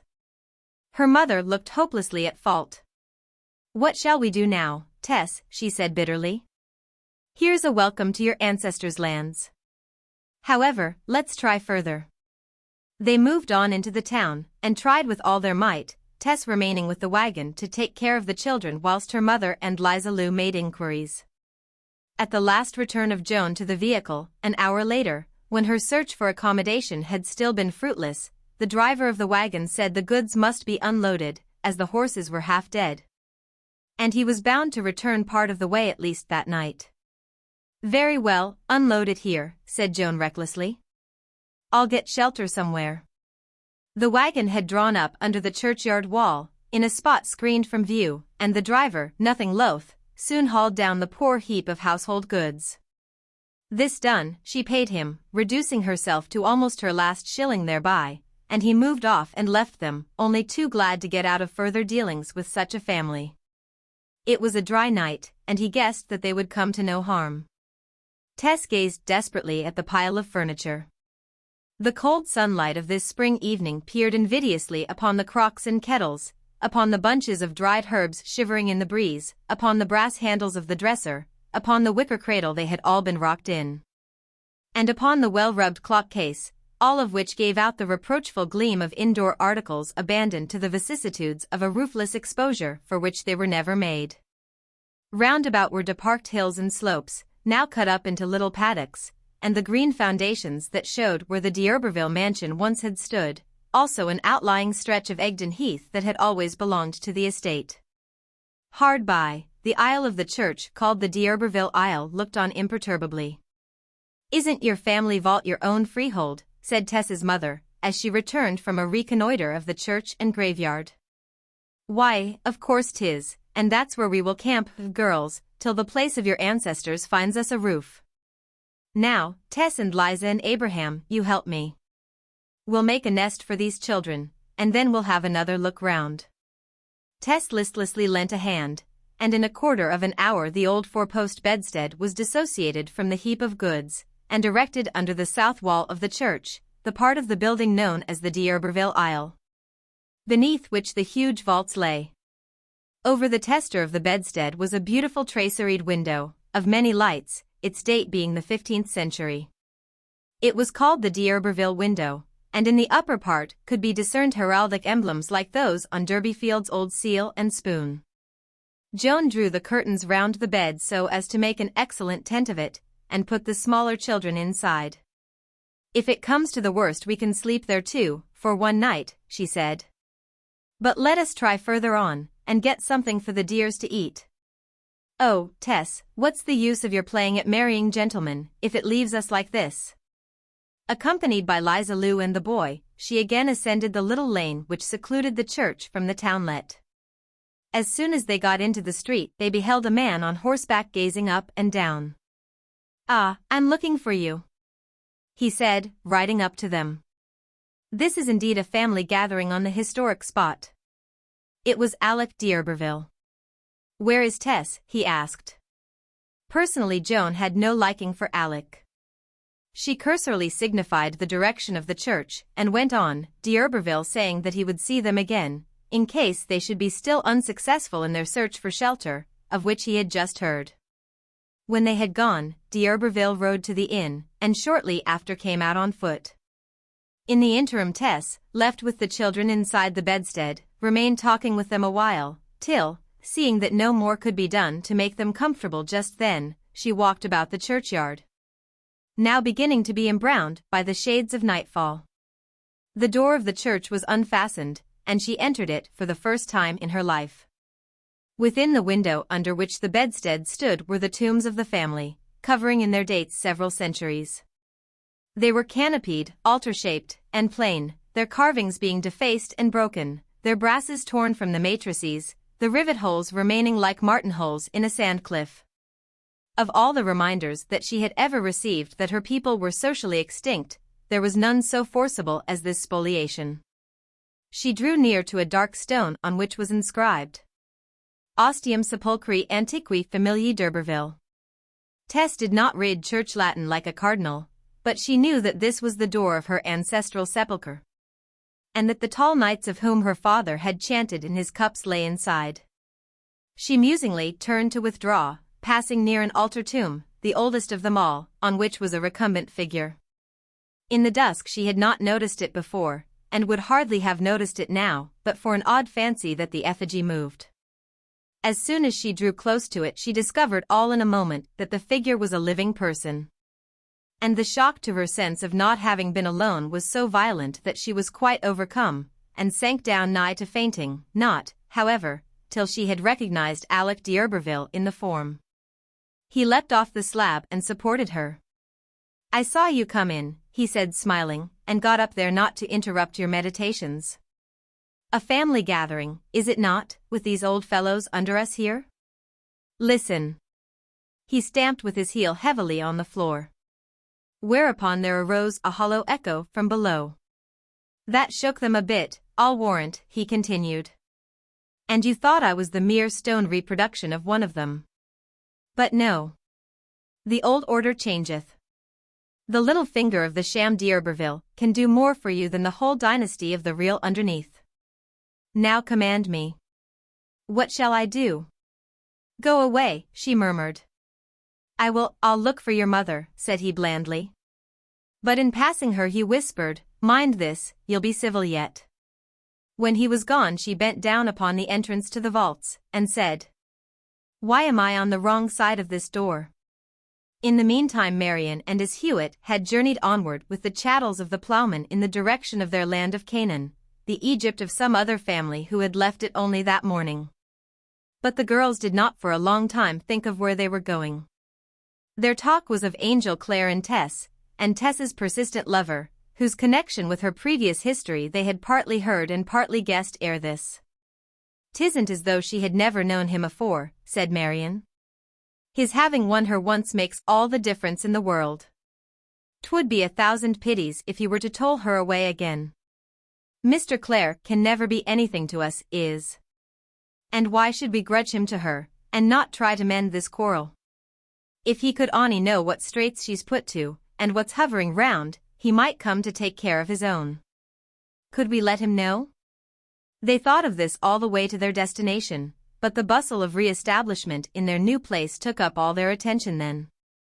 But when they were settled, a month later, they heard of Clare's approaching return, though they had learnt nothing more of Tess.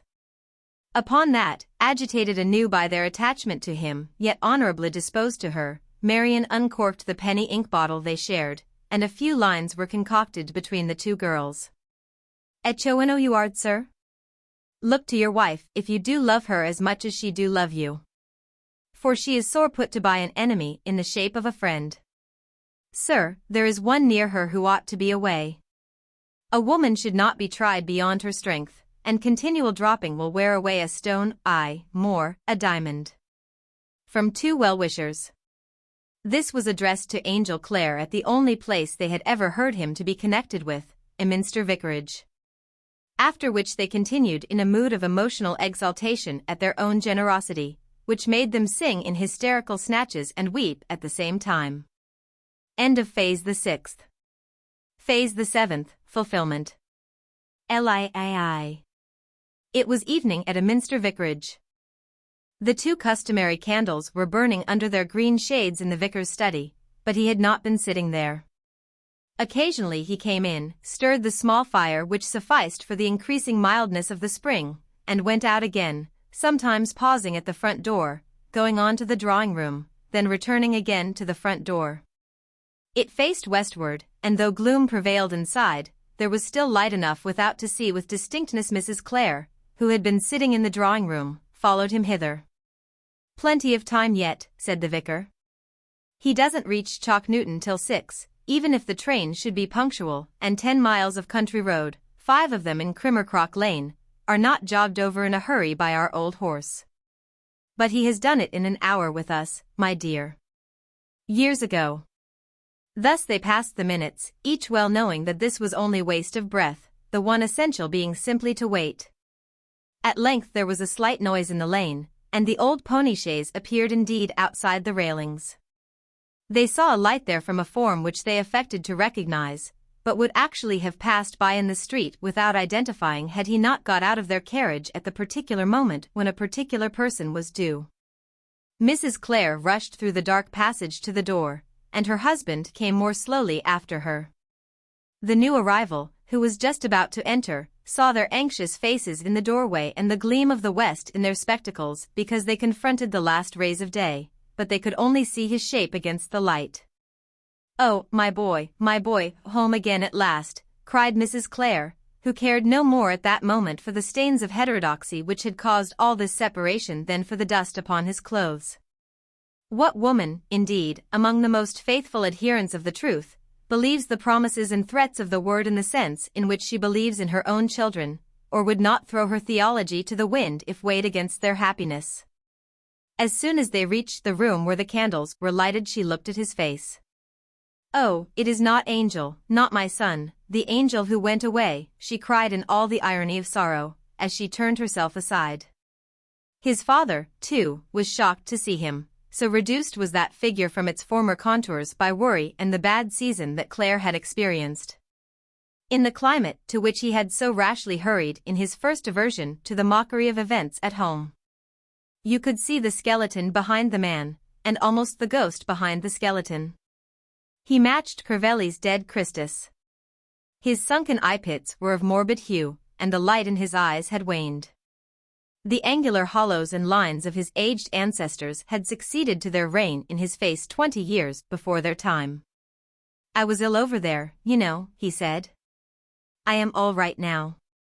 As if, however, to falsify this assertion, his legs seemed to give way, and he suddenly sat down to save himself from falling. It was only a slight attack of faintness, resulting from the tedious day's journey, and the excitement of arrival.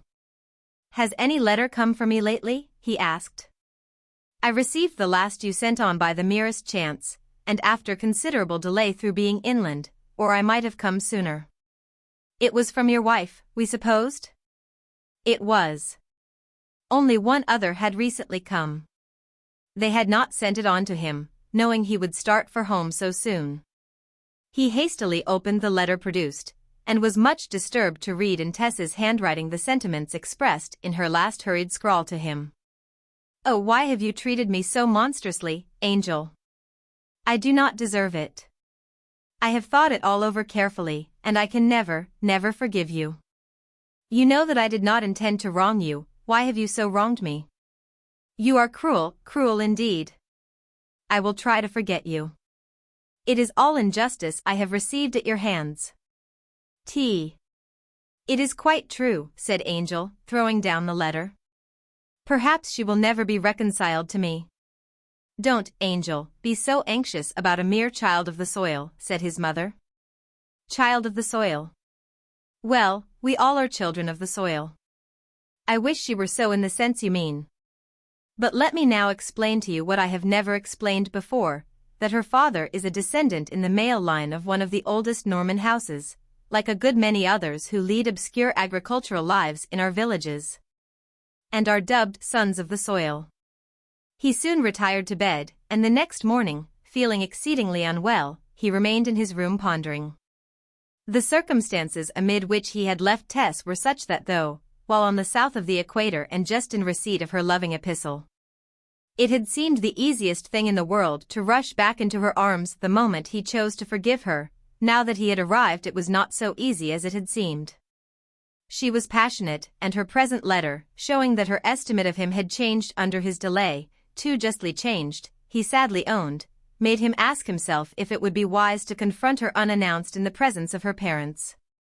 Supposing that her love had indeed turned to dislike during the last weeks of separation, a sudden meeting might lead to bitter words. Clare therefore thought it would be best to prepare Tess and her family by sending a line to Marlott announcing his return, and his hope that she was still living with them there, as he had arranged for her to do when he left England. He dispatched the inquiry that very day, and before the week was out there came a short reply from Mrs. Durbeyfield which did not remove his embarrassment, for it bore no address, though to his surprise it was not written from Marlott. "Sir J. write these few lines to say that my daughter is away from me at present, and J. am not sure when she will return, but J will let you know as soon as she do. J do not feel at liberty to tell you where she is temporarily biding. J should say that me and my family have left Marlott for some time not. Yours, J. Durbeyfield. It was such a relief to Claire to learn that Tess was at least apparently well, but her mother's stiff reticence as to her whereabouts did not long distress him. They were all angry with him, evidently. He would wait till Mrs. Durbeyfield could inform him of Tess's return, which her letter implied to be soon. He deserved no more. His had been a love which alters when it alteration finds. He had undergone some strange experiences in his absence. He had seen the virtual Faustina in the literal Cornelia, a spiritual Lucretia in a corporeal Phryne.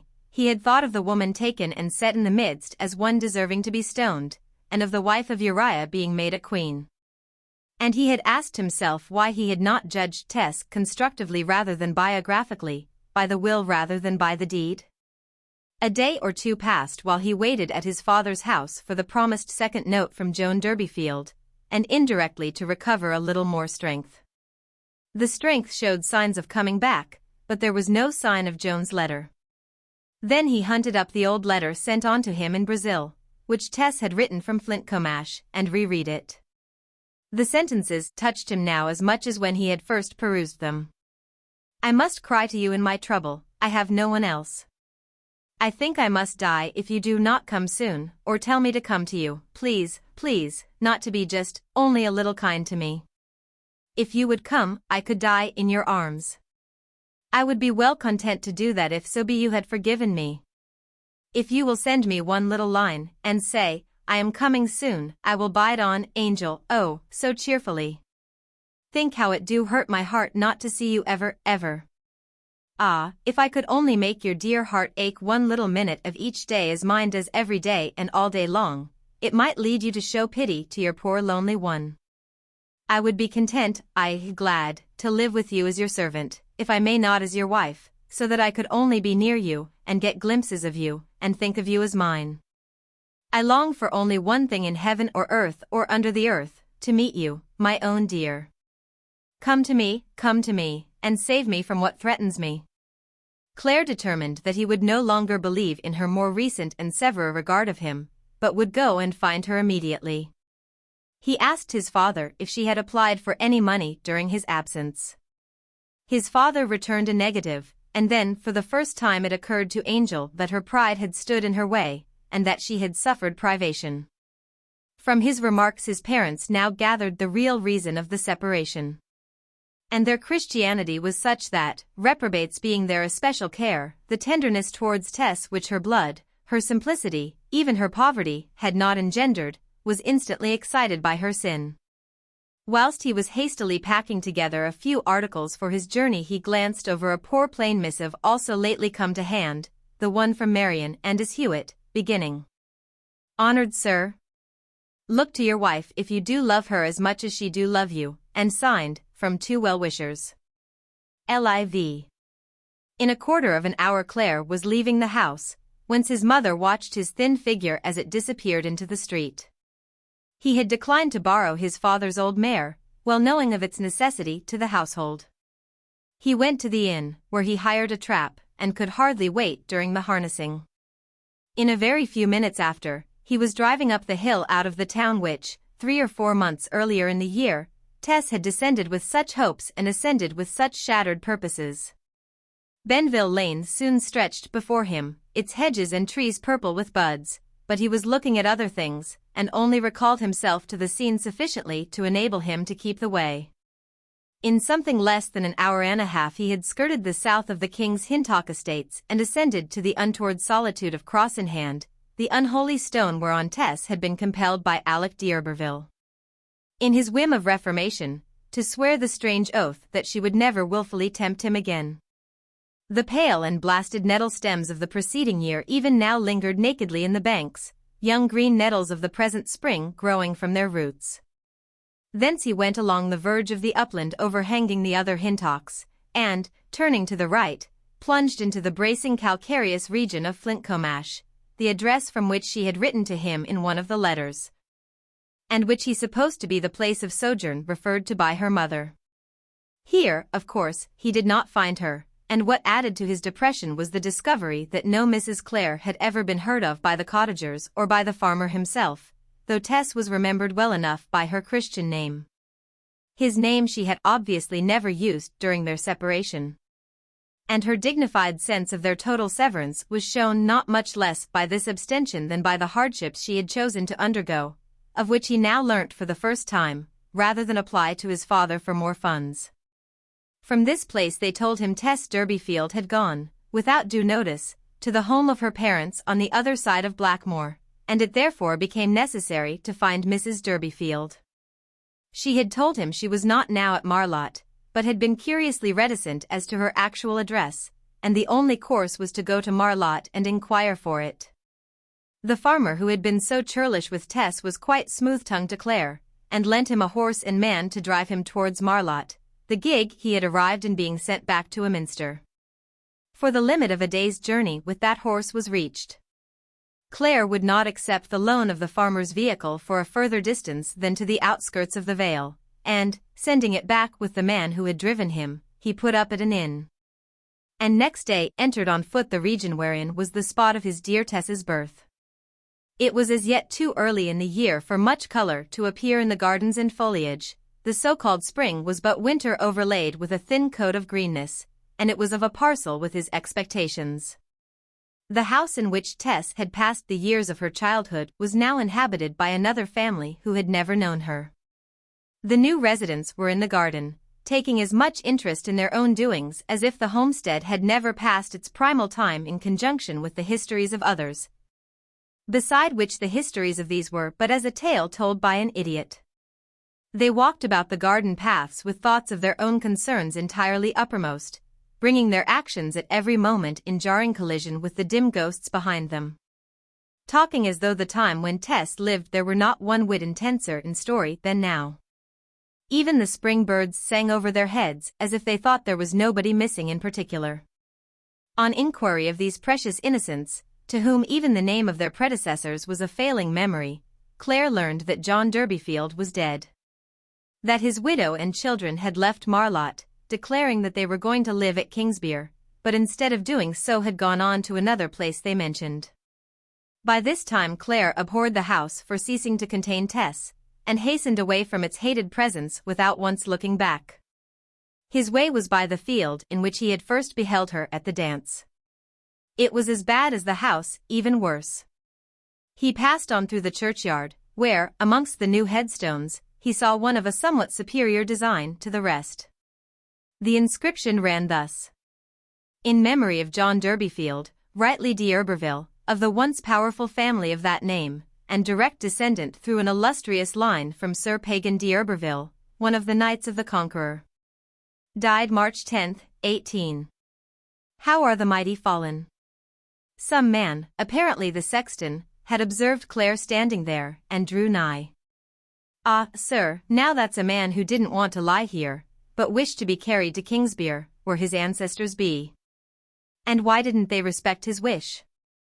Oh, no money. Bless your soul, sir, why, there, I wouldn't wish to say it everywhere, but even this headstone, for all the flourish wrote upon N, is not paid for. Ah, who put it up? The man told the name of a mason in the village, and, on leaving the churchyard, Clare called at the mason's house. He found that the statement was true, and paid the bill. This done, he turned in the direction of the migrants. The distance was too long for a walk, but Clare felt such a strong desire for isolation that at first he would neither hire a conveyance nor go to a circuitous line of railway by which he might eventually reach the place. At Shaston, however, he found he must hire, but the way was such that he did not enter Joan's place till about 7 o'clock in the evening, having traversed a distance of over 20 miles since leaving Marlott. The village being small, he had little difficulty in finding Mrs. Durbeyfield's tenement, which was a house in a walled garden, remote from the main road, where she had stowed away her clumsy old furniture as best she could. It was plain that for some reason or other she had not wished him to visit her, and he felt his call to be somewhat of an intrusion. She came to the door herself, and the light from the evening sky fell upon her face. This was the first time that Claire had ever met her, but he was too preoccupied to observe more than that she was still a handsome woman, in the garb of a respectable widow. He was obliged to explain that he was Tess's husband, and his object in coming there, and he did it awkwardly enough. "I want to see her at once," he added. "You said you would write to me again, but you have not done so." "Because she will not come home," said Joan. "Do you know if she is well?" "I don't."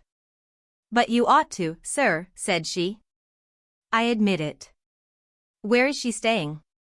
From the beginning of the interview Joan had disclosed her embarrassment by keeping her hand to the side of her cheek. "I don't know exactly where she is staying," she answered. But where was she?" "Well, she is not there now."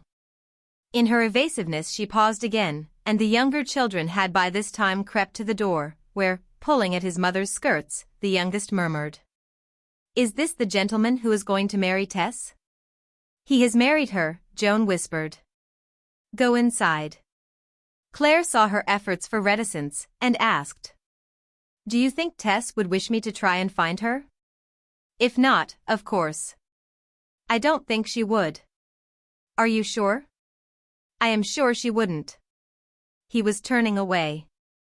And then he thought of Tess's tender letter. "I am sure she would," he retorted passionately. "I know her better than you do." "That's very likely, sir, for I have never really known her." "Please tell me her address, Mrs. Durbeyfield, in kindness to a lonely wretched man." Tess's mother again restlessly swept her cheek with her vertical hand, and seeing that he suffered, she at last said, in a low voice, "She is at Sandbourne." "Ah, where there?" "Sandbourne has become a large place, they say." "I don't know more particularly than I have said, Sandbourne. For myself, I was never there." It was apparent that Joan spoke the truth in this, and he pressed her no further. "Are you in want of anything?" he said gently. "No, sir," she replied. "We are fairly well provided for." Without entering the house Claire turned away. There was a station 3 miles ahead, and paying off his coachman, he walked thither. The last train to Sandbourne left shortly after, and it bore Claire on its wheels. L.V. At 11 o'clock that night, having secured a bed at one of the hotels and telegraphed his address to his father immediately on his arrival, he walked out into the streets of Sandbourne. It was too late to call on or inquire for anyone, and he reluctantly postponed his purpose till the morning. But he could not retire to rest just yet. This fashionable watering place, with its eastern and its western stations, its piers, its groves of pines, its promenades, and its covered gardens, was, to Angel Clare, like a fairy place suddenly created by the stroke of a wand. And allowed to get a little dusty. An outlying eastern tract of the enormous Egdon waste was close at hand, yet on the very verge of that tawny piece of antiquity such a glittering novelty as this pleasure city had chosen to spring up. Within the space of a mile from its outskirts every irregularity of the soil was prehistoric, every channel an undisturbed British trackway, not a sod having been turned there since the days of the Caesars. Yet the exotic had grown here, suddenly as the prophets gored, and had drawn hither Tess. By the midnight lamps he went up and down the winding way of this new world in an old one, and could discern between the trees and against the stars the lofty roofs, chimneys, gazebos, and towers of the numerous fanciful residences of which the place was composed. It was a city of detached mansions, a Mediterranean lounging place on the English Channel, and as seen now by night it seemed even more imposing than it was. The sea was near at hand, but not intrusive, it murmured, and he thought it was the pines. The pines murmured in precisely the same tones, and he thought they were the sea. Where could Tess possibly be, a cottage girl, his young wife, amidst all this wealth and fashion? The more he pondered, the more was he puzzled. Were there any cows to milk here? There certainly were no fields to till. She was most probably engaged to do something in one of these large houses. And he sauntered along, looking at the chamber windows and their lights going out one by one, and wondered which of them might be hers. Conjecture was useless, and just after 12 o'clock he entered and went to bed. Before putting out his light, he reread Tess's impassioned letter. Sleep, however, he could not, so near her, yet so far from her, and he continually lifted the window blind and regarded the backs of the opposite houses, and wondered behind which of the sashes she reposed at that moment. He might almost as well have sat up all night.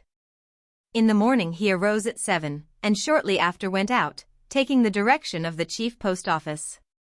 At the door he met an intelligent postman coming out with letters for the morning delivery. "Do you know the address of a Mrs. Clare?" asked Angel. The postman shook his head.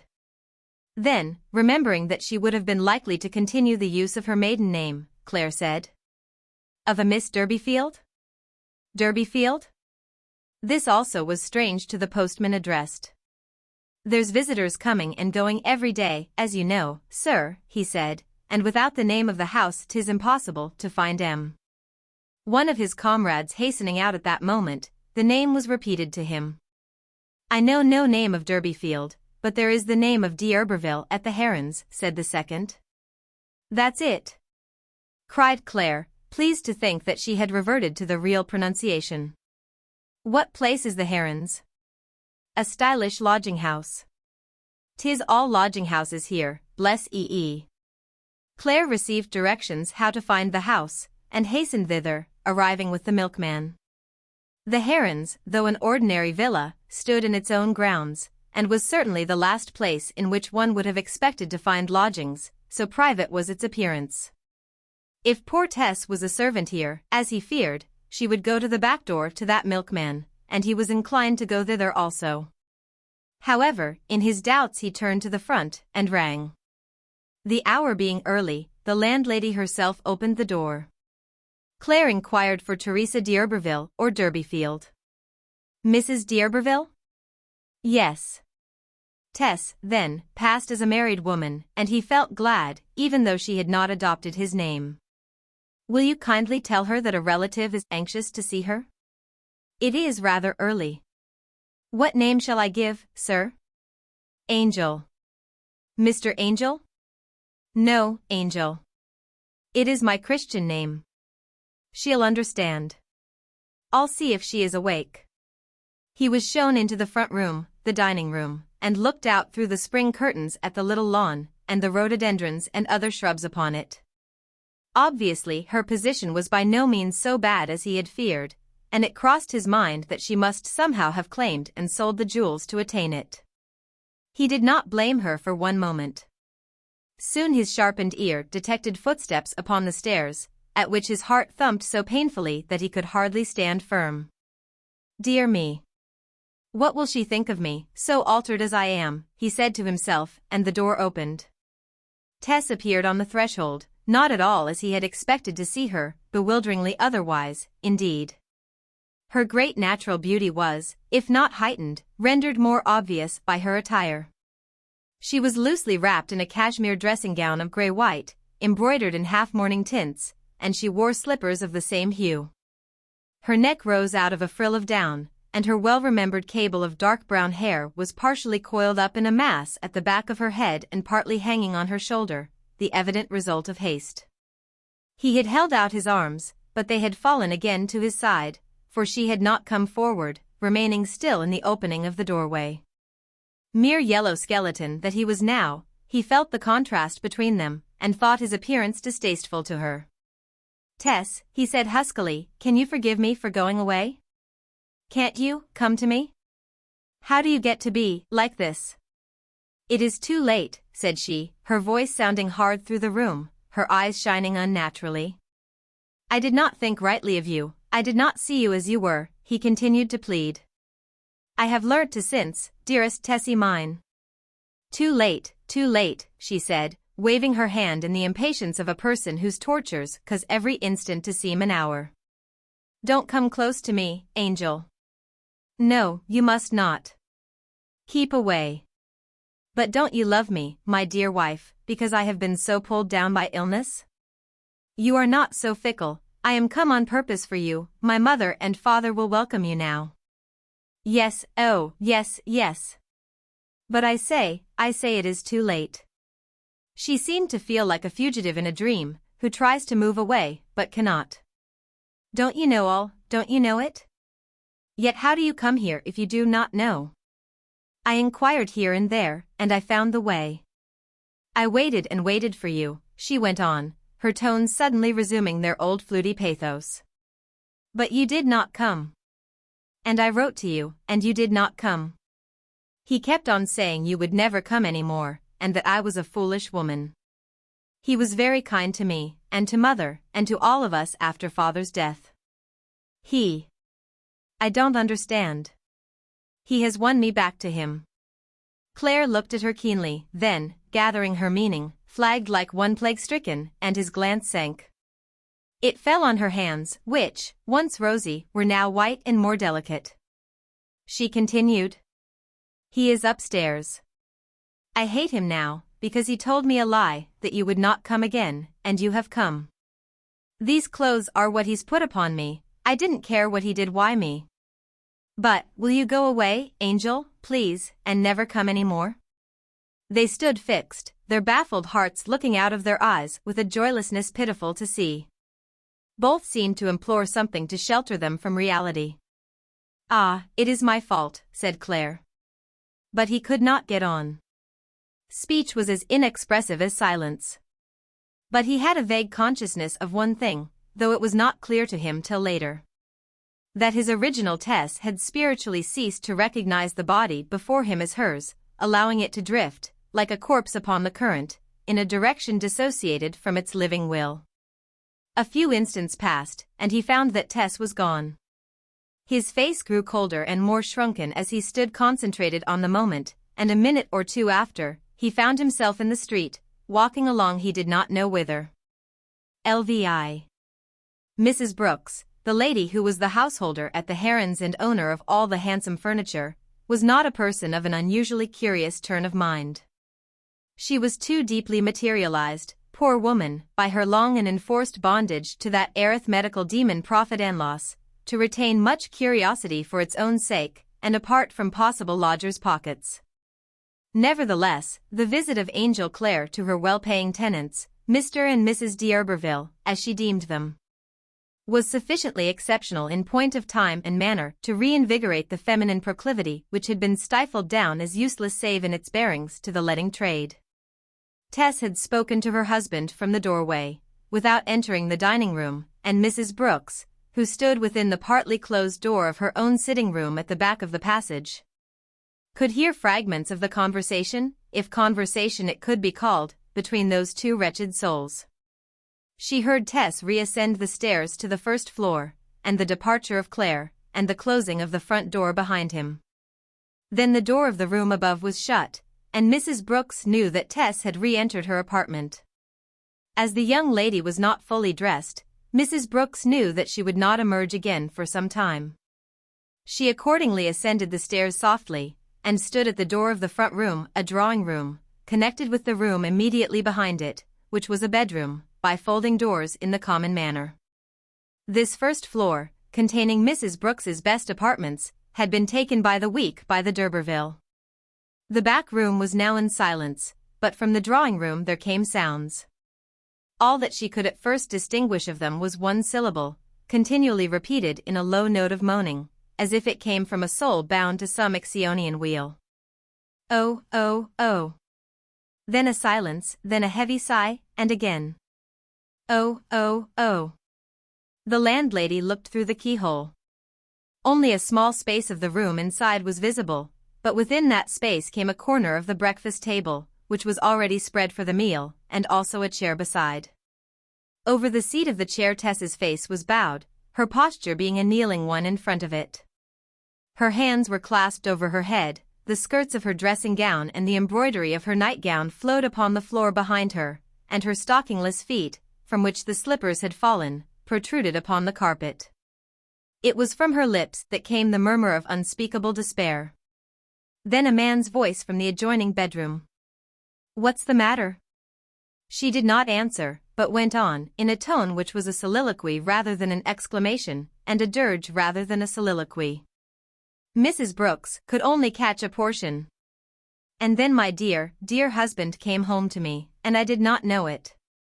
And you had used your cruel persuasion upon me. You did not stop using it. No, you did not stop. My little sisters and brothers and my mother's needs, they were the things you moved me by, and you said my husband would never come back, never. And you taunted me, and said what a simpleton I was to expect him. And at last I believed you and gave way. And then he came back. Now he is gone. Gone a second time, and I have lost him now forever. And he will not love me the littlest bit ever any more, only hate me. Oh yes, I have lost him now, again because of you. In writhing, with her head on the chair, she turned her face towards the door, and Mrs. Brooks could see the pain upon it, and that her lips were bleeding from the clench of her teeth upon them. And that the long lashes of her closed eyes stuck in wet tags to her cheeks. She continued, and he is dying, he looks as if he is dying. And my sin will kill him and not kill me. Oh, you have torn my life all to pieces, made me be what I prayed you in pity not to make me be again. My own true husband will never, never, oh God, I can't bear this, I cannot. There were more and sharper words from the man, then a sudden rustle, she had sprung to her feet. Mrs. Brooks, thinking that the speaker was coming to rush out of the door, hastily retreated down the stairs. She need not have done so, however, for the door of the sitting room was not opened. But Mrs. Brooks felt it unsafe to watch on the landing again, and entered her own parlor below. She could hear nothing through the floor, although she listened intently, and thereupon went to the kitchen to finish her interrupted breakfast.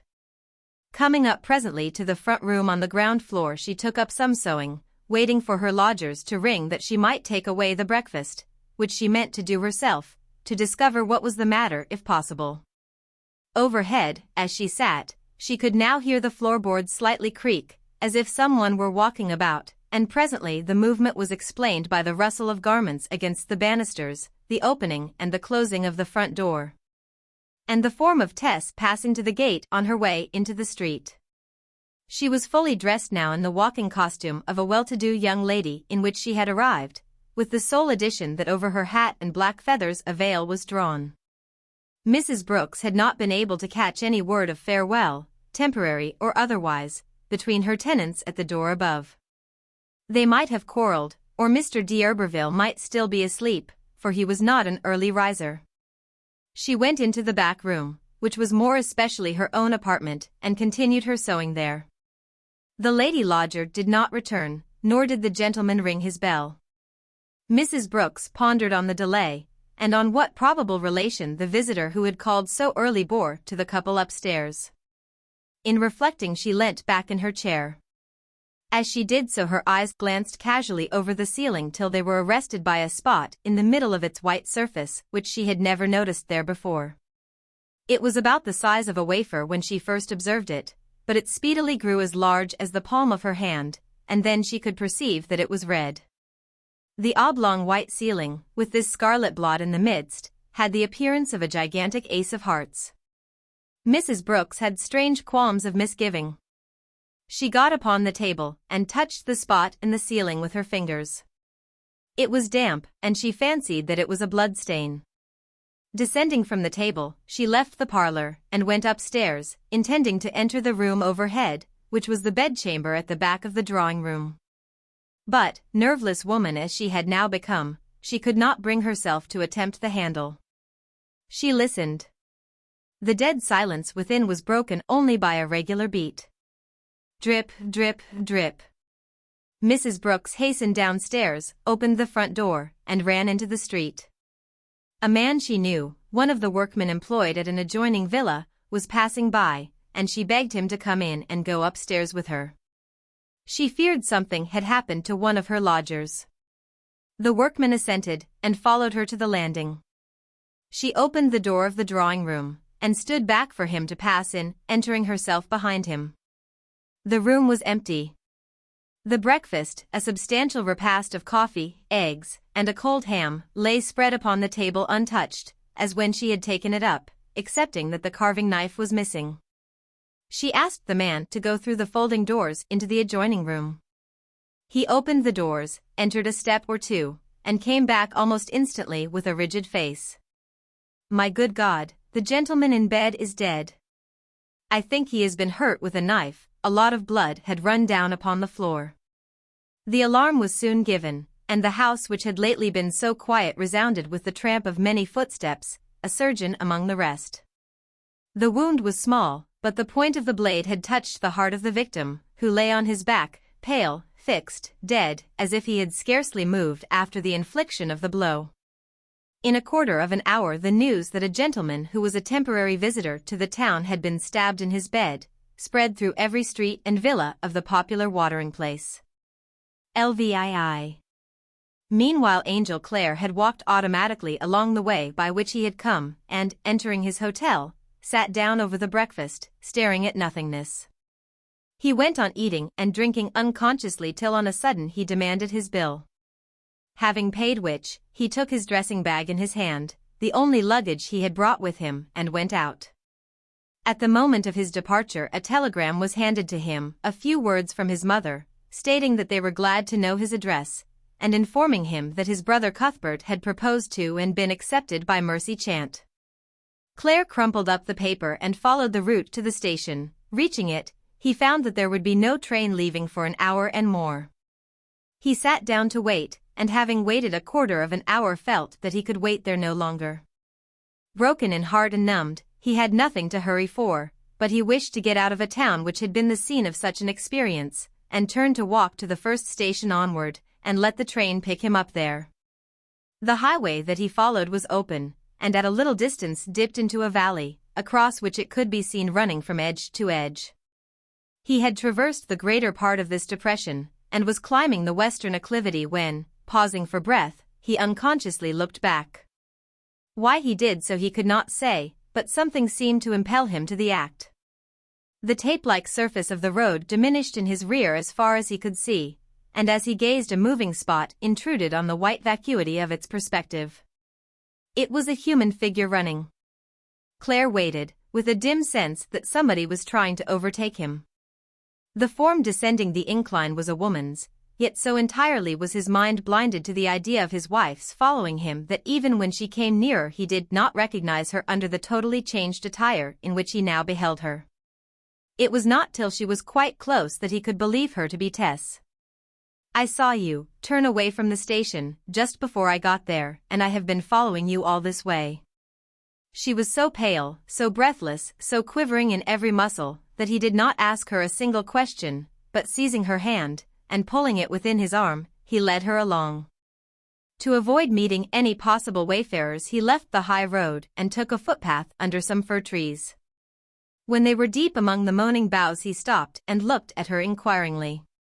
"Angel," she said, as if waiting for this, "do you know what I have been running after you for?"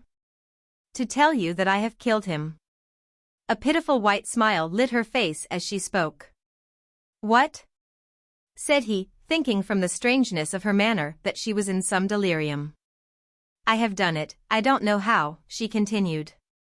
"Still, I owed it to you, and to myself, Angel. I feared long ago, when I struck him on the mouth with my glove, that I might do it some day for the trap he set for me in my simple youth, and his wrong to you through me. He has come between us and ruined us, and now he can never do it any more. I never loved him at all, Angel, as I loved you. You know it, don't you? You believe it? You didn't come back to me, and I was obliged to go back to him. Why did you go away, why did you, when I loved you so? I can't think why you did it. But I don't blame you, only, Angel, will you forgive me my sin against you, now I have killed him? I thought as I ran along that you would be sure to forgive me now I have done that. It came to me as a shining light that I should get you back that way. I could not bear the loss of you any longer. You don't know how entirely I was unable to bear your not loving me. Say you do now, dear, dear husband. Say you do, now I have killed him. I do love you, Tess, oh, I do, it is all come back," he said, tightening his arms round her with fervid pressure. "But how do you mean, you have killed him?" "I mean that I have," she murmured in a reverie. "What, bodily? Is he dead?" "Yes. He heard me crying about you, and he bitterly taunted me, and called you by a foul name, and then I did it. My heart could not bear it. He had nagged me about you before. And then I dressed myself and came away to find you. By degrees he was inclined to believe that she had faintly attempted, at least, what she said she had done. And his horror at her impulse was mixed with amazement at the strength of her affection for himself, and at the strangeness of its quality, which had apparently extinguished her moral sense altogether. Unable to realize the gravity of her conduct, she seemed at last content. And he looked at her as she lay upon his shoulder, weeping with happiness, and wondered what obscure strain in the D'Urberville blood had led to this aberration, if it were an aberration. There momentarily flashed through his mind that the family tradition of the coach and murder might have arisen because the D'Urberville had been known to do these things. As well as his confused and excited ideas could reason, he supposed that in the moment of mad grief of which she spoke, her mind had lost its balance and plunged her into this abyss. It was very terrible if true, if a temporary hallucination, sad. But, anyhow, here was this deserted wife of his, this passionately fond woman, clinging to him without a suspicion that he would be anything to her but a protector. He saw that for him to be otherwise was not, in her mind, within the region of the possible. Tenderness was absolutely dominant in Claire at last. He kissed her endlessly with his white lips, and held her hand, and said, "I will not desert you. I will protect you by every means in my power, dearest love, whatever you may have done or not have done." They then walked on under the trees, Tess turning her head every now and then to look at him. Worn and unhandsome as he had become, it was plain that she did not discern the least fault in his appearance. To her he was, as of old, all that was perfection, personally and mentally. He was still her Antinous, her Apollo even. His sickly face was beautiful as the morning to her affectionate regard on this day no less than when she first beheld him, for was it not the face of the one man on earth who had loved her purely, and who had believed in her as pure? With an instinct as to possibilities, he did not now, as he had intended, make for the first station beyond the town, but plunged still farther under the firs, which here abounded for miles. Each clasping the other round the waist, they promenade over the dry bed of fir needles, thrown into a vague intoxicating atmosphere at the consciousness of being together at last, with no living soul between them, ignoring that there was a corpse. Thus they proceeded for several miles till Tess, arousing herself, looked about her, and said, timidly, "Are we going anywhere in particular?" "I don't know, dearest." "Why?" "I don't know." "Well, we might walk a few miles further, and when it is evening find lodgings somewhere or other, in a lonely cottage, perhaps." "Can you walk well, Tessie?" "Oh yes. I could walk for ever and ever with your arm round me." Upon the whole it seemed a good thing to do. Thereupon they quickened their pace, avoiding high roads, and following obscure paths tending more or less northward. But there was an unpractical vagueness in their movements throughout the day. Neither one of them seemed to consider any question of effectual escape, disguise, or long concealment. Their every idea was temporary and unforfending, like the plans of two children. At midday they drew near to a roadside inn, and Tess would have entered it with him to get something to eat, but he persuaded her to remain among the trees and bushes of this half-woodland, half-moorland part of the country till he should come back. Her clothes were of recent fashion, even the ivory-handled parasol that she carried was of a shape unknown in the retired spot to which they had now wandered, and the cut of such articles would have attracted attention in the settle of a tavern. He soon returned, with food enough for 6 people and 2 bottles of wine, enough to last them for a day or more, should any emergency arise. They sat down upon some dead boughs and shared their meal. Between 1 and 2 o'clock they packed up the remainder and went on again. "I feel strong enough to walk any distance," said she. "I think we may as well steer in a general way towards the interior of the country, where we can hide for a time, and are less likely to be looked for than anywhere near the coast," Claire remarked. "Later on, when they have forgotten us, we can make for some port." She made no reply to this beyond that of grasping him more tightly, and straight inland they went. Though the season was an English May, the weather was serenely bright, and during the afternoon it was quite warm. Through the latter miles of their walk their footpath had taken them into the depths of the New Forest, and towards evening, turning the corner of a lane, they perceived behind a brook and bridge a large board on which was painted in white letters, "This desirable mansion to be let furnished." Particulars following, with directions to apply to some London agents. Passing through the gate they could see the house, an old brick building of regular design and large accommodation. "I know it," said Claire. "It is Bramshurst Court. You can see that it is shut up, and grass is growing on the drive." "Some of the windows are open," said Tess. "Just to air the rooms, I suppose. All these rooms empty, and we without a roof to our heads." "You are getting tired, my Tess," he said. "We'll stop soon." And kissing her sad mouth, he again led her onwards. He was growing weary likewise, for they had wandered 12 or 15 miles, and it became necessary to consider what they should do for rest. They looked from afar at isolated cottages and little inns, and were inclined to approach one of the latter, when their hearts failed them and they sheered off. At length their gait dragged, and they stood still. "Could we sleep under the trees?" she asked. He thought the season insufficiently advanced. "I have been thinking of that empty mansion we passed," he said. "Let us go back towards it again." They retraced their steps, but it was half an hour before they stood without the entrance gate as earlier. He then requested her to stay where she was, whilst he went to see who was within. She sat down among the bushes within the gate, and Claire crept towards the house. His absence lasted some considerable time, and when he returned Tess was wildly anxious, not for herself, but for him. He had found out from a boy that there was only an old woman in charge as caretaker, and she only came there on fine days, from the hamlet near, to open and shut the windows. She would come to shut them at sunset. "Now, we can get in through one of the lower windows, and rest there," said he.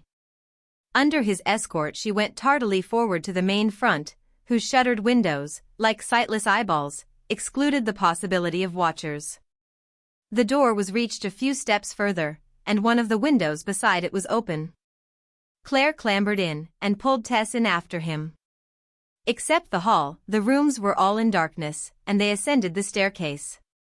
Up here also the shutters were tightly closed, the ventilation being perfunctorily done, for this day at least, by opening the hall window in front and an upper window behind. Claire unlatched the door of a large chamber, felt his way across it, and parted the shutters to the width of 2 or 3 inches. A shaft of dazzling sunlight glanced into the room, revealing heavy, old-fashioned furniture, crimson damask hangings, and an enormous 4-post bedstead, along the head of which were carved running figures, apparently Atlanta's race. "Rest at last," said he, setting down his bag and the parcel of viands. They remained in great quietness till the caretaker should have come to shut the windows, as a precaution, putting themselves in total darkness by barring the shutters as before, lest the woman should open the door of their chamber for any casual reason. Between 6 and 7 o'clock she came, but did not approach the wing they were in. They heard her close the windows, fasten them, lock the door, and go away. Then Claire again stole a chink of light from the window, and they shared another meal, till by and by they were enveloped in the shades of night which they had no candle to disperse. LVIII. The night was strangely solemn and still. In the small hours she whispered to him the whole story of how he had walked in his sleep with her in his arms across the Frome stream, at the imminent risk of both their lives, and laid her down in the stone coffin at the ruined abbey. He had never known of that till now. "Why didn't you tell me next day?" he said. "It might have prevented much misunderstanding and woe." "Don't think of what's past," said she. "I am not going to think outside of now. Why should we? Who knows what tomorrow has in store?" But it apparently had no sorrow. The morning was wet and foggy, and Claire, rightly informed that the caretaker only opened the windows on fine days, ventured to creep out of their chamber and explore the house, leaving Tess asleep.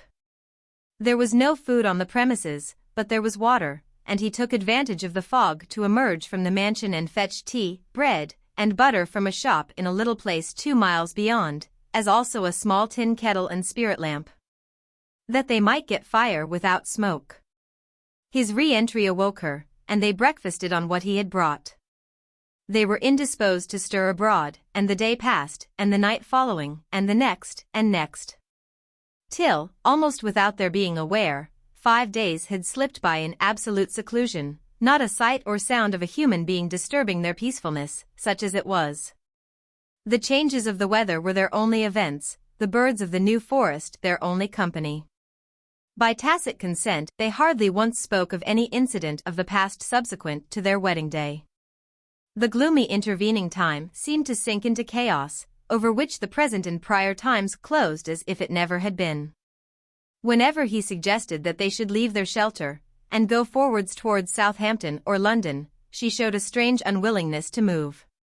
"Why should we put an end to all that's sweet and lovely?" she deprecated. "What must come will come. And, looking through the shutter chink, all is trouble outside there, inside here content."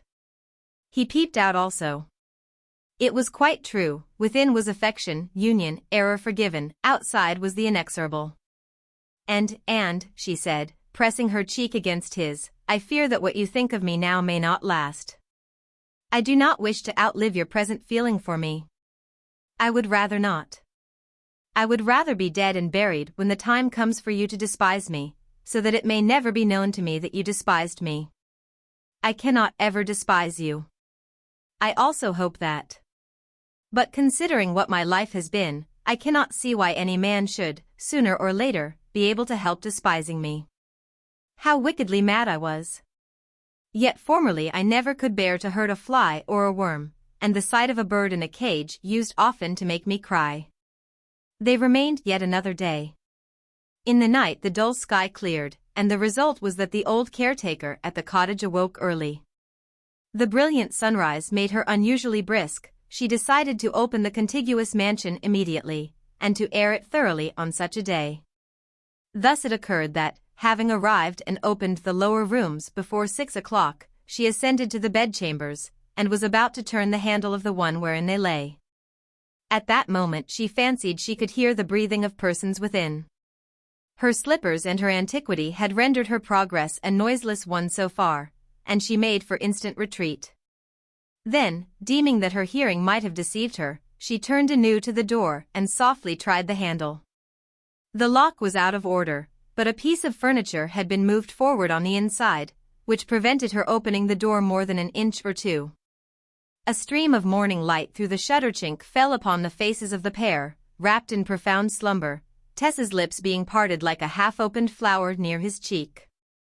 The caretaker was so struck with their innocent appearance, and with the elegance of Tess's gown hanging across a chair, her silk stockings beside it, the pretty parasol, and the other habits in which she had arrived because she had none else, that her first indignation at the effrontery of tramps and vagabonds gave way to a momentary sentimentality over this genteel elopement, as it seemed.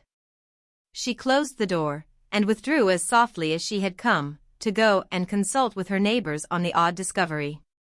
Not more than a minute had elapsed after her withdrawal when Tess woke, and then Claire.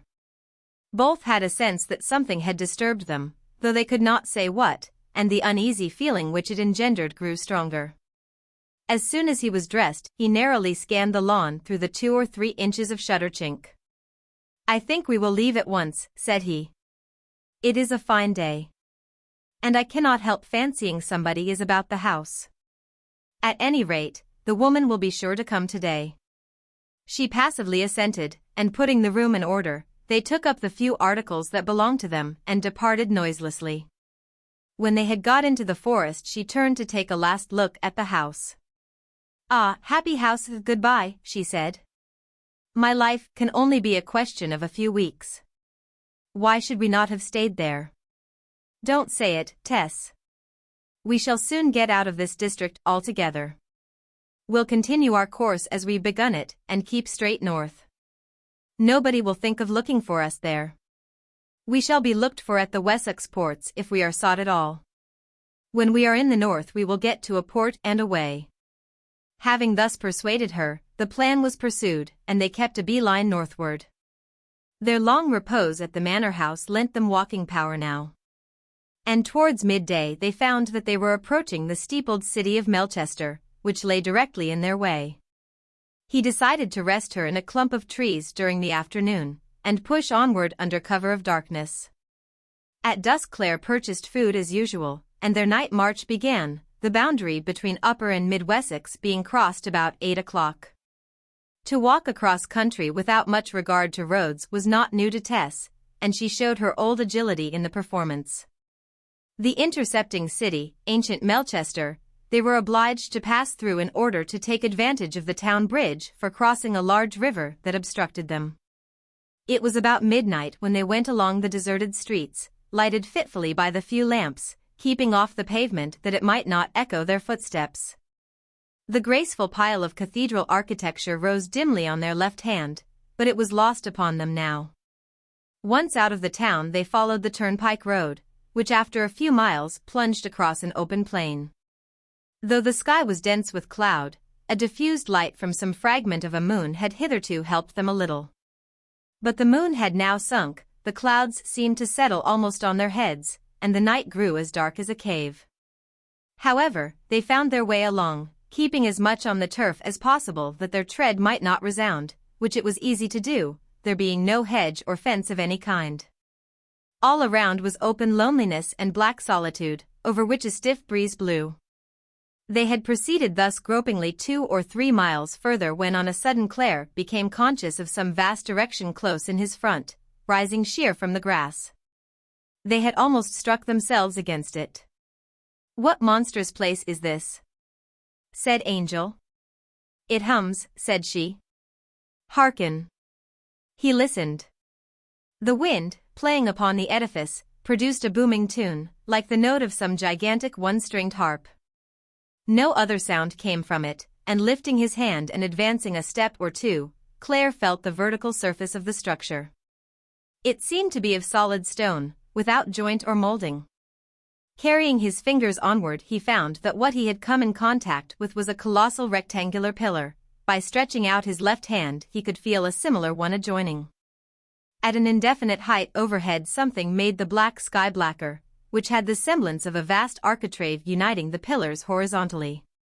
They carefully entered beneath, and between, the surfaces echoed their soft rustle. But they seemed to be still out of doors. The place was roofless.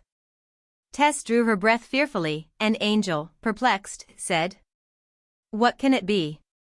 Feeling sideways they encountered another tower-like pillar, square and uncompromising as the first. Beyond it another and another. The place was all doors and pillars, some connected above by continuous architraves. "A very temple of the winds," he said. The next pillar was isolated, others composed a trilithon. Others were prostrate, their flanks forming a causeway wide enough for a carriage, and it was soon obvious that they made up a forest of monoliths grouped upon the grassy expanse of the plain.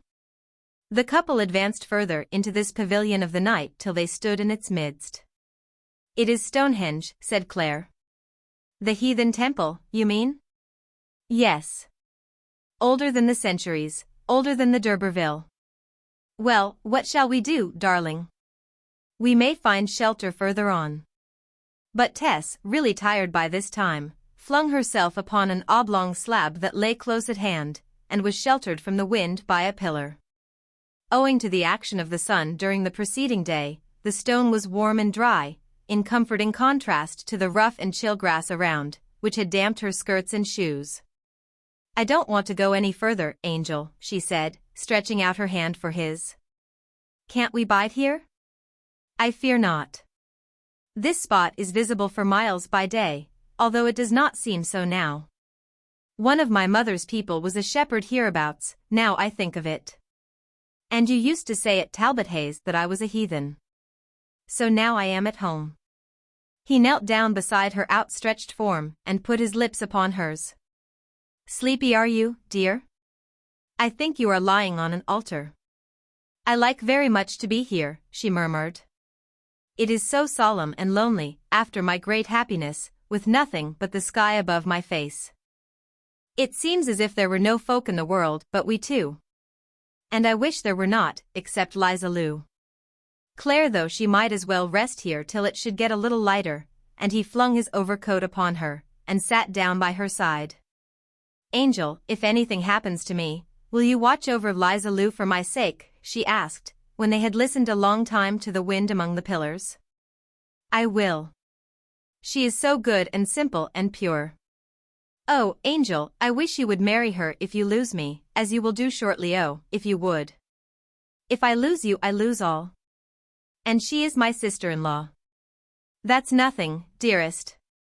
People marry sister-in-laws continually about Marlott. And Liza Lou is so gentle and sweet, and she is growing so beautiful. Oh, I could share you with her willingly when we are spirits. If you would train her and teach her, Angel, and bring her up for your own self. She had all the best of me without the bad of me, and if she were to become yours it would almost seem as if death had not divided us. Well, I have said it. I won't mention it again. She ceased, and he fell into thought. In the far northeast sky he could see between the pillars a level streak of light. The uniform concavity of black cloud was lifting bodily like the lid of a pot, letting in at the earth's edge the coming day, against which the towering monoliths and trilithons began to be blackly defined. Did they sacrifice to God here? Asked she. No, said he. Who to? I believe to the sun. That lofty stone set away by itself is in the direction of the sun, which will presently rise behind it. This reminds me, dear, she said. You remember you never would interfere with any belief of mine before we were married? But I knew your mind all the same, and I thought as you thought, not from any reasons of my own, but because you thought so. Tell me now, Angel, do you think we shall meet again after we are dead? I want to know. He kissed her to avoid a reply at such a time. Oh, Angel, I fear that means no, said she, with a suppressed sob. And I wanted so to see you again, so much, so much. What, not even you and I, Angel, who love each other so well? Like a greater than himself, to the critical question at the critical time he did not answer, and they were again silent. In a minute or two her breathing became more regular, her clasp of his hand relaxed, and she fell asleep. The band of silver paleness along the east horizon made even the distant parts of the great plain appear dark and near. And the whole enormous landscape bore that impressive reserve, taciturnity, and hesitation which is usual just before day. The eastward pillars and their architraves stood up blackly against the light, and the great flame-shaped sunstone beyond them, and the stone of sacrifice midway. Presently the night wind died out, and the quivering little pools in the cup-like hollows of the stones lay still. At the same time something seemed to move on the verge of the dip eastward, a mere dot. It was the head of a man approaching them from the hollow beyond the sunstone. Claire wished they had gone onward, but in the circumstances decided to remain quiet. The figure came straight towards the circle of pillars in which they were. He heard something behind him, the brush of feet. Turning, he saw over the prostrate columns another figure, then before he was aware, another was at hand on the right, under a trilithon, and another on the left. The dawn shone full on the front of the man westward, and Claire could discern from this that he was tall, and walked as if trained. They all closed in with evident purpose. Her story then was true. Springing to his feet, he looked around for a weapon, loose stone, means of escape, anything. By this time, the nearest man was upon him. It is no use, sir, he said. There are 16 of us on the plain, and the whole country is reared. Let her finish her sleep, he implored in a whisper of the men as they gathered round. When they saw where she lay, which they had not done till then, they showed no objection, and stood watching her, as still as the pillars around. He went to the stone and bent over her, holding one poor little hand. Her breathing now was quick and small, like that of a lesser creature than a woman. All waited in the growing light, their faces and hands as if they were silvered, the remainder of their figures dark, the stones glistening green-gray, the plain still a mass of shade. Soon the light was strong, and a ray shone upon her unconscious form, peering under her eyelids and waking her. What is it, Angel? She said, starting up. Have they come for me? Yes, dearest, he said. They have come. It is as it should be, she murmured. Angel, I am almost glad, yes, glad. This happiness could not have lasted. It was too much. I have had enough, and now I shall not live for you to despise me.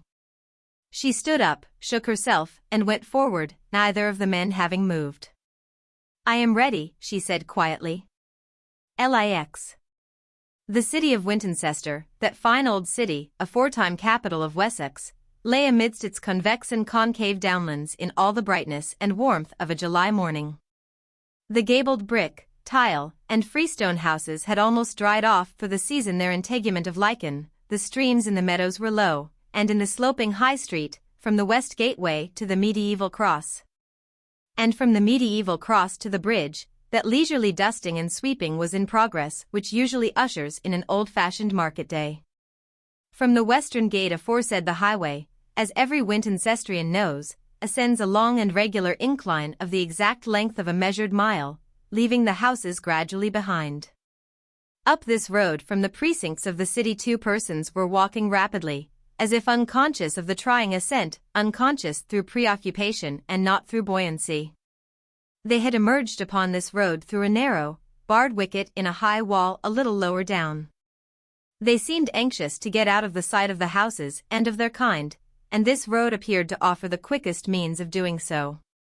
Though they were young, they walked with bowed heads, which gate of grief the sun's rays smiled on pitilessly. One of the pair was Angel Clare, the other a tall budding creature, half girl, half woman, a spiritualized image of Tess, slighter than she, but with the same beautiful eyes, Clare's sister-in-law, Liza Lou. Their pale faces seemed to have shrunk to half their natural size. They moved on hand in hand, and never spoke a word, the drooping of their heads being that of Giotto's 2 apostles. When they had nearly reached the top of the great West Hill the clocks in the town struck 8. Each gave a start at the notes, and, walking onward yet a few steps, they reached the first milestone, standing whitely on the green margin of the grass, and backed by the down, which here was open to the road. They entered upon the turf, and, impelled by a force that seemed to overrule their will, suddenly stood still, turned, and waited in paralyzed suspense beside the stone. The prospect from this summit was almost unlimited.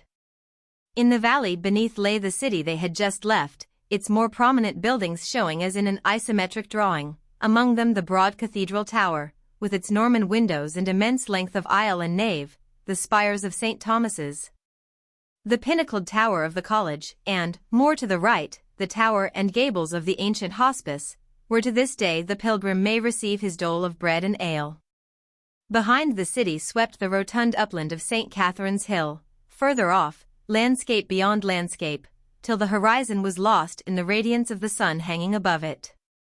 Against these far stretches of country rose, in front of the other city edifices, a large red brick building, with level grey roofs, and rows of short barred windows bespeaking captivity.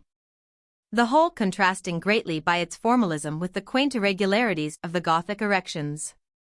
It was somewhat disguised from the road in passing it by yews and evergreen oaks, but it was visible enough up here. The wicket from which the pair had lately emerged was in the wall of this structure. From the middle of the building an ugly flat-topped octagonal tower ascended against the east horizon, and viewed from this spot, on its shady side and against the light, it seemed the one blot on the city's beauty. Yet it was with this blot, and not with the beauty, that the 2 gazers were concerned. Upon the cornice of the tower a tall staff was fixed. Their eyes were riveted on it. A few minutes after the hour had struck something moved slowly up the staff, and extended itself upon the breeze. It was a black flag. Justice was done, and the president of the Immortals, in Æschylean phrase, had ended his sport with Tess. And the d'Urberville knights and dames slept on in their tombs unknowing. The 2 speechless gazers bent themselves down to the earth, as if in prayer, and remained thus a long time, absolutely motionless. The flag continued to wave silently.